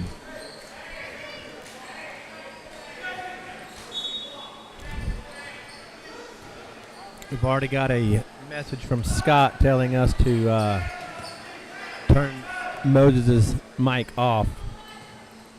Ask for a response from Moses. Said, be careful, he signed your checks, and he says, no comment. No comment. Coward. That's the best answer. Listen. Oh, that was a good feed. Good idea. I can say that because he hasn't signed mine. Wait a minute. You applauded Dan earlier for staying quiet when his wife spoke to him. Said it was a smart man. I choose to stay quiet for my boss's comment, and I'm a coward? Yes. I just wanted to make the record clear, but okay. That's for calling me a Fruit Loop. Just calling it like I see it.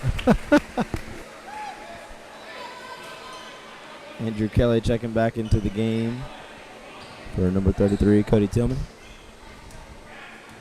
Want to face only significantly tall players. But they somehow still play big. Andrew Kelly does a lot of work down there. Oh. Andrew mid-play kind of turned around, asked for a foul, and then he's like, you know what, I'll just foul myself. Give myself a little push in the back.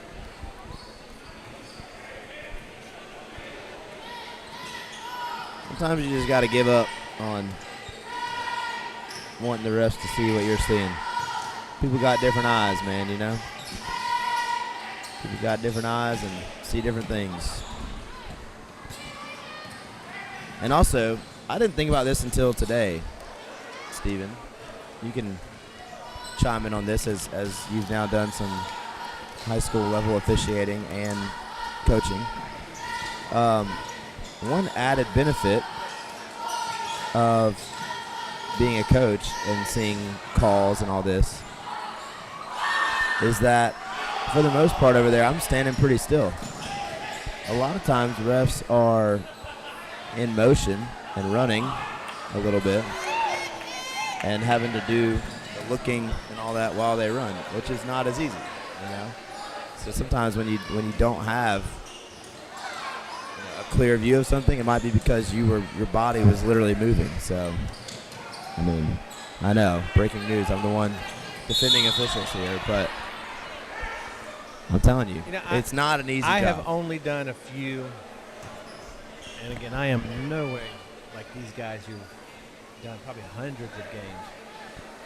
But I do like watching YouTube clips and things like that on officiating and little different reels, and I found out it's hard.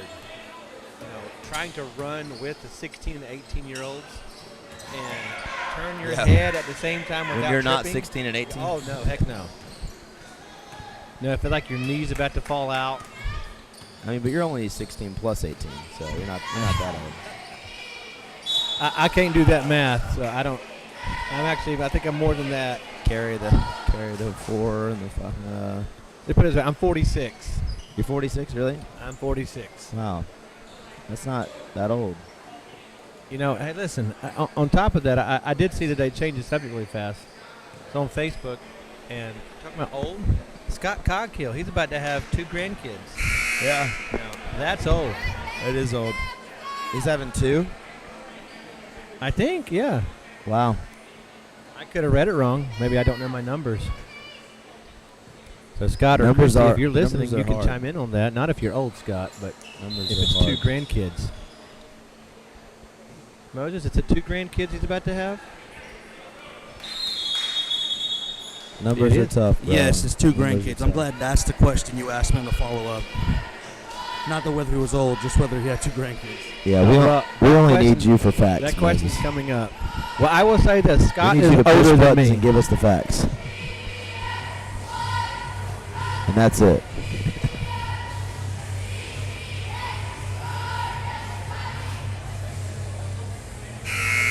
We did miss Scott last night. Yeah, we did.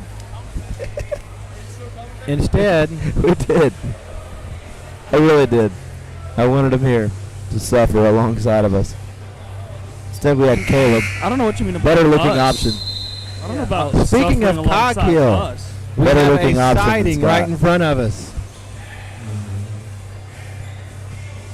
His son, The cutest Coghill for sure. until the grandkids come along. Well, they're not Coghills, never mind. Yeah, true. Hey, if he has anything to say about it, there'll be Coghill. I was about to say, we might get a little name change. Middle name Coghill. What's the wife's last name? I have no idea. Who? Ainge? Ainge. So they can name it Coghill Ainge. No, not Christy. Oh. Well, which Good which feed. side? Good feed, good feed. Both daughters Get out are of bounds Coghills. play. First name could be a Coghill. Both daughters are Coghills. I'm getting us focused But back on having what the matters here, guys. I know, but that's not your last name. I'm That was sorry. a There is great a basketball inbounds game play. going on. It was a great inbounds play. I'm sorry I missed it. You guys missed it. I mean, I hate you missed it, but I'm still trying to understand if Steven's having a stroke over No, here. I feel like Bill Walton. Of course, he's dead now. Rest in peace, Bill. Did you need to say that You to feel say you dead? felt like him? You need to honor him. For his off-the-ball rants.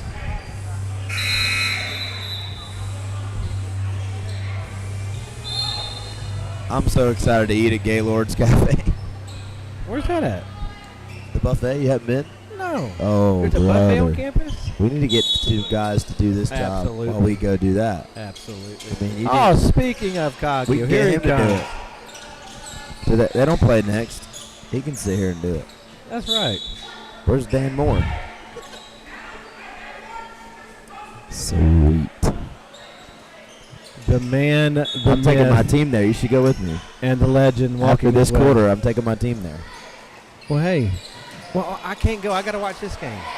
Oh, yeah, you're Can right. you not wait? You're right. Huh? Can you not wait? We got our girls' game to watch, too. You're killing me. So I got to sit at a table by myself. No, There's nothing more you'll depressing. you'll be out there. No. You'll be out there when we're finishing up. We'll linger. Maybe Getting delirious back here.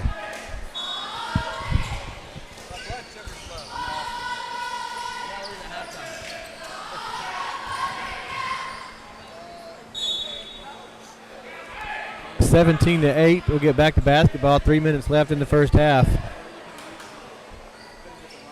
the Tigers have been able to keep this one close. And I think the expectation was that it would be kind of an early exit from them. But they are battling. They haven't scored this quarter, but they've been able to maintain a lower lead for to fight back against because they've played defense. And Faye's been missing some shots. A lot of shots. A lot of shots. I don't I don't think feel they like made they're a three. taking really bad shots, but they're just not hitting anything. I kind of wish this well would run dry tomorrow, not today, but it's all right.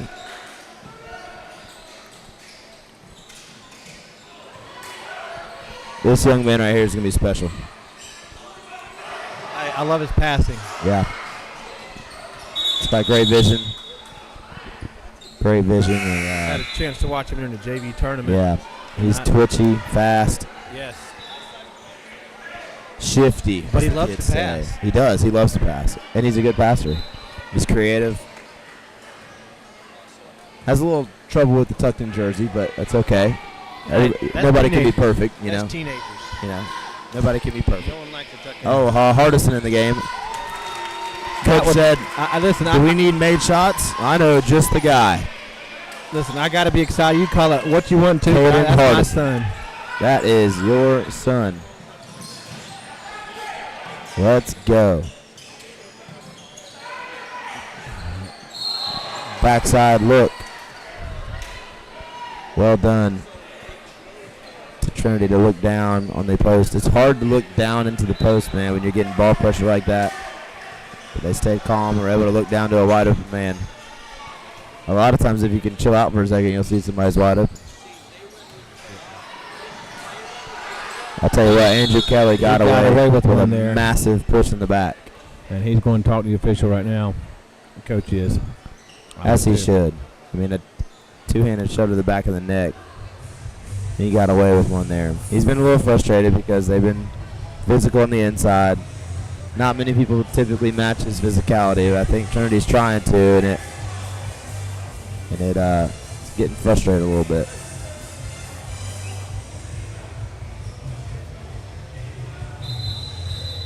I just want to shout out the Christ Covenant Spartan boys. We beat them by 20-something-ish about 10 days ago. I mean, they were dogs. They were dogs all night. The thing is, they got Well coached, well Big boys. played. They mixed stuff up they were doing. They didn't look like the same team from a couple weeks ago. So kudos to them, man. They played a great game. Got us off our stuff. And worked hard to do it. So that was fun. It was a fun game. They were really good. I'm excited to watch them again tomorrow.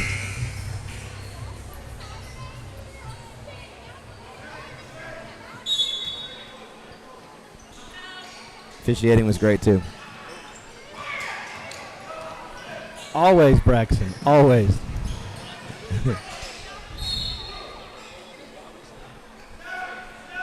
All right. One thing. Trinity. I mean, dude, holding this Faith team that can score in the 70s on any given night to 20 points with a minute and a half to go in the half is impressive. I don't want to be in that locker room at halftime. Yeah, I think we might hear it. Wow. Athletic play there. Yeah, From Trinity. athlete. Straight up athlete. Still got Caden in the game. Shooting presence. Way to swing it. Patience. Good pass. Got two of our roommates from last night Yeah, in the game. those are our roommates. Good job to Trinity. They're doing a good job with their pace. You know, Faith oftentimes They want to run. tries to speed you up, tries to make you play fast. Trinity's doing a good job of being willing to keep it a slower pace. And they're going to get a foul there. And that's on Caden. Caden Hardison. I thought it might be on the help defender there reaching in, but they get that one on Caden. He's a hard kid to stay in front of, man. Maybe number 3. He's fast. Into the game is Jesse Carrillo. I'm going to say this, confidently. I think he's the best on-ball defender in our league. He's tremendous. He will annoy the fire out of you. Defender in our league. It's a big shot. Missed. Rebound by Caden. Outlet to Elijah. Back to Caden. On the run, Klay Thompson-esque. I don't think Coach Happy. Trinity is not hustling to the ball, and they're going to be. I heard that slap from here. I have headphones on, and I heard it. I got headphones on, and I heard that one. Yes. Good patience from Faith, and they're going to be rewarded. There it is. Great shot. Great shot. Oh my, that was my nice. Goodness.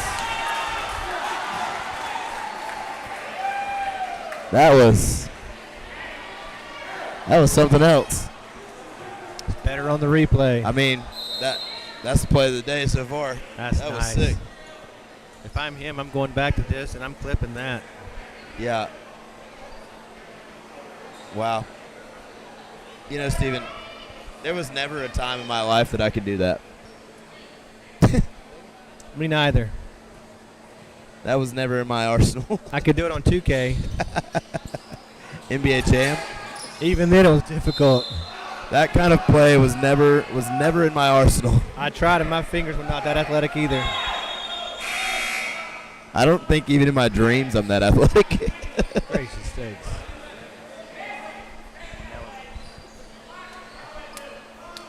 (23-14), 0.7 seconds left. 7/10. Well, would you look at that? Trinity coach is fired up. Yes, he is. Rightfully so. Bangarang. A 6-point game. Going into halftime. Great shot, great half for both teams, working hard. Time for Gaylord's Cafe. We're back in about 10 minutes.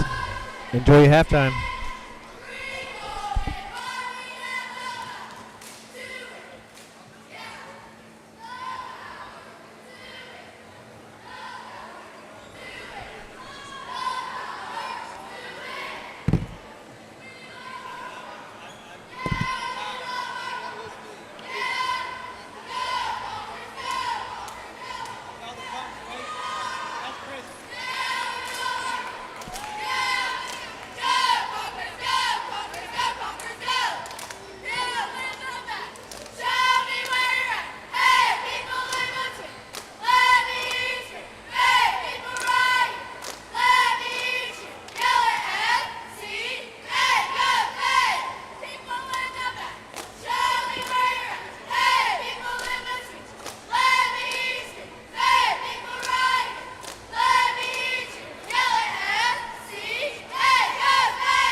low. Second half has started. Trinity has the ball. They're content at holding it, using that clock. They don't want to get into a running game. Looks like with the jump ball, hand it back over to Faith on the alternating possessions. Face up 23-17, 7:23 left in the third quarter.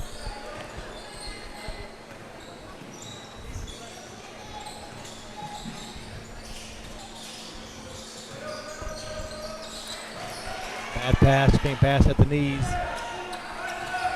especially to a shooter. You and Braxton were talking about Fate's defense, their on-ball defense, their help defense is really good. Coach has done a good job. They're disciplined and they're fast. That helps. Trinity's taking them out of that speed game. Yeah. Trinity's handled the 2 runs that they've gone on. They still got to guard the 3. And that's, he's not going to miss too many more of those. And he's just tough. He's not tall, but he's tough. Oh, that might be a carry. Yeah. There's a lot of new moves out there. I'm not sure that one is caught on yet. Give it time. They'll make it legal. Yeah. 25-17, 6:29 to go in the third.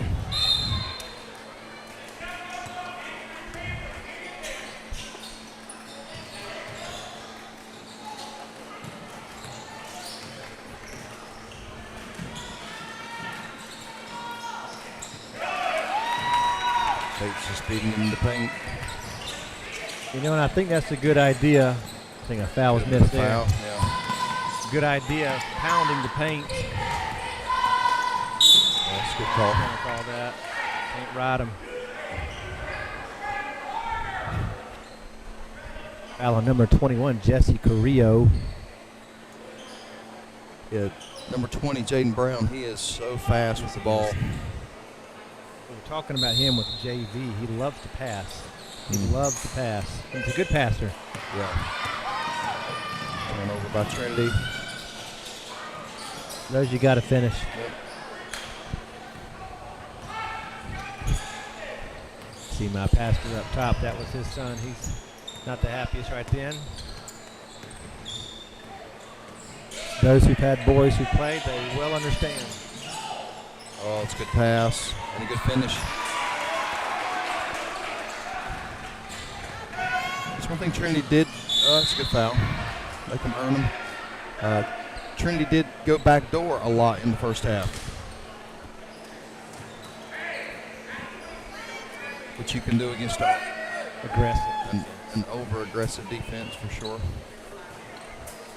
Something I've always taught my teams is once they make that pass, your first step is back. That's right. Not forward. Easier said than done, though. Yep. And this free throw makes that a really good foul now.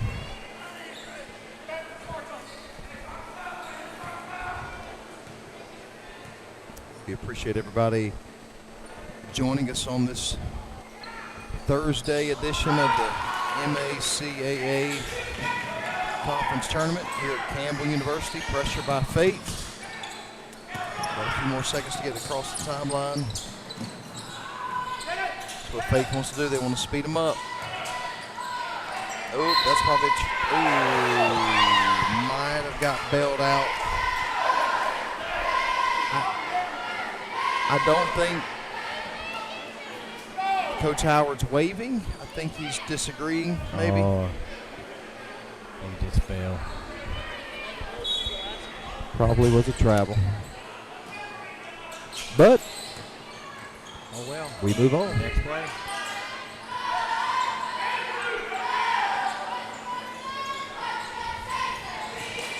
Getting a whiff of that chicken sandwich, and I'm very thankful someone asked me if I wanted one. Got a timeout on the floor, 30-second timeout by Trinity, called by the coach. Well, Scott, I was keeping up with fouls until I got delirious. And According to the sheet, there's only 3 fouls. And I stopped at 3. We'll be back in a sec. So I have no idea where we're at.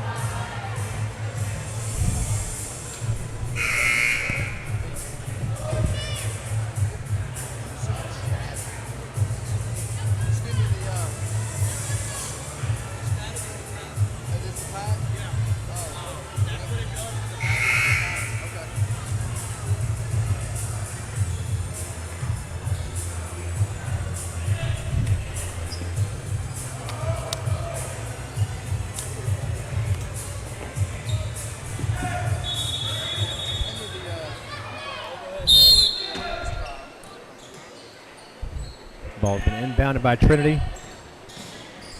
After that timeout, Braxton was using by number 20, James Brown taking it baseline.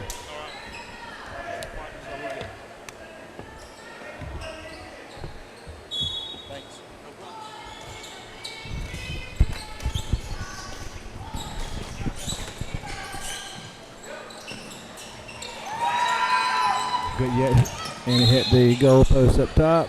Stepped out of bounds first, didn't call that one. Called the second one.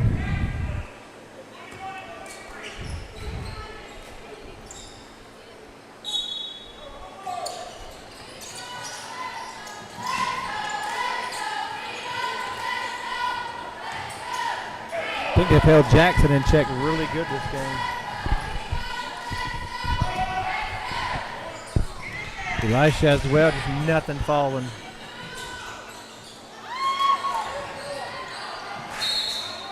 That's good hustle.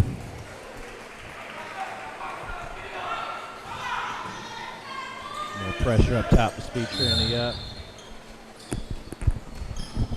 Mo. Can you give us more? Steal by Elisha Powell, gives it up to Andrew Kelly.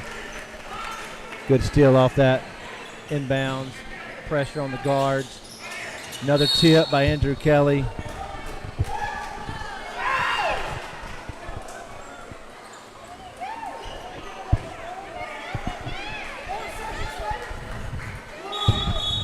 Called a foul on Elisha Powell.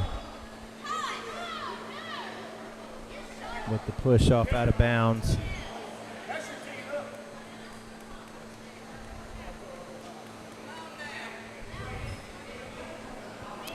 Looks like our referees are looking to see where they're going to go grab supper tonight after the game. Exactly. Looks like they're Taking still the points undecided. Taking account of the points and what's supposed to be counted. That's a foul. Gotta show them your hands. You can't play with your hands. And that is that the 5th team foul or the 14th foul? That's 5 team fouls. That's the bonus. So Trinity will be in the bonus the rest of the quarter. How do you like the new rule? I mean, it's a year and a half old now. Me and Braxton were talking about it earlier. I do wish fourth quarter, maybe go 1-on-1 fourth quarter scenario. Yeah, I don't know if I mind the 5 fouls per quarter because you get the reset. I miss the 1-and-1. I do too. Yeah, as a coach. To me, it penalizes the bad free throw shooter. Yep. The 1-and-1 does, yes. Yes. Mm-hmm. Absolutely.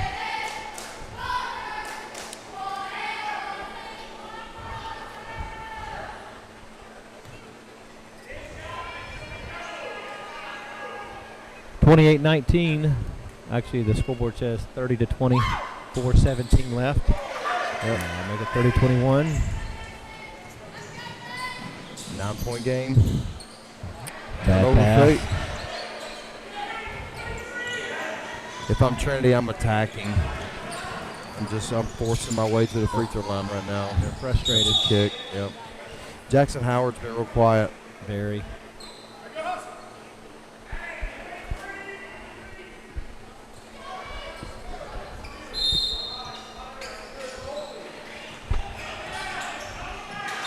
I don't like that call. I saw one on the way in where we had the guy do the slow down, and they called the Interstellar travel. You gotta be able to discipline yourself as a referee to count steps. You know when I realized that, what you just said? Tricom last year. I Tricom last year. Yes. Called your son for a travel. It's the same thing. Yes, and he's still a little bitter about that. Hey, you know, he can get in line with everybody else. That's it. That's a good move by Andrew Kelly. He's so strong. He's been the best player on the floor. Been the biggest threat. I'm not sure Trinity has an answer for him.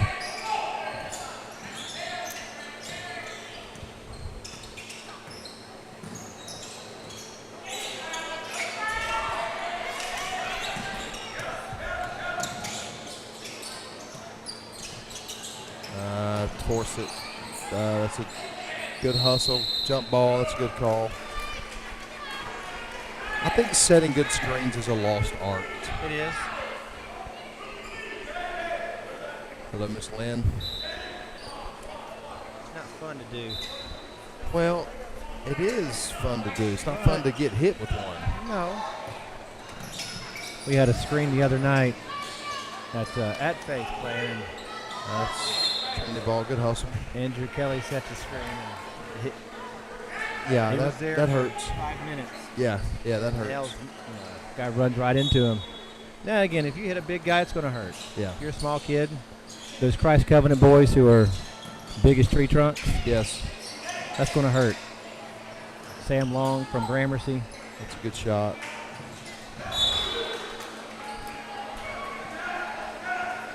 Felix from Trinity. I just don't think he shoots the ball enough. No. He's got a great shot. He didn't in the JV tournament. He had several open looks that he just didn't shoot enough. Man, that's going to the free throw line. They're calling it tight. Yep. Well, and the coaches tell him not to reach. Yep. Players got to adapt.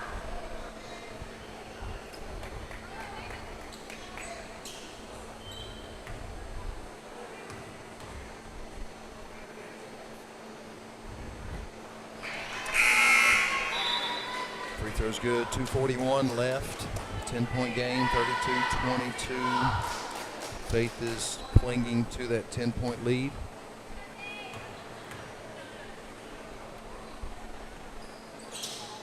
Free throw's good. 9-point game.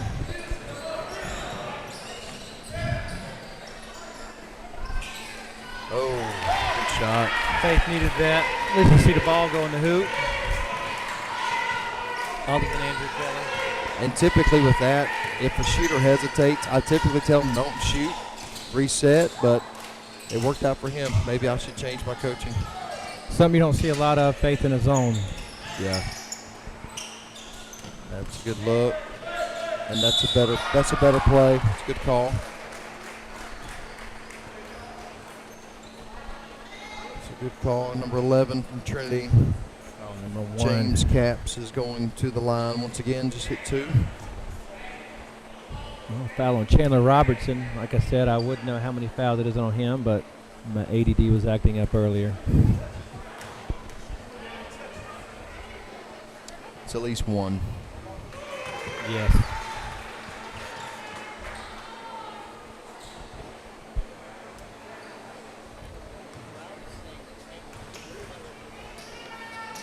We've got a question. When does Suffolk Christian Academy girls play? Suffolk is in our 1A tournament, and that is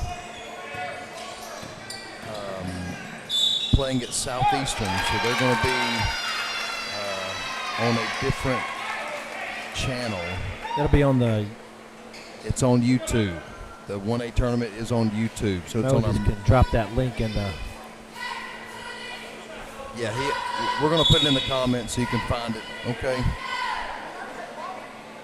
He's got it. Will Floyd, we miss you, buddy. That's a Christ Covenant grad. Amazing young man, amazing family. And in high school, he sported a pretty cool mustache, too. I couldn't grow a mustache until I was 37. Well, I'm not big on the mustache. No. Now that's for a cause. But it works for some people. That's what we need to do. Put in the comments, best mustache. Who sports it? I mean, maybe Tom Selleck, I agree. Magnum PI, maybe.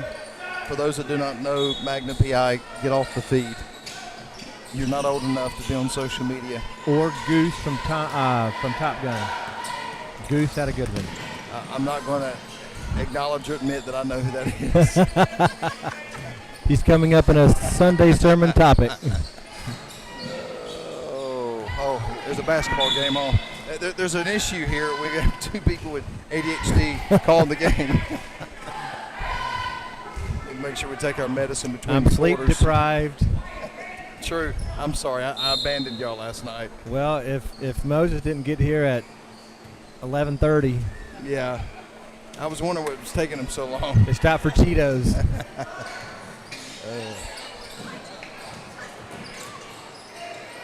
That's a good pass. Good Every play. time. Whoa. Add an hour every time. It was 11:15 when you got here. Yes, it was. No. All right, we're under a minute, 45 seconds left. Are y'all commentating? Some New Bern girls, varsity players coming by. What's up? 30 seconds left. Oh, that was almost stolen, and that's out of bounds on Fate. All right, got a sub coming in. Number 32, Eli Hardison. Eli Hardison. Mr. Stevenson.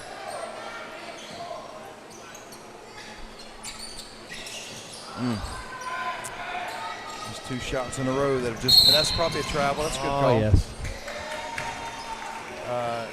Let's see. Learned it from mom or dad? Mom. Mom, yeah. Just quick on the steps. Just get a Not little me. excited. I never committed a travel. Not one that we agreed with. Neither, that either. We're down to 12 seconds in the third quarter. Trinity's trying to get something going. Oh, that's another foul.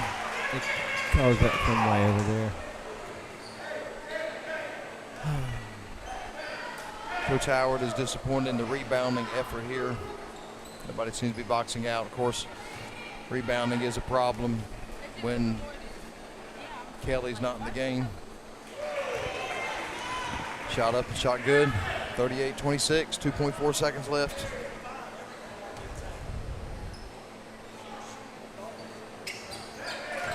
Shot is good. Oh! That was close. Basketball question for you, Scott. Have you found out, coached a while, that some officials, when a player flails, they call it college, high school. I know it's for certain NBA, certain players. Yeah, I mean, They call the reaction without seeing the. yeah, I think so. And then you've also got some that if they react like that, they just won't blow the whistle, no matter Yeah. how egregious the foul is. So, but yeah, and that's why, I mean, they see it at the college level, they see it at the pro level, obviously, where if you can draw attention to yourself. Oh, yes.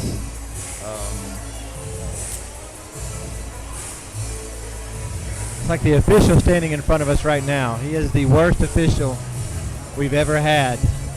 He is a terrible official. He's not even listening to me. I don't think he's listening. I hope at least he's not listening. Except more. I'm just kidding. He's just actually in front of me. Trying to make him hear me, but he doesn't.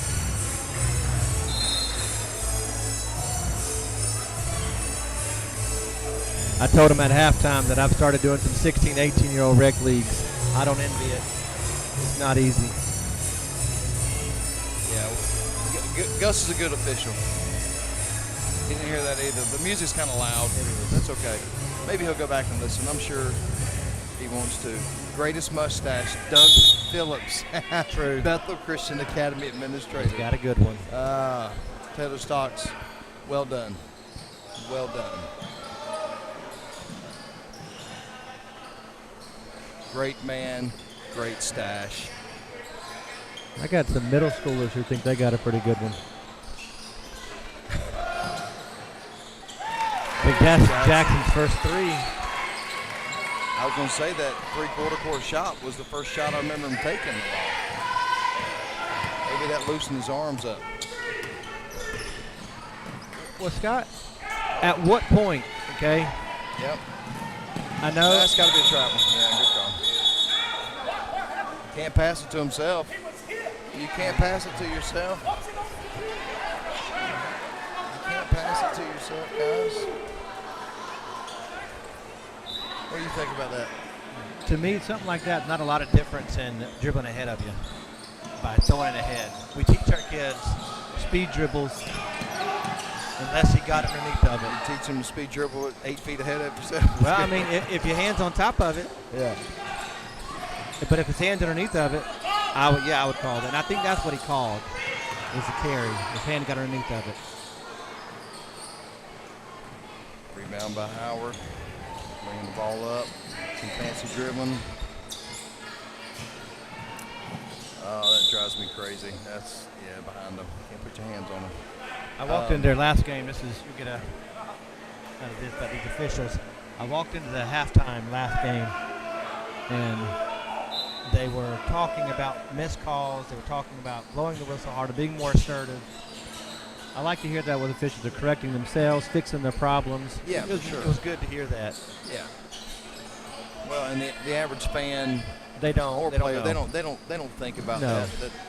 Just like a coach, a player, they're going to go back and review their performance. Referees do the same thing. At least good ones do. And I think most fans think that they go in there and drink drinks and snacks. Well, they get hydrated, but they're talking about what they missed. Being more aggressive. I heard one official said, hey, you need to be more aggressive on the whistle. So it don't look like you're afraid to blow the whistle, afraid to call it. I commend that. Yeah. The pressure's starting to really get with Trinity. They've got a minute or two to try to get back into this thing, or it's. Well, I was going to ask you, at what point, when you know, all right, a team's not going to beat you, Yeah. in a tournament say like this, do you start, hey, I'm going to pull some people to save the leg? Right. You want to, because injuries, look, Yes. it's been 4 months, and these are 3 games in a row. When I go to a tournament, and I've been coaching a long time, you've been coaching a long time, I'm not worried about the spread. No. No, I don't need to send a message. That's what the regular season's for. Message already been sent. That's right. Regular season. Looks like number 1 from Faith, Chandler Robertson, got a Charlie horse. Hopefully he'll be okay. Good player, good shooter. If you don't know what a Charlie horse is, Count your blessings. Google it. You probably had one. If you Google it and you actually get a horse on it, you Googled the wrong term. That's right, not Charlie's Look horse. back door. All right. I think this is smart from Faith. Well, them holding like this, they're actually resting. No shot clock.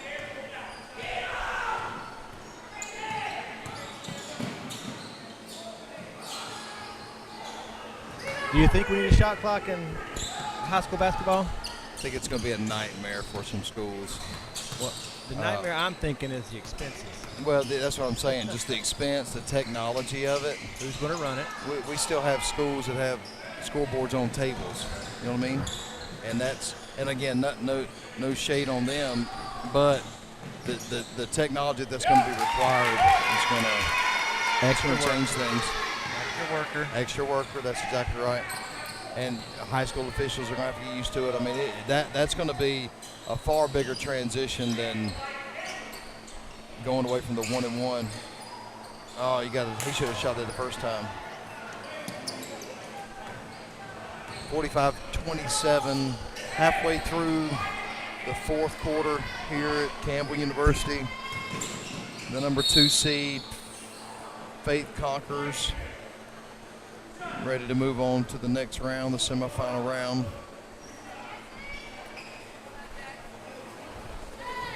And they will play there the Gramercy Warriors. Tough team. Yeah. Gramercy's got size. That's going to be, yeah. It's going to be a man-to-man style versus man-to-man style. Both of them play a little more on-ball pressure, pack line behind. It'll be fun. It'll be the battle of the green and white.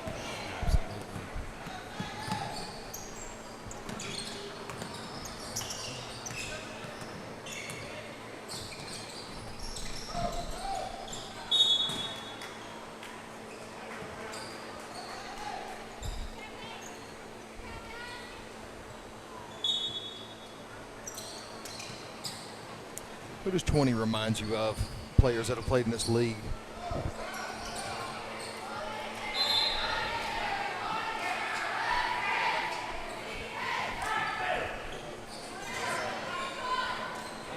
Let me see. You're going to have to tell me. Alex Shiver when he was in ninth grade. Okay, I'm terrible. JC Jacksonville Christian Yes, point okay, guard. I got you. Yes. Really fast with the ball. I remember that now. Very shifty. Not a great shooter early. Became a better shooter his junior, senior year, but really could get to the rim. He's got a few years to Yeah, for sure. get better, and I think he will. I think he'll play a lot. He's a freshman. Yes, he is. So, and if he develops any kind of outside shot, he's going to be tough. Well, if he moves to Goldsboro, I will welcome him to faith any day. Yeah. Well said.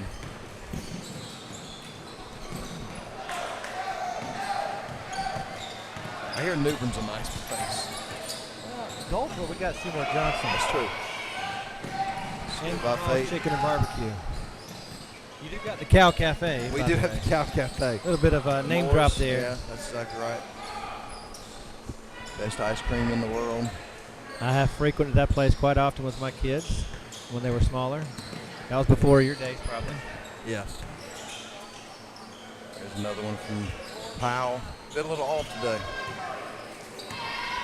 But with Jackson not scoring a ton and Elisha being off and they're still up 46-27, that bodes well for Fate.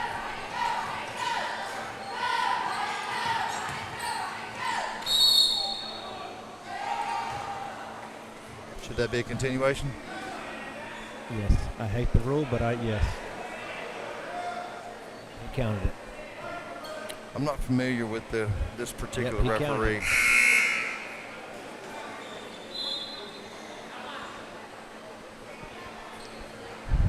Hardison and Caden Hardison in the game. I don't get to see them play together that often, so when I get a chance, Yes. The Hardison connection. well, one's a senior, one's a sophomore.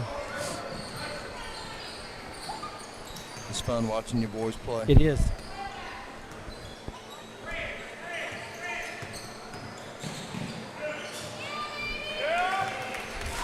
That's one thing I don't understand.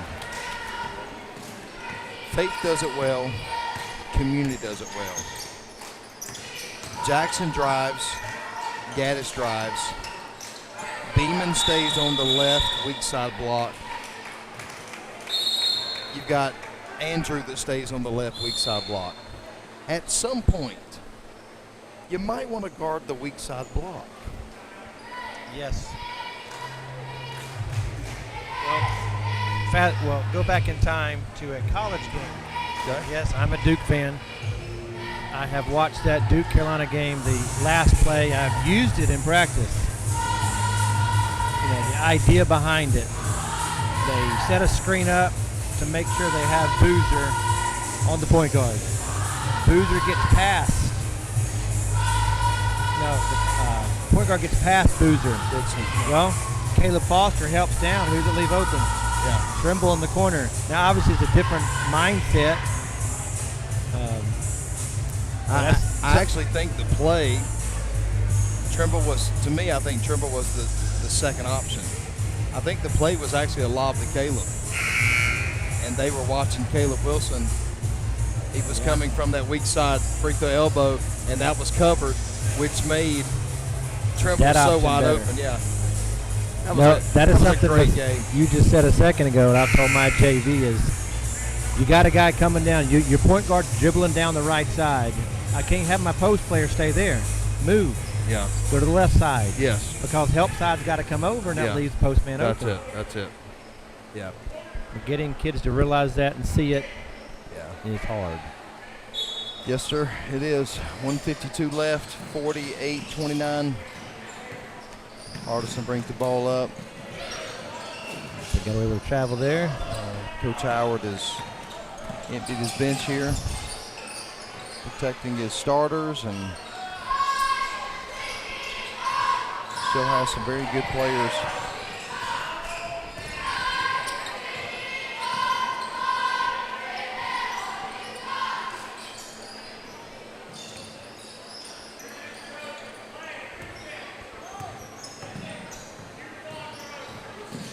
Oh. That's why you don't jump to Well, pass. he cut, 23 cut right when he was collecting. That's just unfortunate. Don't be too hard on Dad. That's usually Mom. Mom picks that out. She is a critiquer of the game.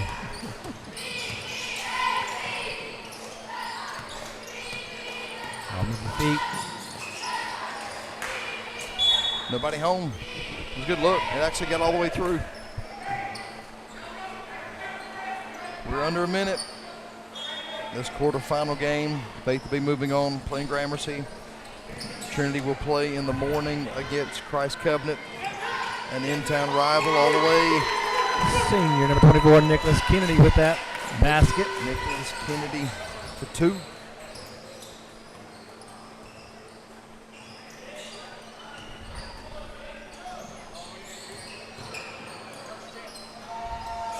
Fourteen's going to be good. Little fact about Nicholas Kennedy. His parents had 2 kids go through school, Christian school, of course pay tuition. They graduate, then they adopt 2 more kids who are toddlers, and they go. So Nicholas is number 24. He was that one. Oh, wow. And he's a senior. Wow. They started over. That's awesome. Special calling. Yes, it is. Great parents. And you know, as a coach, as much as you are in the ministry, supportive parents, those who back you, you want more of, and they're a great asset in the ministry. For sure. That's the ball game. 21-point game, 50-29. Faith takes the victory. Congratulations to them. They are moving on.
Let us pray.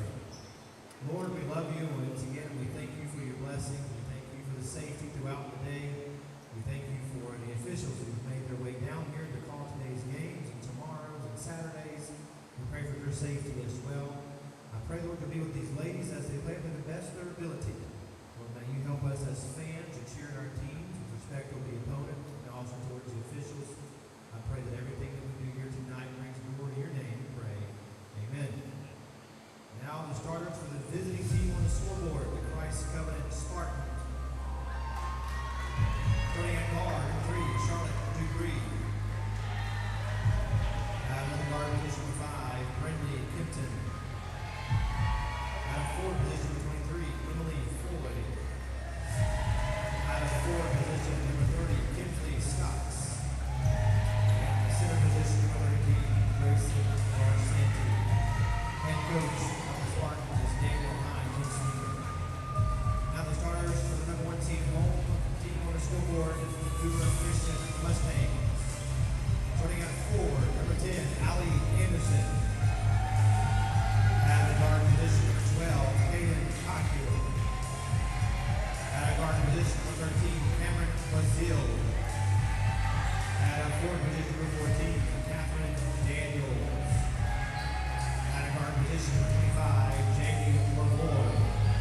Head coach for the Mustangs is Scott Romero.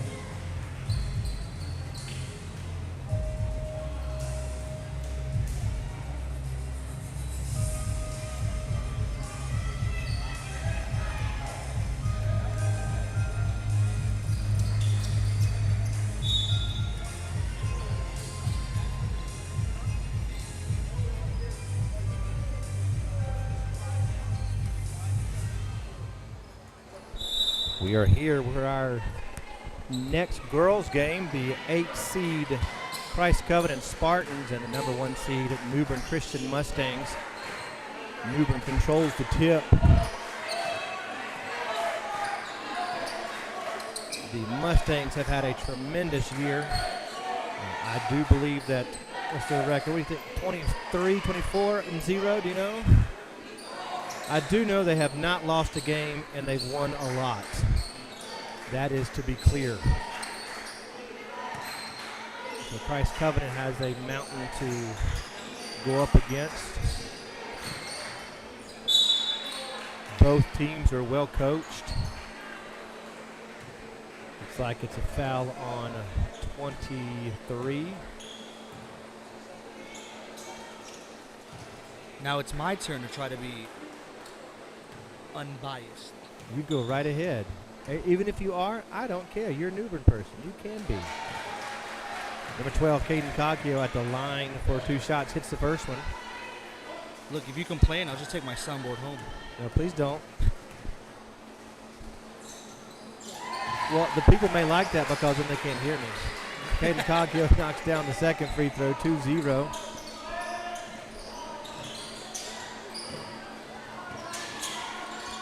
So full court pressure from the Mustangs results in a turnover, steal by Caden Coggio. Good defensive possession there by number 3. Charlotte Dupree with that block. But it goes back over to the Mustangs.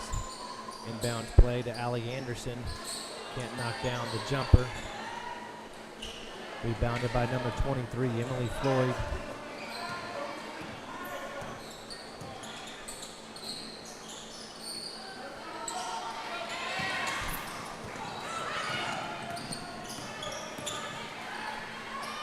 Cameron Brazil.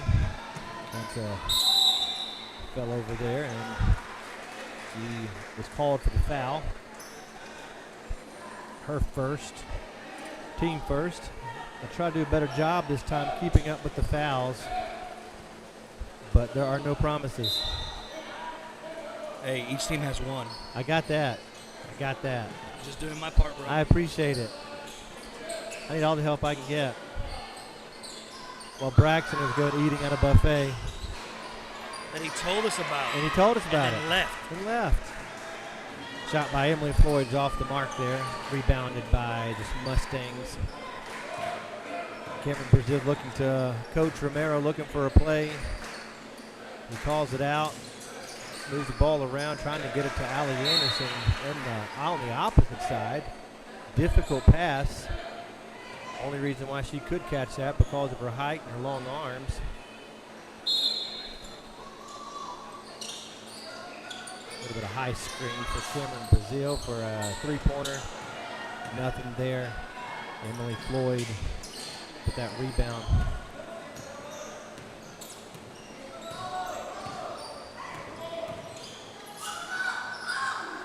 Three-point attempt by number 32. Grayson Barsanti's off the mark. Newbern's out and running with a 3-on-0, but turned the ball over. Almost playing like hot potato here. Neither one of them wanted it, but they wanted the assist.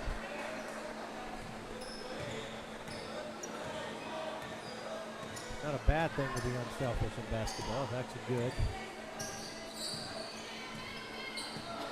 2-0. Mustangs are up. 5:30 left in the first quarter. A bit of zone action for the Mustangs. Good backdoor. Misses the layup. Spartans do, but then Emily Floyd's rebound and gets called for the travel.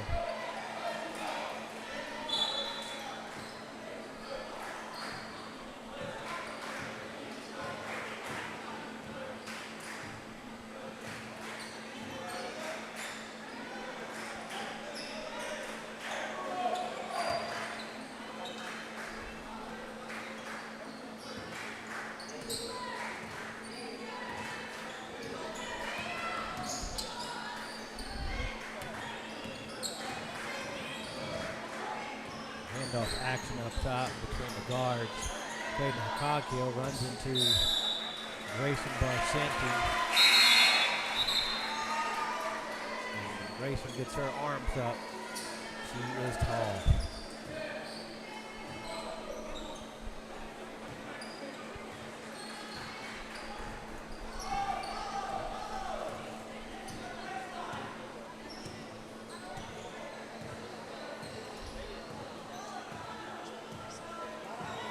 Charlotte Dupree is looking over the offense, seeing who's open, if anybody's moving. Shot taken by Kenzie Stocks, and rebounded by the Mustangs. Fast breaking, and Caden Cockle just throws it away. Looking for Jamie Lavoie.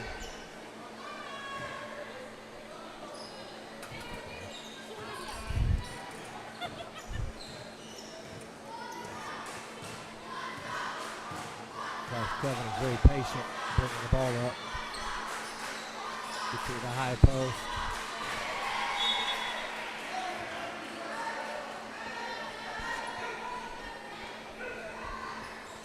You can establish that high post. It opens up a lot on the outside, but that high post has got to be turning around, willing to shoot the ball. Good entry pass to Grayson Barsanti. She's fouled. Number 15, Charlie Settle. Number 15. Into the ball game, picks up her first foul. Team second. Good job. You're keeping up really well. For right now. No promises, like I said. It's challenging. Grayson Barsanti at the line, shooting 2 shots. Just off the front of the rim.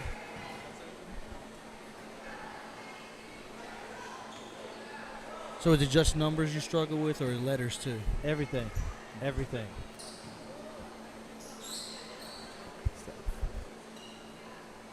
Be safe. So algebra class was just a nightmare?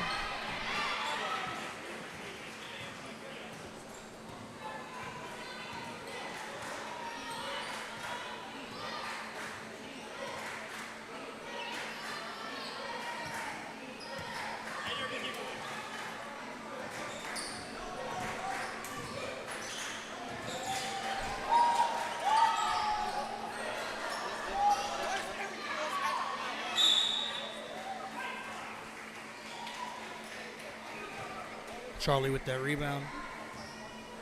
Number 15 gets fouled.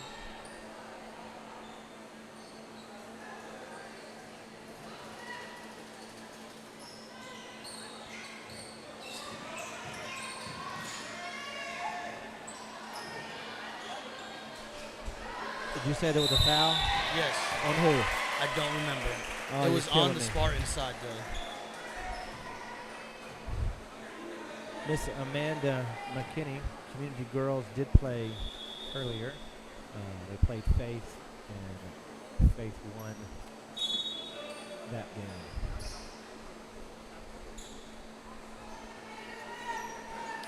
So what you missed, I didn't see fully how it happened, but she was in a group right there. She was kind of tipping her own rebound to herself and then went up with it, and I guess she landed funny after taking her shot.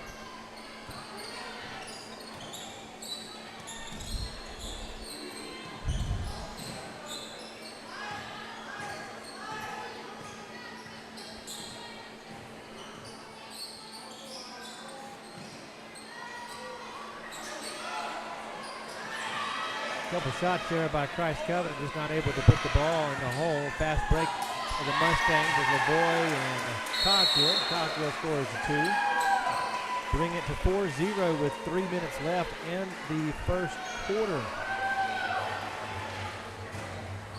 Number 1 seed trying to get their tournament legs underneath of them. We've seen a couple of that on our last game with Faith, earlier with Community Girls, and now New Bern having a hard time getting within their offense and settling down to play. I mean, they're getting there. They're getting there. They're not just getting it in yeah, the basket. Couple turnovers on fast breaks. The defense is there. The rebounding Yes, is there. Even yes. on offense, they're getting second chance opportunities, just not making them. He's got to come ready to play, and some teams, and I do believe New Bern will settle in. They're a good team. They'll figure it out. Well, the last 2 home games I watched, it was a little bit of a rough first quarter, followed by some rhythm in the following 3 quarters.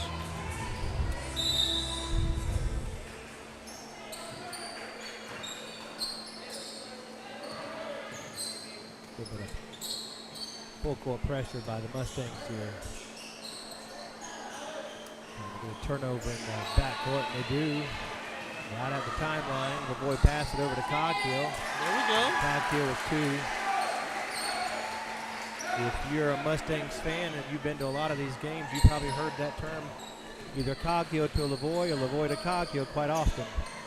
Look, these last couple of years, whether it's guys or girls, you just heard the name Coghill. Well, when you have 35 kids. Is it only 35? Maybe 36. Oh. And now I got 2 grandbabies coming. The clan is just growing. Lavoy with the hoop and the harm. Feels like I've been saying Jamie Lavoy's name for 13 years. Not really, but she is a senior this year. No doubt will be missed.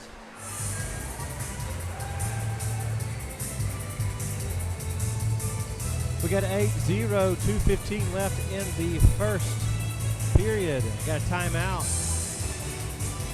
Get back with you in about 30.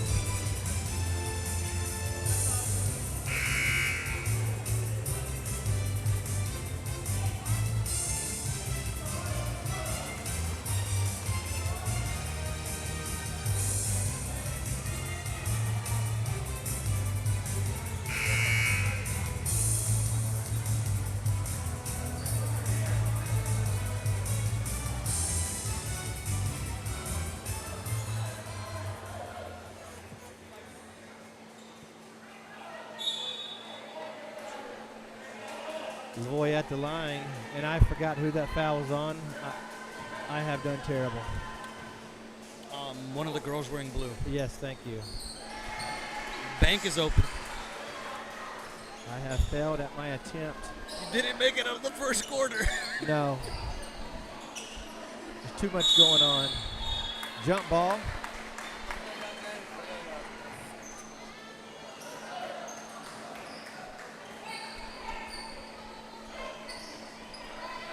Caleb's over here wondering if this is only the first quarter. Could he get a bag of Cheetos? Yes.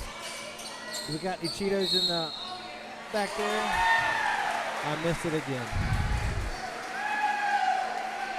See if I can get I did this. too. Count the basket. Number 3. Actually, that's third. Yeah, it's 3. I'm going to guess since Allie's at the line had something to do with the rebound.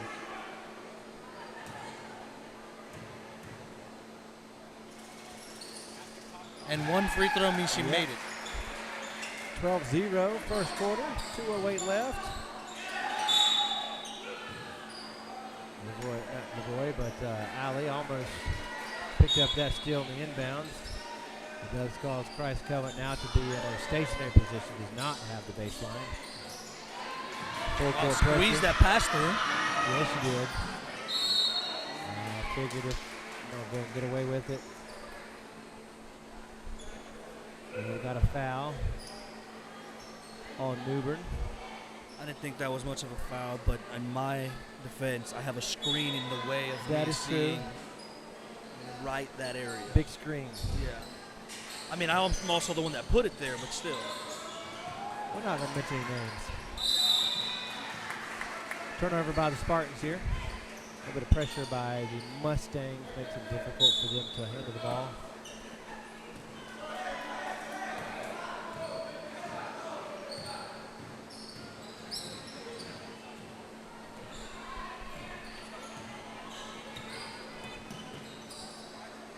Three-point attempt by Jamie Lavoie, misses it. Rebounded by number 1, Lydia Taylor of Christ Covenant. So earlier you mentioned Jamie Lavoie being a senior, but Catherine is also a senior. Yes. Number 14. Looking at Catherine Daniels. Both of them, no doubt, going to be missed by Coach Romero and his staff. Oh, can't do that. Good try, though. The ball is coming this way.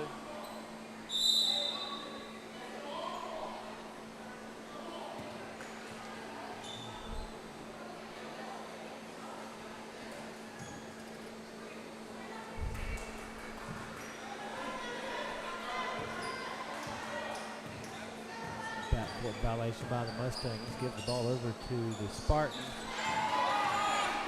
Deflection leads to a steal. Yes. Oh, and those are the passes.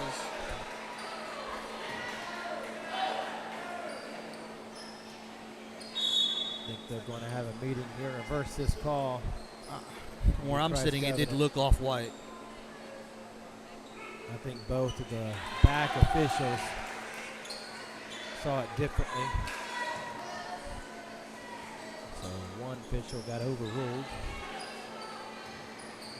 Good work by this officiating crew to get together and figure it out.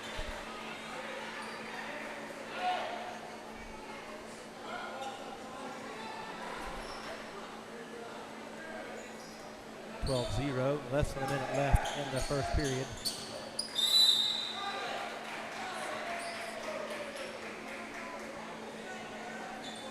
A lot of pressure here. Full court pressure by the Mustangs, making it difficult for the Spartans to get the ball in. Especially tallest player on the court right now. Yes. Longest arms. She's in the way. Melody Romero into the game for number 12, Caden Coghill. Allie with the steal there, and it was fouled by, I think, number 30. Write it down. I'm already lost. That could be her second, but I'll do it anyway. Allie Anderson at the line. 2 hits the first one. Makes it 13-0 with 54 seconds left in the first period. Knocks down the second.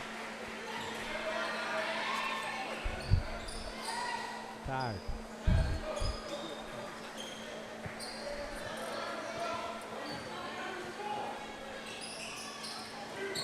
Gets it into Grayson Barsanti. Gets the ball up the court. And then looks like Melody Romero is called for the reach-in foul on the Spartans.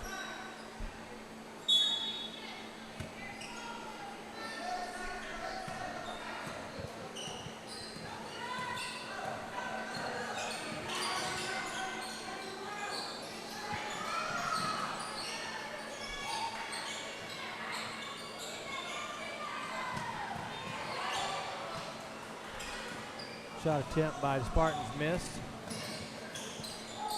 Lavoie with the rebound. Misses the shot attempt.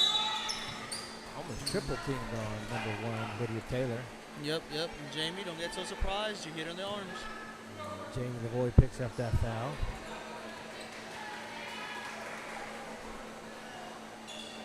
Joined here by my middle son, Caden, who just got done playing a basketball game.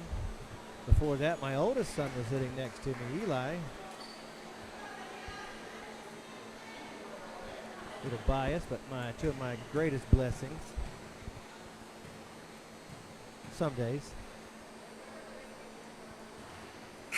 Number 1, Lydia Taylor at the line for 2 shots. Misses the first one.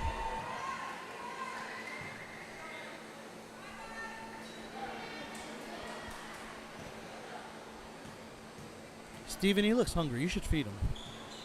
When is he not hungry?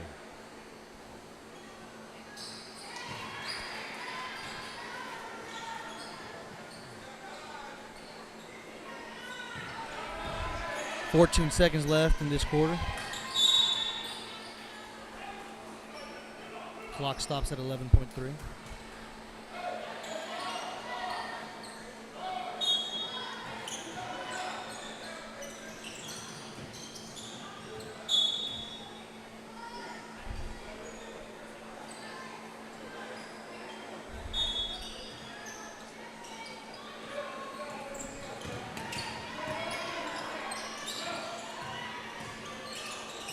Five seconds, 4 seconds.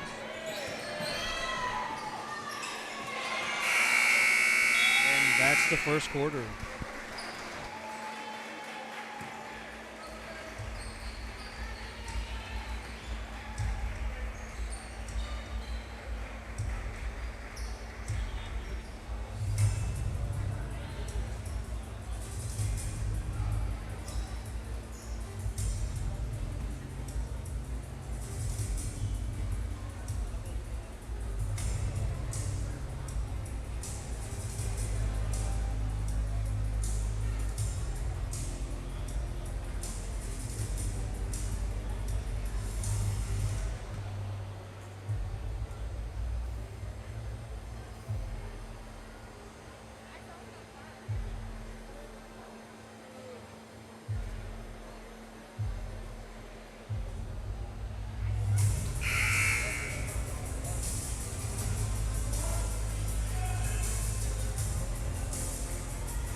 Back in the second period, 14-1.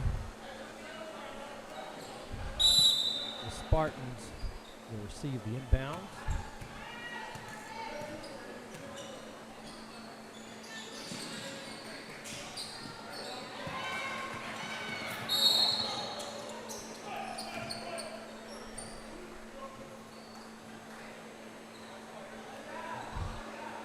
Foul is on number 23. If you say so, I'll believe you. I appreciate that.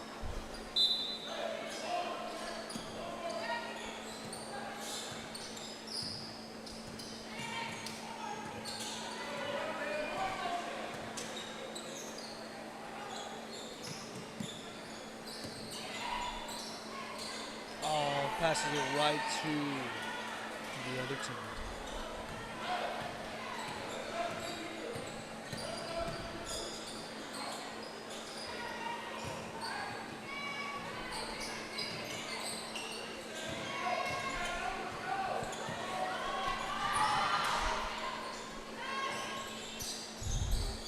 Three-point attempt by Lavoie is off slightly.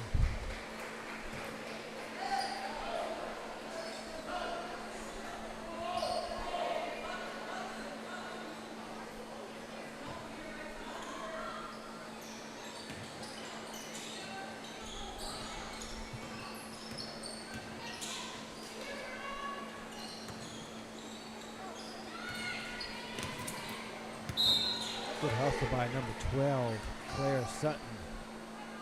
and knocks out of bounds. Still the Mustangs basketball. Caden Cosgrove passes it to Brazil. Receives it back, takes it baseline, and is fouled by number 24, Maggie Knox.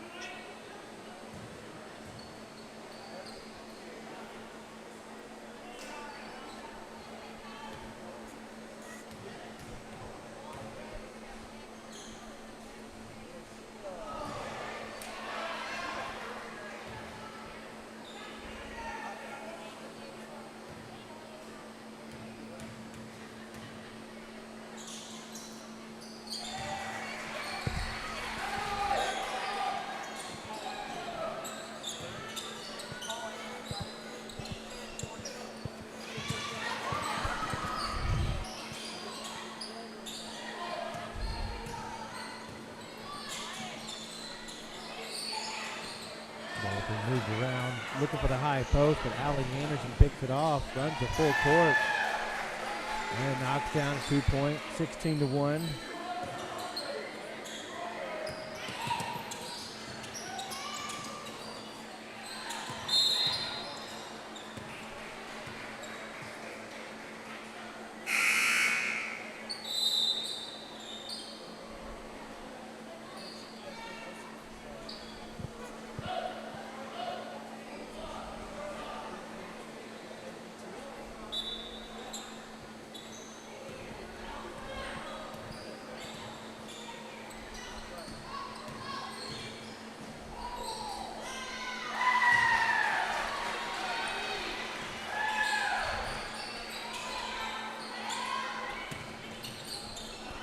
Seems like New Bern's coming into a bit of an offensive rhythm here at the beginning of the second.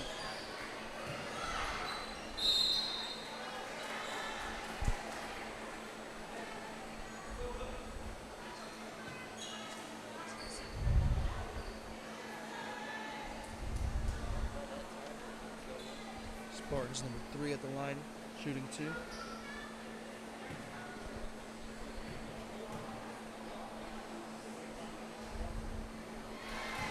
Makes her first. Steven, before you ask, I have no idea who fouled her. I've given up on that.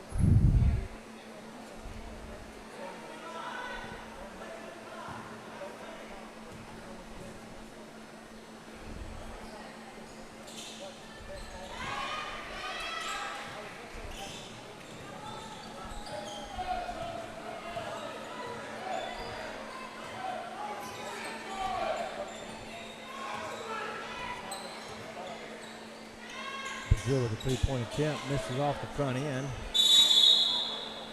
Number 5 with the rebound.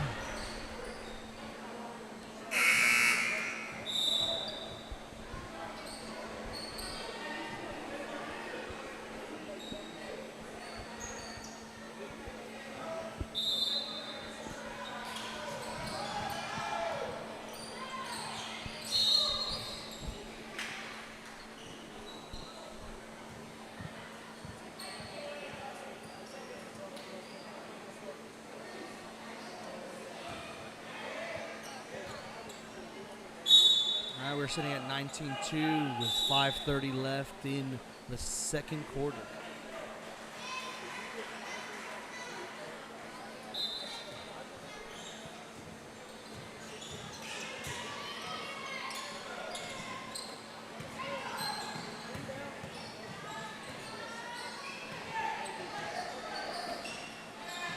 Oh, Lavoie with the tip, but Spartans remain with possession. Another tip and gets it out of bounds. Still Spartans ball.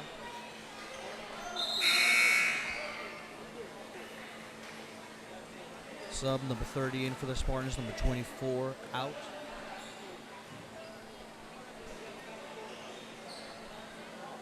Oh, tipped away again by deflection by Jamie Lavoie. Steal by Melody Romero. She takes it all the way to the basket for 2.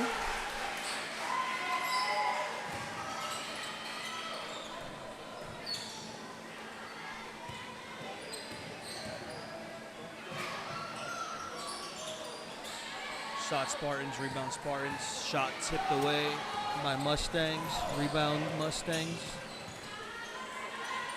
3-point, Allie Anderson, Mustangs.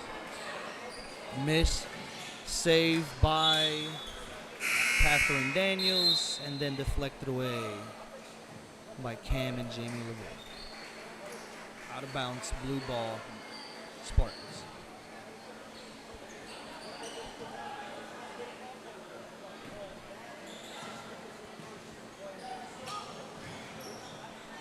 Spartans make a good center entry pass on that full court press.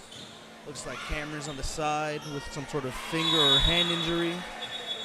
Spartans get 2 points, and there's a referee timeout.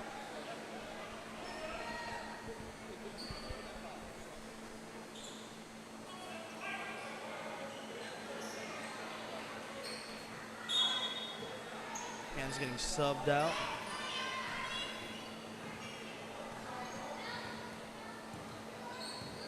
Mustangs bring up the ball.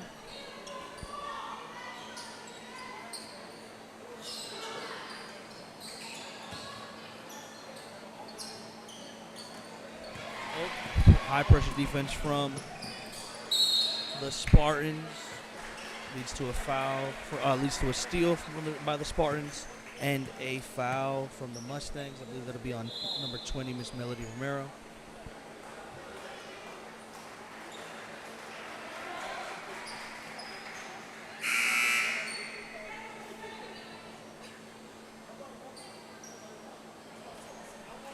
Spartan sub.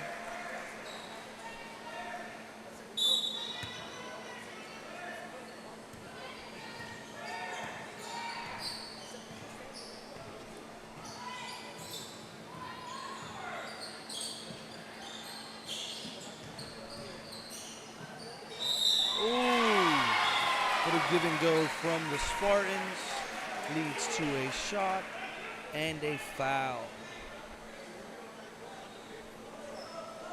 Shot is good. One basket being shot by number 3.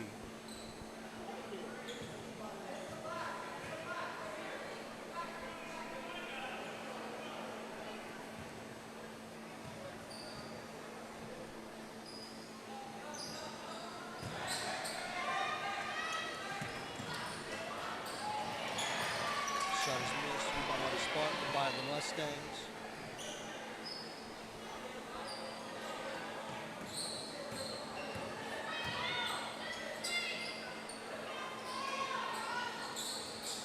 Shot is missed, and looks like it is deflected off the Mustangs. Spartans ball.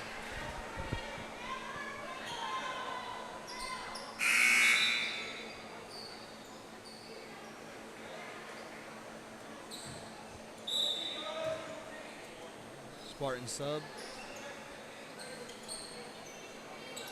Spartans trying to work the ball around on this full court press, but it is a turnover. Mustangs ball.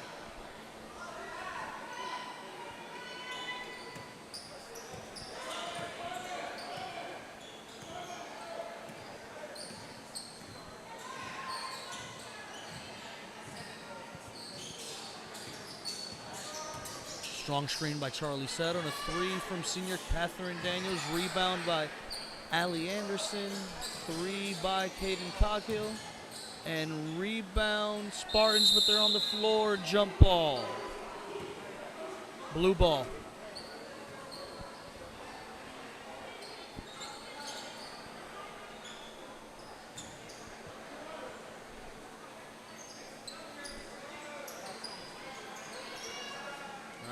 Spartans looking to work it around as they try to get past half through this full court press. Finds a hole in the middle. Looks like it was off, pass deflected off the face of Jamie LeVoy. Those of you listening, I'm not intentionally not trying to use any of the Spartan names. I just don't know them, nor do I have a cheat sheet in front of me. Foul, I think it's going to be on Mustangs number 15. 2 shots for Mustangs number 32.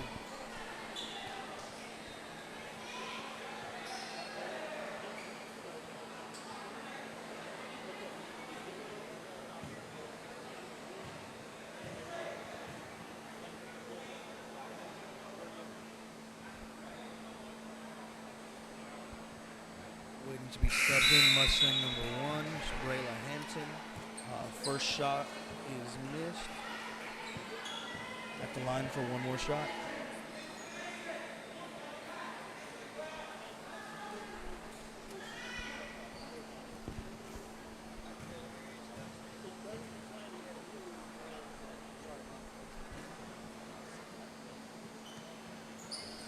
Shot is made by number 32 for the Spartans. Looking at just under 3 minutes left in the second quarter, and the score is Mustangs 21-17. Turnover by the Mustangs. Turnover by the Mustangs. It is Spartans' ball.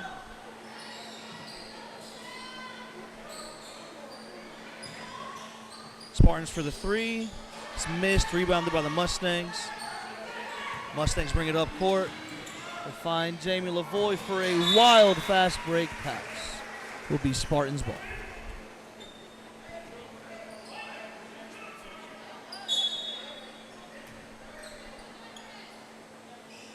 All right, Spartans working against this full court press. Deflection, Mustangs. Mustangs collect the ball. Kaden Coghill for 3. Missed. Rebounded by Allie Anderson. Put back. Basket made. 2 points.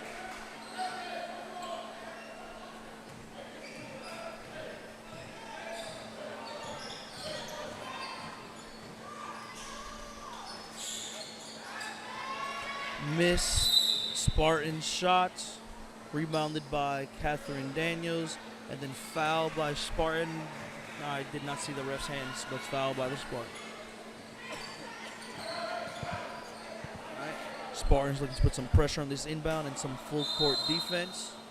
And timeout called by Mustang coach Scott Romero.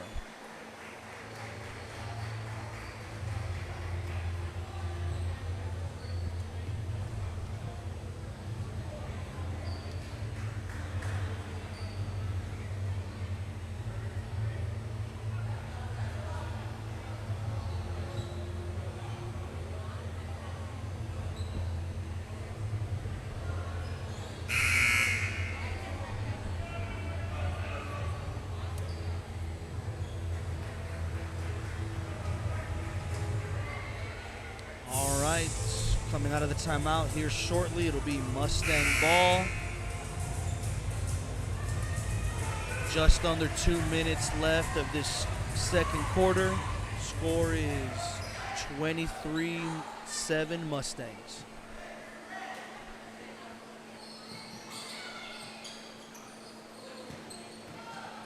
All right, Mustangs inbound the ball, get her across half. Handoff. Oh, steal by Spartans, but then turnover. Mustangs coming down with a fast break. Find Jamie Lavoie. Oh, she finds Allie. Deflected pass. They recover it. Up for 3. Rebound deflected. Stolen by Allie Anderson, and she makes the basket, and it's an and one. Will be shooting 1.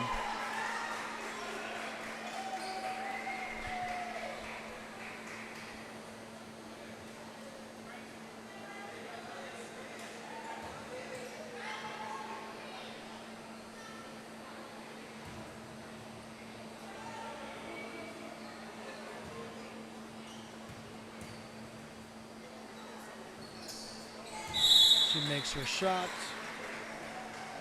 1:11 on the clock. Second quarter. 26-7 Mustangs.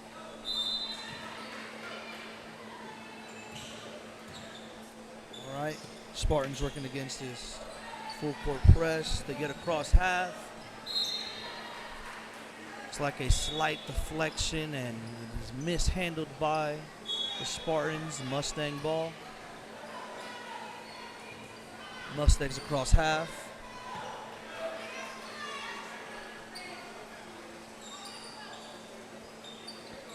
looking to pass the ball around some sort of high spread. Maybe to kill some clock going into halftime.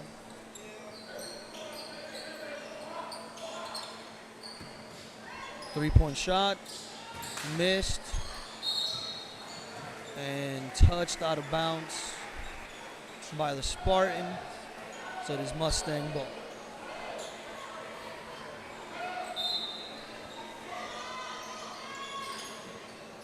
All right, long two by Allie Anderson, and that is made. Score is 28-7 Mustangs with about 20 seconds left on the clock for this first half. Three for the Spartans, just missed. Rebound Brayla Hampton for the Mustangs. They call a push on the Spartans, and it is Mustang ball with 11 seconds on the dot left in this half. Nope. It'll be shooting two.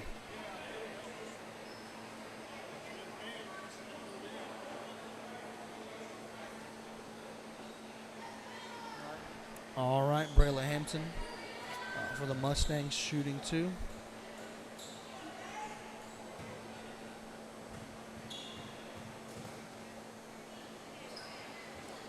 Misses her first.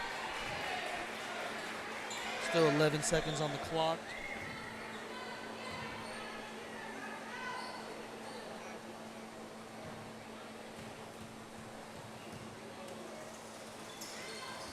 Misses her second, tipped away by the Mustangs.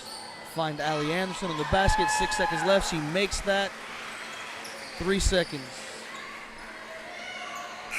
All right, that is the end of the first half. Mustangs 30, Spartans 7. We'll be back after this halftime.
All right, we're back for the second half. Joining me in the booth is Braxton. And Braxton, I got some good news.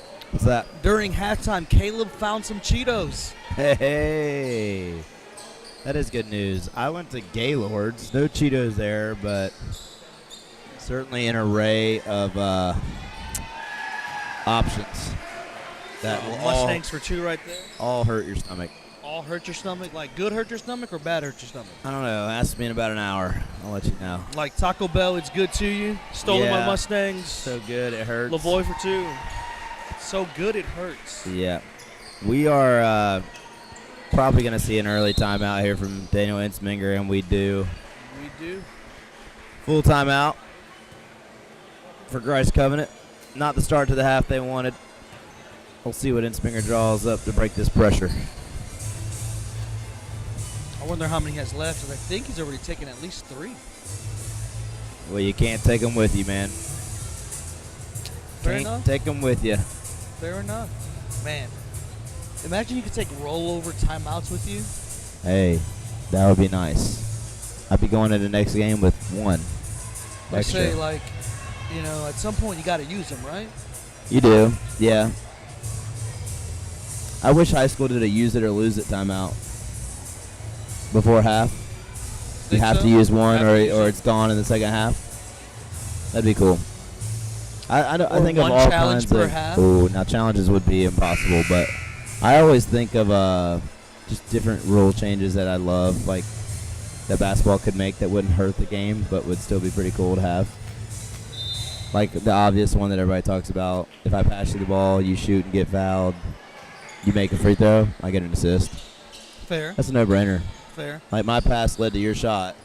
If you made it, I had to get an assist, but you got fouled. They kept you from making it, but you making free throws. See, I got a rule that I would love to instill. Tell me. And this isn't just middle school girls. This is middle school in general. Middle school girls, middle school boys. Okay. Once a team gets to 10 points, not a 10-point lead, just 2 10 points, running clock the rest of the game.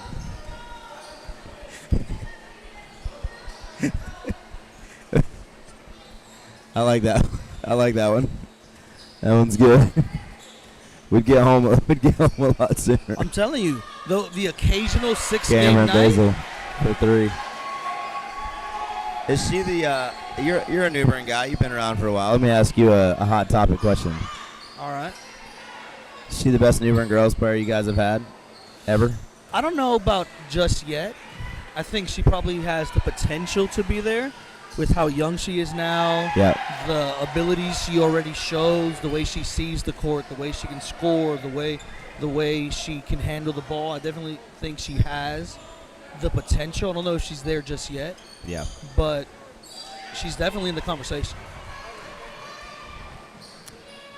I'm gonna say yes already. Just from the eye test. But that's a difficult take to say for this year because we got a very strong team this year too. Yeah, of course. You know. But any of the And- other girls that I'd be thinking of, the Cog Hill girls, Faith, Adriana, they all had good teams too. They So did. we got to all see them surrounded by really good teams. That is So, very true. I think that she's a different type of basketball player than you normally see at the girls level. 100%. She passes like we Yeah. had many people say she passes like a guy. She passes Yeah, like a boy. yeah, she's The got great one-handed vision. pass that goes through Yeah. traffic. Like the way she vision. moves on the court, and even some of the shots she takes and makes, you're just like, what in the world? She's you know? shifty. The way she collects is. herself on those shots. Yeah. I mean, She doesn't look like a freshman, I'll tell you that. not at all. And she likes the pressure. That probably is the best transfer portal pickup of the year. No doubt. Transferred from Epiphany and New Bern. And, just having a great year with the Mustangs. I know Epiphany definitely misses her. But this Mustang team has sure enjoyed her company. And it was a year where we needed a point guard. True. Absolutely. All right, I'm back with my unbiased opinions. Hey, welcome back. I did not bring up the Stephen topic of New Bern. Just one. Hardison. No, New Bern's a great team. I am just We're here talking about answering it because questions. they're here. Oh, unfortunate deflection off the shin. Good hustle there from #1 for Good New pass, Bern, good Brayla. find. Oh, rebound. And in for the Mustangs. They have earned every accolade that they should be given. They're a good team. Great Moses, team. what's their record? Stephen and I couldn't figure it out earlier. 20-something and I'll 0. look it up. I think it's 23-0, 23 and 0. but I've been wrong before, so. Is that Yeah, what your well. wife says? No, my wife tells me I just should never expect to be right. Hey, and other news, how was Gaylords? Gaylords, if we were going out of 10, they were in between. You got to give them a little bit of a break. They were slapped in her right on between the meals. They were in between their lunch and dinner hour. But they still had the staples. They had, pizza, hamburger, salad bar. Salad bar is great. Okay. Salad bar is great. Pizza Get past was the salad bar. I don't eat pizza salad. was good. Burger was good. I mean, I'd go 7.9 out of 10. Do they Wow. have Overall. Decimals. Do they have fried chicken? They probably do Shot by at Spartans, the actual lunch and dinner rebound by hours, but not in the in Mustangs. between. And So. escapes the jump ball. So when does it go over to the? As soon as we were leaving. Really? Yeah. Yeah. What do you put on your salad? Because no, I'm a heavy Newbern cheese and bacon guy. is What do I put on a 29 salad? 29-0. 29 I said I've been You've been wrong. looking to be 30 and 0 after today. That's impressive. That is extremely impressive. So That'd to be a answer your first in our question, conference? yeah, for sure. To answer your question, Moses, obviously we're gonna start with the lettuce, Yep, good base. and then I do like the cheese. I like shredded carrots I'm totally on my tuning salad. You guys out. I like deviled eggs. Ooh, you lost Yep, me. like You deviled lost me. eggs. And then I like either some ranch or some Thousand Island dressing. Today we went Thousand Island, and it was great. All right, missed by Kaden Coghill, rebound by Allie Anderson, and she's fouled on the putback. When does the Basket fried is chicken good. come into We're in play? the running clock era, folks. That's right, Newbern up by 40 right now. Let's talk about this Christ Covenant team. So they have been senior loaded for many, many years and had many good teams and a lot of success here at our tournament. They got third last year and have played in some championship games under Coach Inspinger, who's a phenomenal coach. His daughters played for him. And I'm looking at their lineup here. There's one senior. It's number 32, Grayson Barsanti. And, I know that this is not the first round performance you may have wanted from your team, but you're having to play the number 1 seed, and this is not really a true picture of how Christ Covenant girls season has gone. They've had a good year and competed in a lot of games against teams that are much older and better than them. And they're another example, Stephen, of what we talked about earlier, another team that has a lot of really young girls, only one senior. I see some sophomores, juniors, even some 8th graders and freshmen on this list. So, while this game may look rough, don't be confused. Christ Covenant isn't really going anywhere. They've just got a little break in the action before they're probably a powerhouse again here soon. And if Inspinger stays at the helm, they'll be just fine. He's a phenomenal basketball coach. I think one of the things that you look at with this team that's encouraging for their future is the fact that, like you said, they're a young team, but they've not hung their heads. They're not given up. They're playing gritty as much as they can. Absolutely. They're just their lack of experience, their youth is what's getting them out right now. And again, like you said, against the number 1 team. Yeah, they're certainly outmatched here in this one. But they played Gramercy the other night in one of our last regular season games, and it was a pretty close game for a while in that game, and we were surprised, that they hung as long as they did. And I think teams like that, even in your down years, if you're making other teams who are quote unquote better than you struggle for 2 and 3 quarters a night, even if those aren't consecutive, I think you can hang your hat on that. It's not every year is going to be a year where you can compete all 4 quarters, man. Some years you're going to be competing for 1 or 2 quarters a night, and that, depending on who you're playing, that's okay. Some seasons it's not about the big wins; it's about the small wins that add little up. victories. Yep. Just keep piling them up. We played. My boys played Community, who's a perennial powerhouse at this point, the other night, and we had a quarter that was 10-12. Second quarter, go. I was like, you know what? That's a win, boys. Going to halftime down 16, but hey, that one quarter was 10-12, and you gotta. When you're playing teams that good, man, you just got to take your little victories, and that was certainly one of them. Oh, looks like she lost something. Cameron lost something on the ground there. Wild shot. Hopefully they see it. Oh, she grabbed it. Her finger fell off. Well, it's pretty casual for losing a finger. But hey, Coach's she's daughter. tough. She's tough. Coach's daughter, Melanie Romero, picking the finger up off the floor for us. That's the end of the third right there. We're going to be back for the fourth. It's going to be a quick one, so if you're into that next game, which is the Gramercy girls and the Pamlico girls, you're going to need to tune in about 10 minutes because this running clock is going to keep on running. So we'll see you back in a minute.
Back for the third quarter. Oh, sorry, the fourth quarter.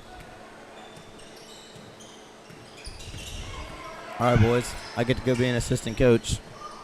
I'll come back for the community game. I'll miss you guys. Eventually, I'm going to go eat at some point.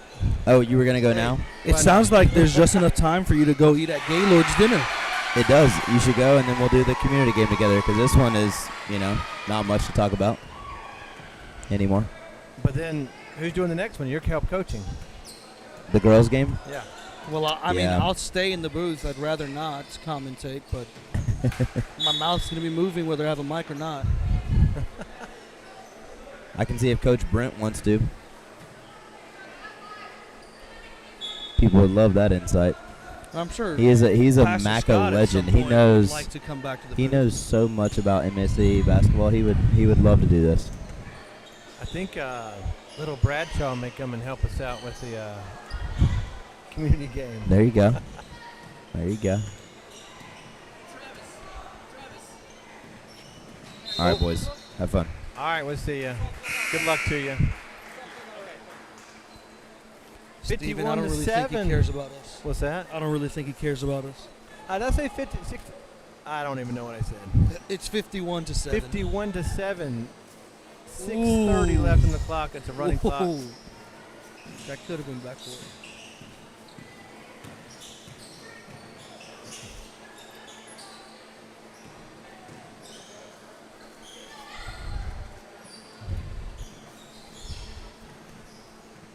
Newbern's guard staying in constant motion. Hey, kudos to those who open the side doors to get us a huge draft in here. Air. Yeah, and although all this hot air we've been spewing can get out. Yes. Ooh, the legend Brent is coming. I may go grab a bite to eat with my family. Just maybe. I think they left without you already, man. No, my wife's at the pay table.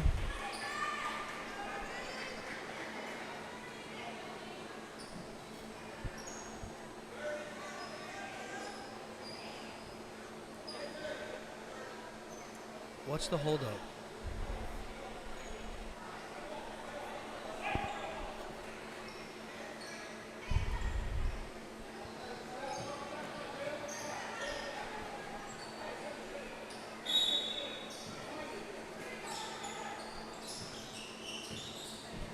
Southeastern got new scoreboards. I don't know. Scoreboard wasn't that nice when I was there. It's nice. It's all digital. Shout out to Southeastern College. New scoreboards at their tournament they're hosting, the 1A. Shout out for the scoreboards, not for the tournament that they're hosting for us Well, first. all of it. All of it. I'm going to tell you what, this top notch, that looks nice.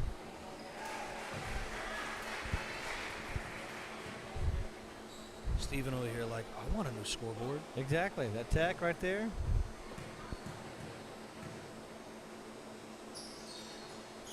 I'm not helping you install it, Steven. You know, that's fine. I'm not even sure what that is. I'm sure it won't keep you from finding out, though. Absolutely not. I probably can't afford it. The Frugal Baptist is going to come out of you, and you're going to start passing the plate during the next game. You know, we could do that. Get a Promise couple, people a fried chicken meal, but it'll never get here. Well, I can promise them. I don't have to promise to everybody. Actually, it'd be fried chicken and barbecue, right? That'd That's be doing right. it right. Since I'm from Goldsboro, Promise them the sweetest of teas. Yes, pure sugar. You do got to cut it with water or unsweet. At tea. your age, you do. But, Yes, you do. But I for get me, diabetes. I'm fine. Diabetes? No diabetes. Let me know. How are you? Good to see you. I really appreciate the relationship that our conference has with these officials. Yeah.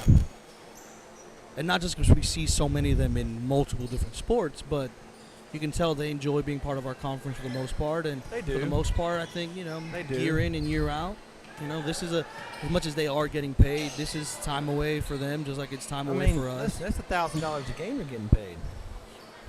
I'm in the wrong seat, man. Absolutely. Just kidding out there. They're not getting paid that much. We're about to get Facebook blowing up. I'll get certified. In a heartbeat. But we didn't tell you it requires 900 community service hours. Yes. A lot of work. The rest of the year, they get paid $5 a game. They do. A lot of ridicule. That's a bad call. A lot of parents behind the booth, in front of the booth, all around Everywhere the booth, thinking- yelling. Actually, right now, there's not too many parents behind the goal over there. Probably the best calm Seat in the section. house right there. Yeah. Well, and to realize, if we as parents are such good officials, We should be wearing the stripes. we should be wearing stripes.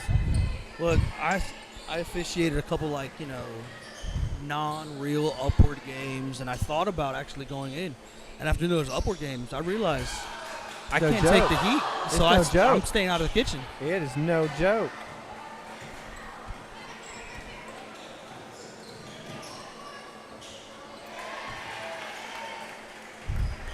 Good basket right there. So we got Pimlico and Gramercy next as we're looking ahead. I do think that they split.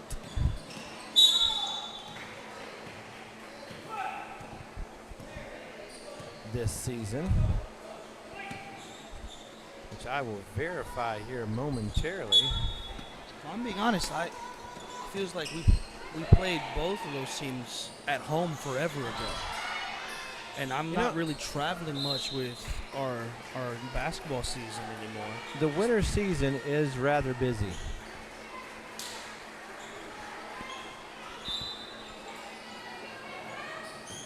Let's see here.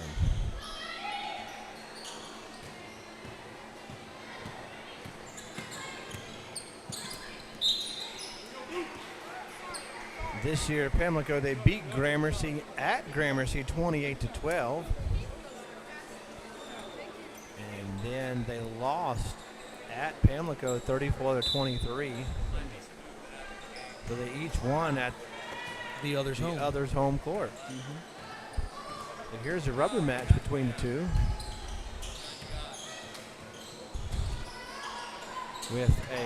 I know Pamlico's girls, their basketball team is full of many a talented soccer players. Yes. Good soccer players from Pimlico? There's one, and I cannot remember her name, but I could point her out when she's on the court. She is very good. Faith starts their girls soccer team this year. Never had one. Excited. Got a lot of youth. They'll probably season. A lot of excitement. Yes, a lot of excitement, which is a good thing. All right. Well, in about 10 minutes, we'll get started with the first half of the Pamlico Gramercy game. We'll see you then.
attention, if you brought any tournament merchandise, there is a table to my right in that center court. To my right in that little hallway, you will find a bag with your school and your name on it if you brought tournament merchandise in this hallway.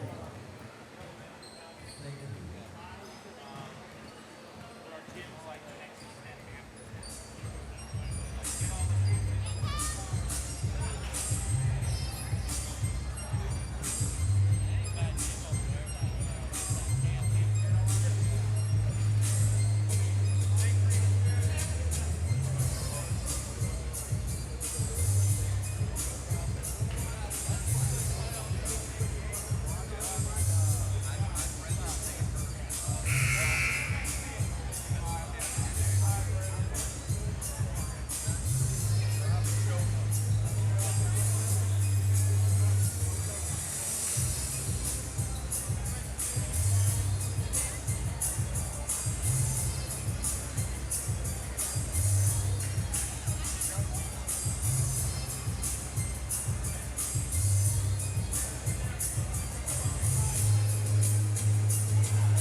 Stand with me, if you will, for word of prayer.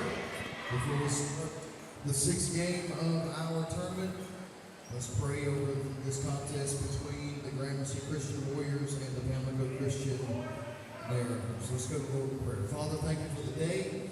Thank you for the privilege to be involved with Christian education. Thank you for the connection that we have with such a great conference. We pray for these two teams, these young ladies, as they compete. Keep them safe. May everything we do, may it bring honor to you. Thank you again for the privilege for us to be together. In Jesus' name, amen. All right, now for the starting lineups. First, for the Pamlico Christian Academy Mariners. Starting at forward, number 4, Kaylee Tyler. Starting at guard, number 5, Allie Jones. Starting at guard, number 13, Lexi Coots. Starting at forward, number 33, Danielle Palashi.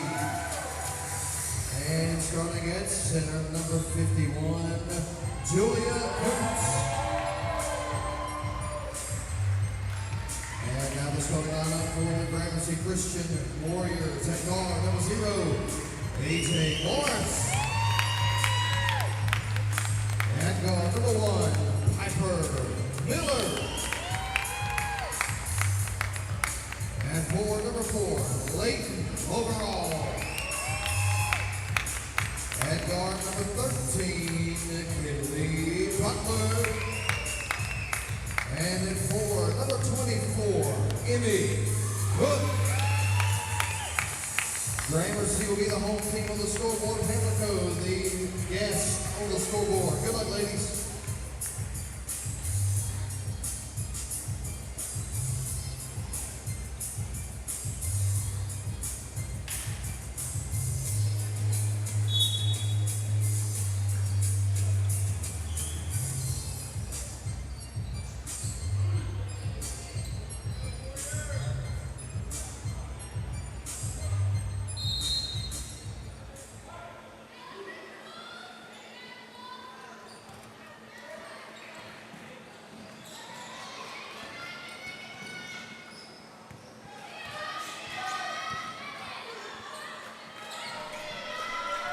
All right, we're here for tip-off. I had to get my mic turned on.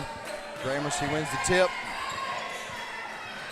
3-point shot up, no good. Pamlico with the rebound. I have in the booth with me my good friend, Mr. Brent from Gramercy.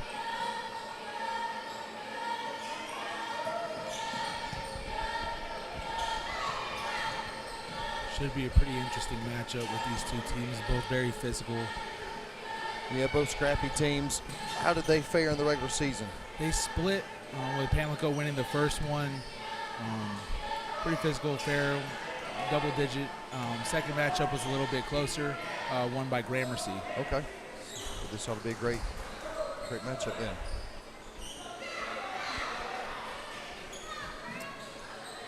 I guess this is the 4-5 matchup, right? Gramercy being the 4, Pamlico being the 5 seed. Yes, sir. Ball loose. Got a jump ball. Jump ball favor of blue, Pamlico. Rarely happens in a girls' game.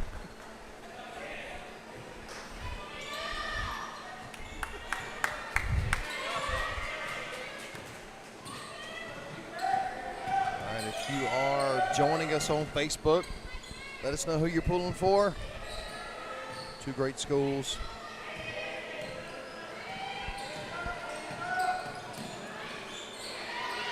Shot up. Number 24, Emmy Cook. Rebound by Gramercy. They're going to work the ball back around again. The first game that you play in the first quarter, you're just trying to, there it is, just trying to get a feel for the gym. Scored by number 13, Kinley Butler. Nice 2. little runner by her.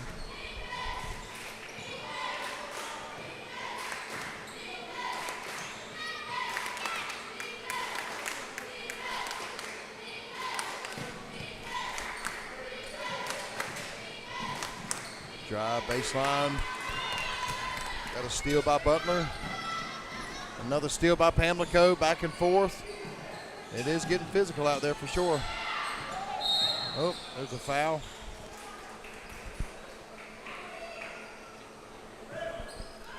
Foul was on White, 13.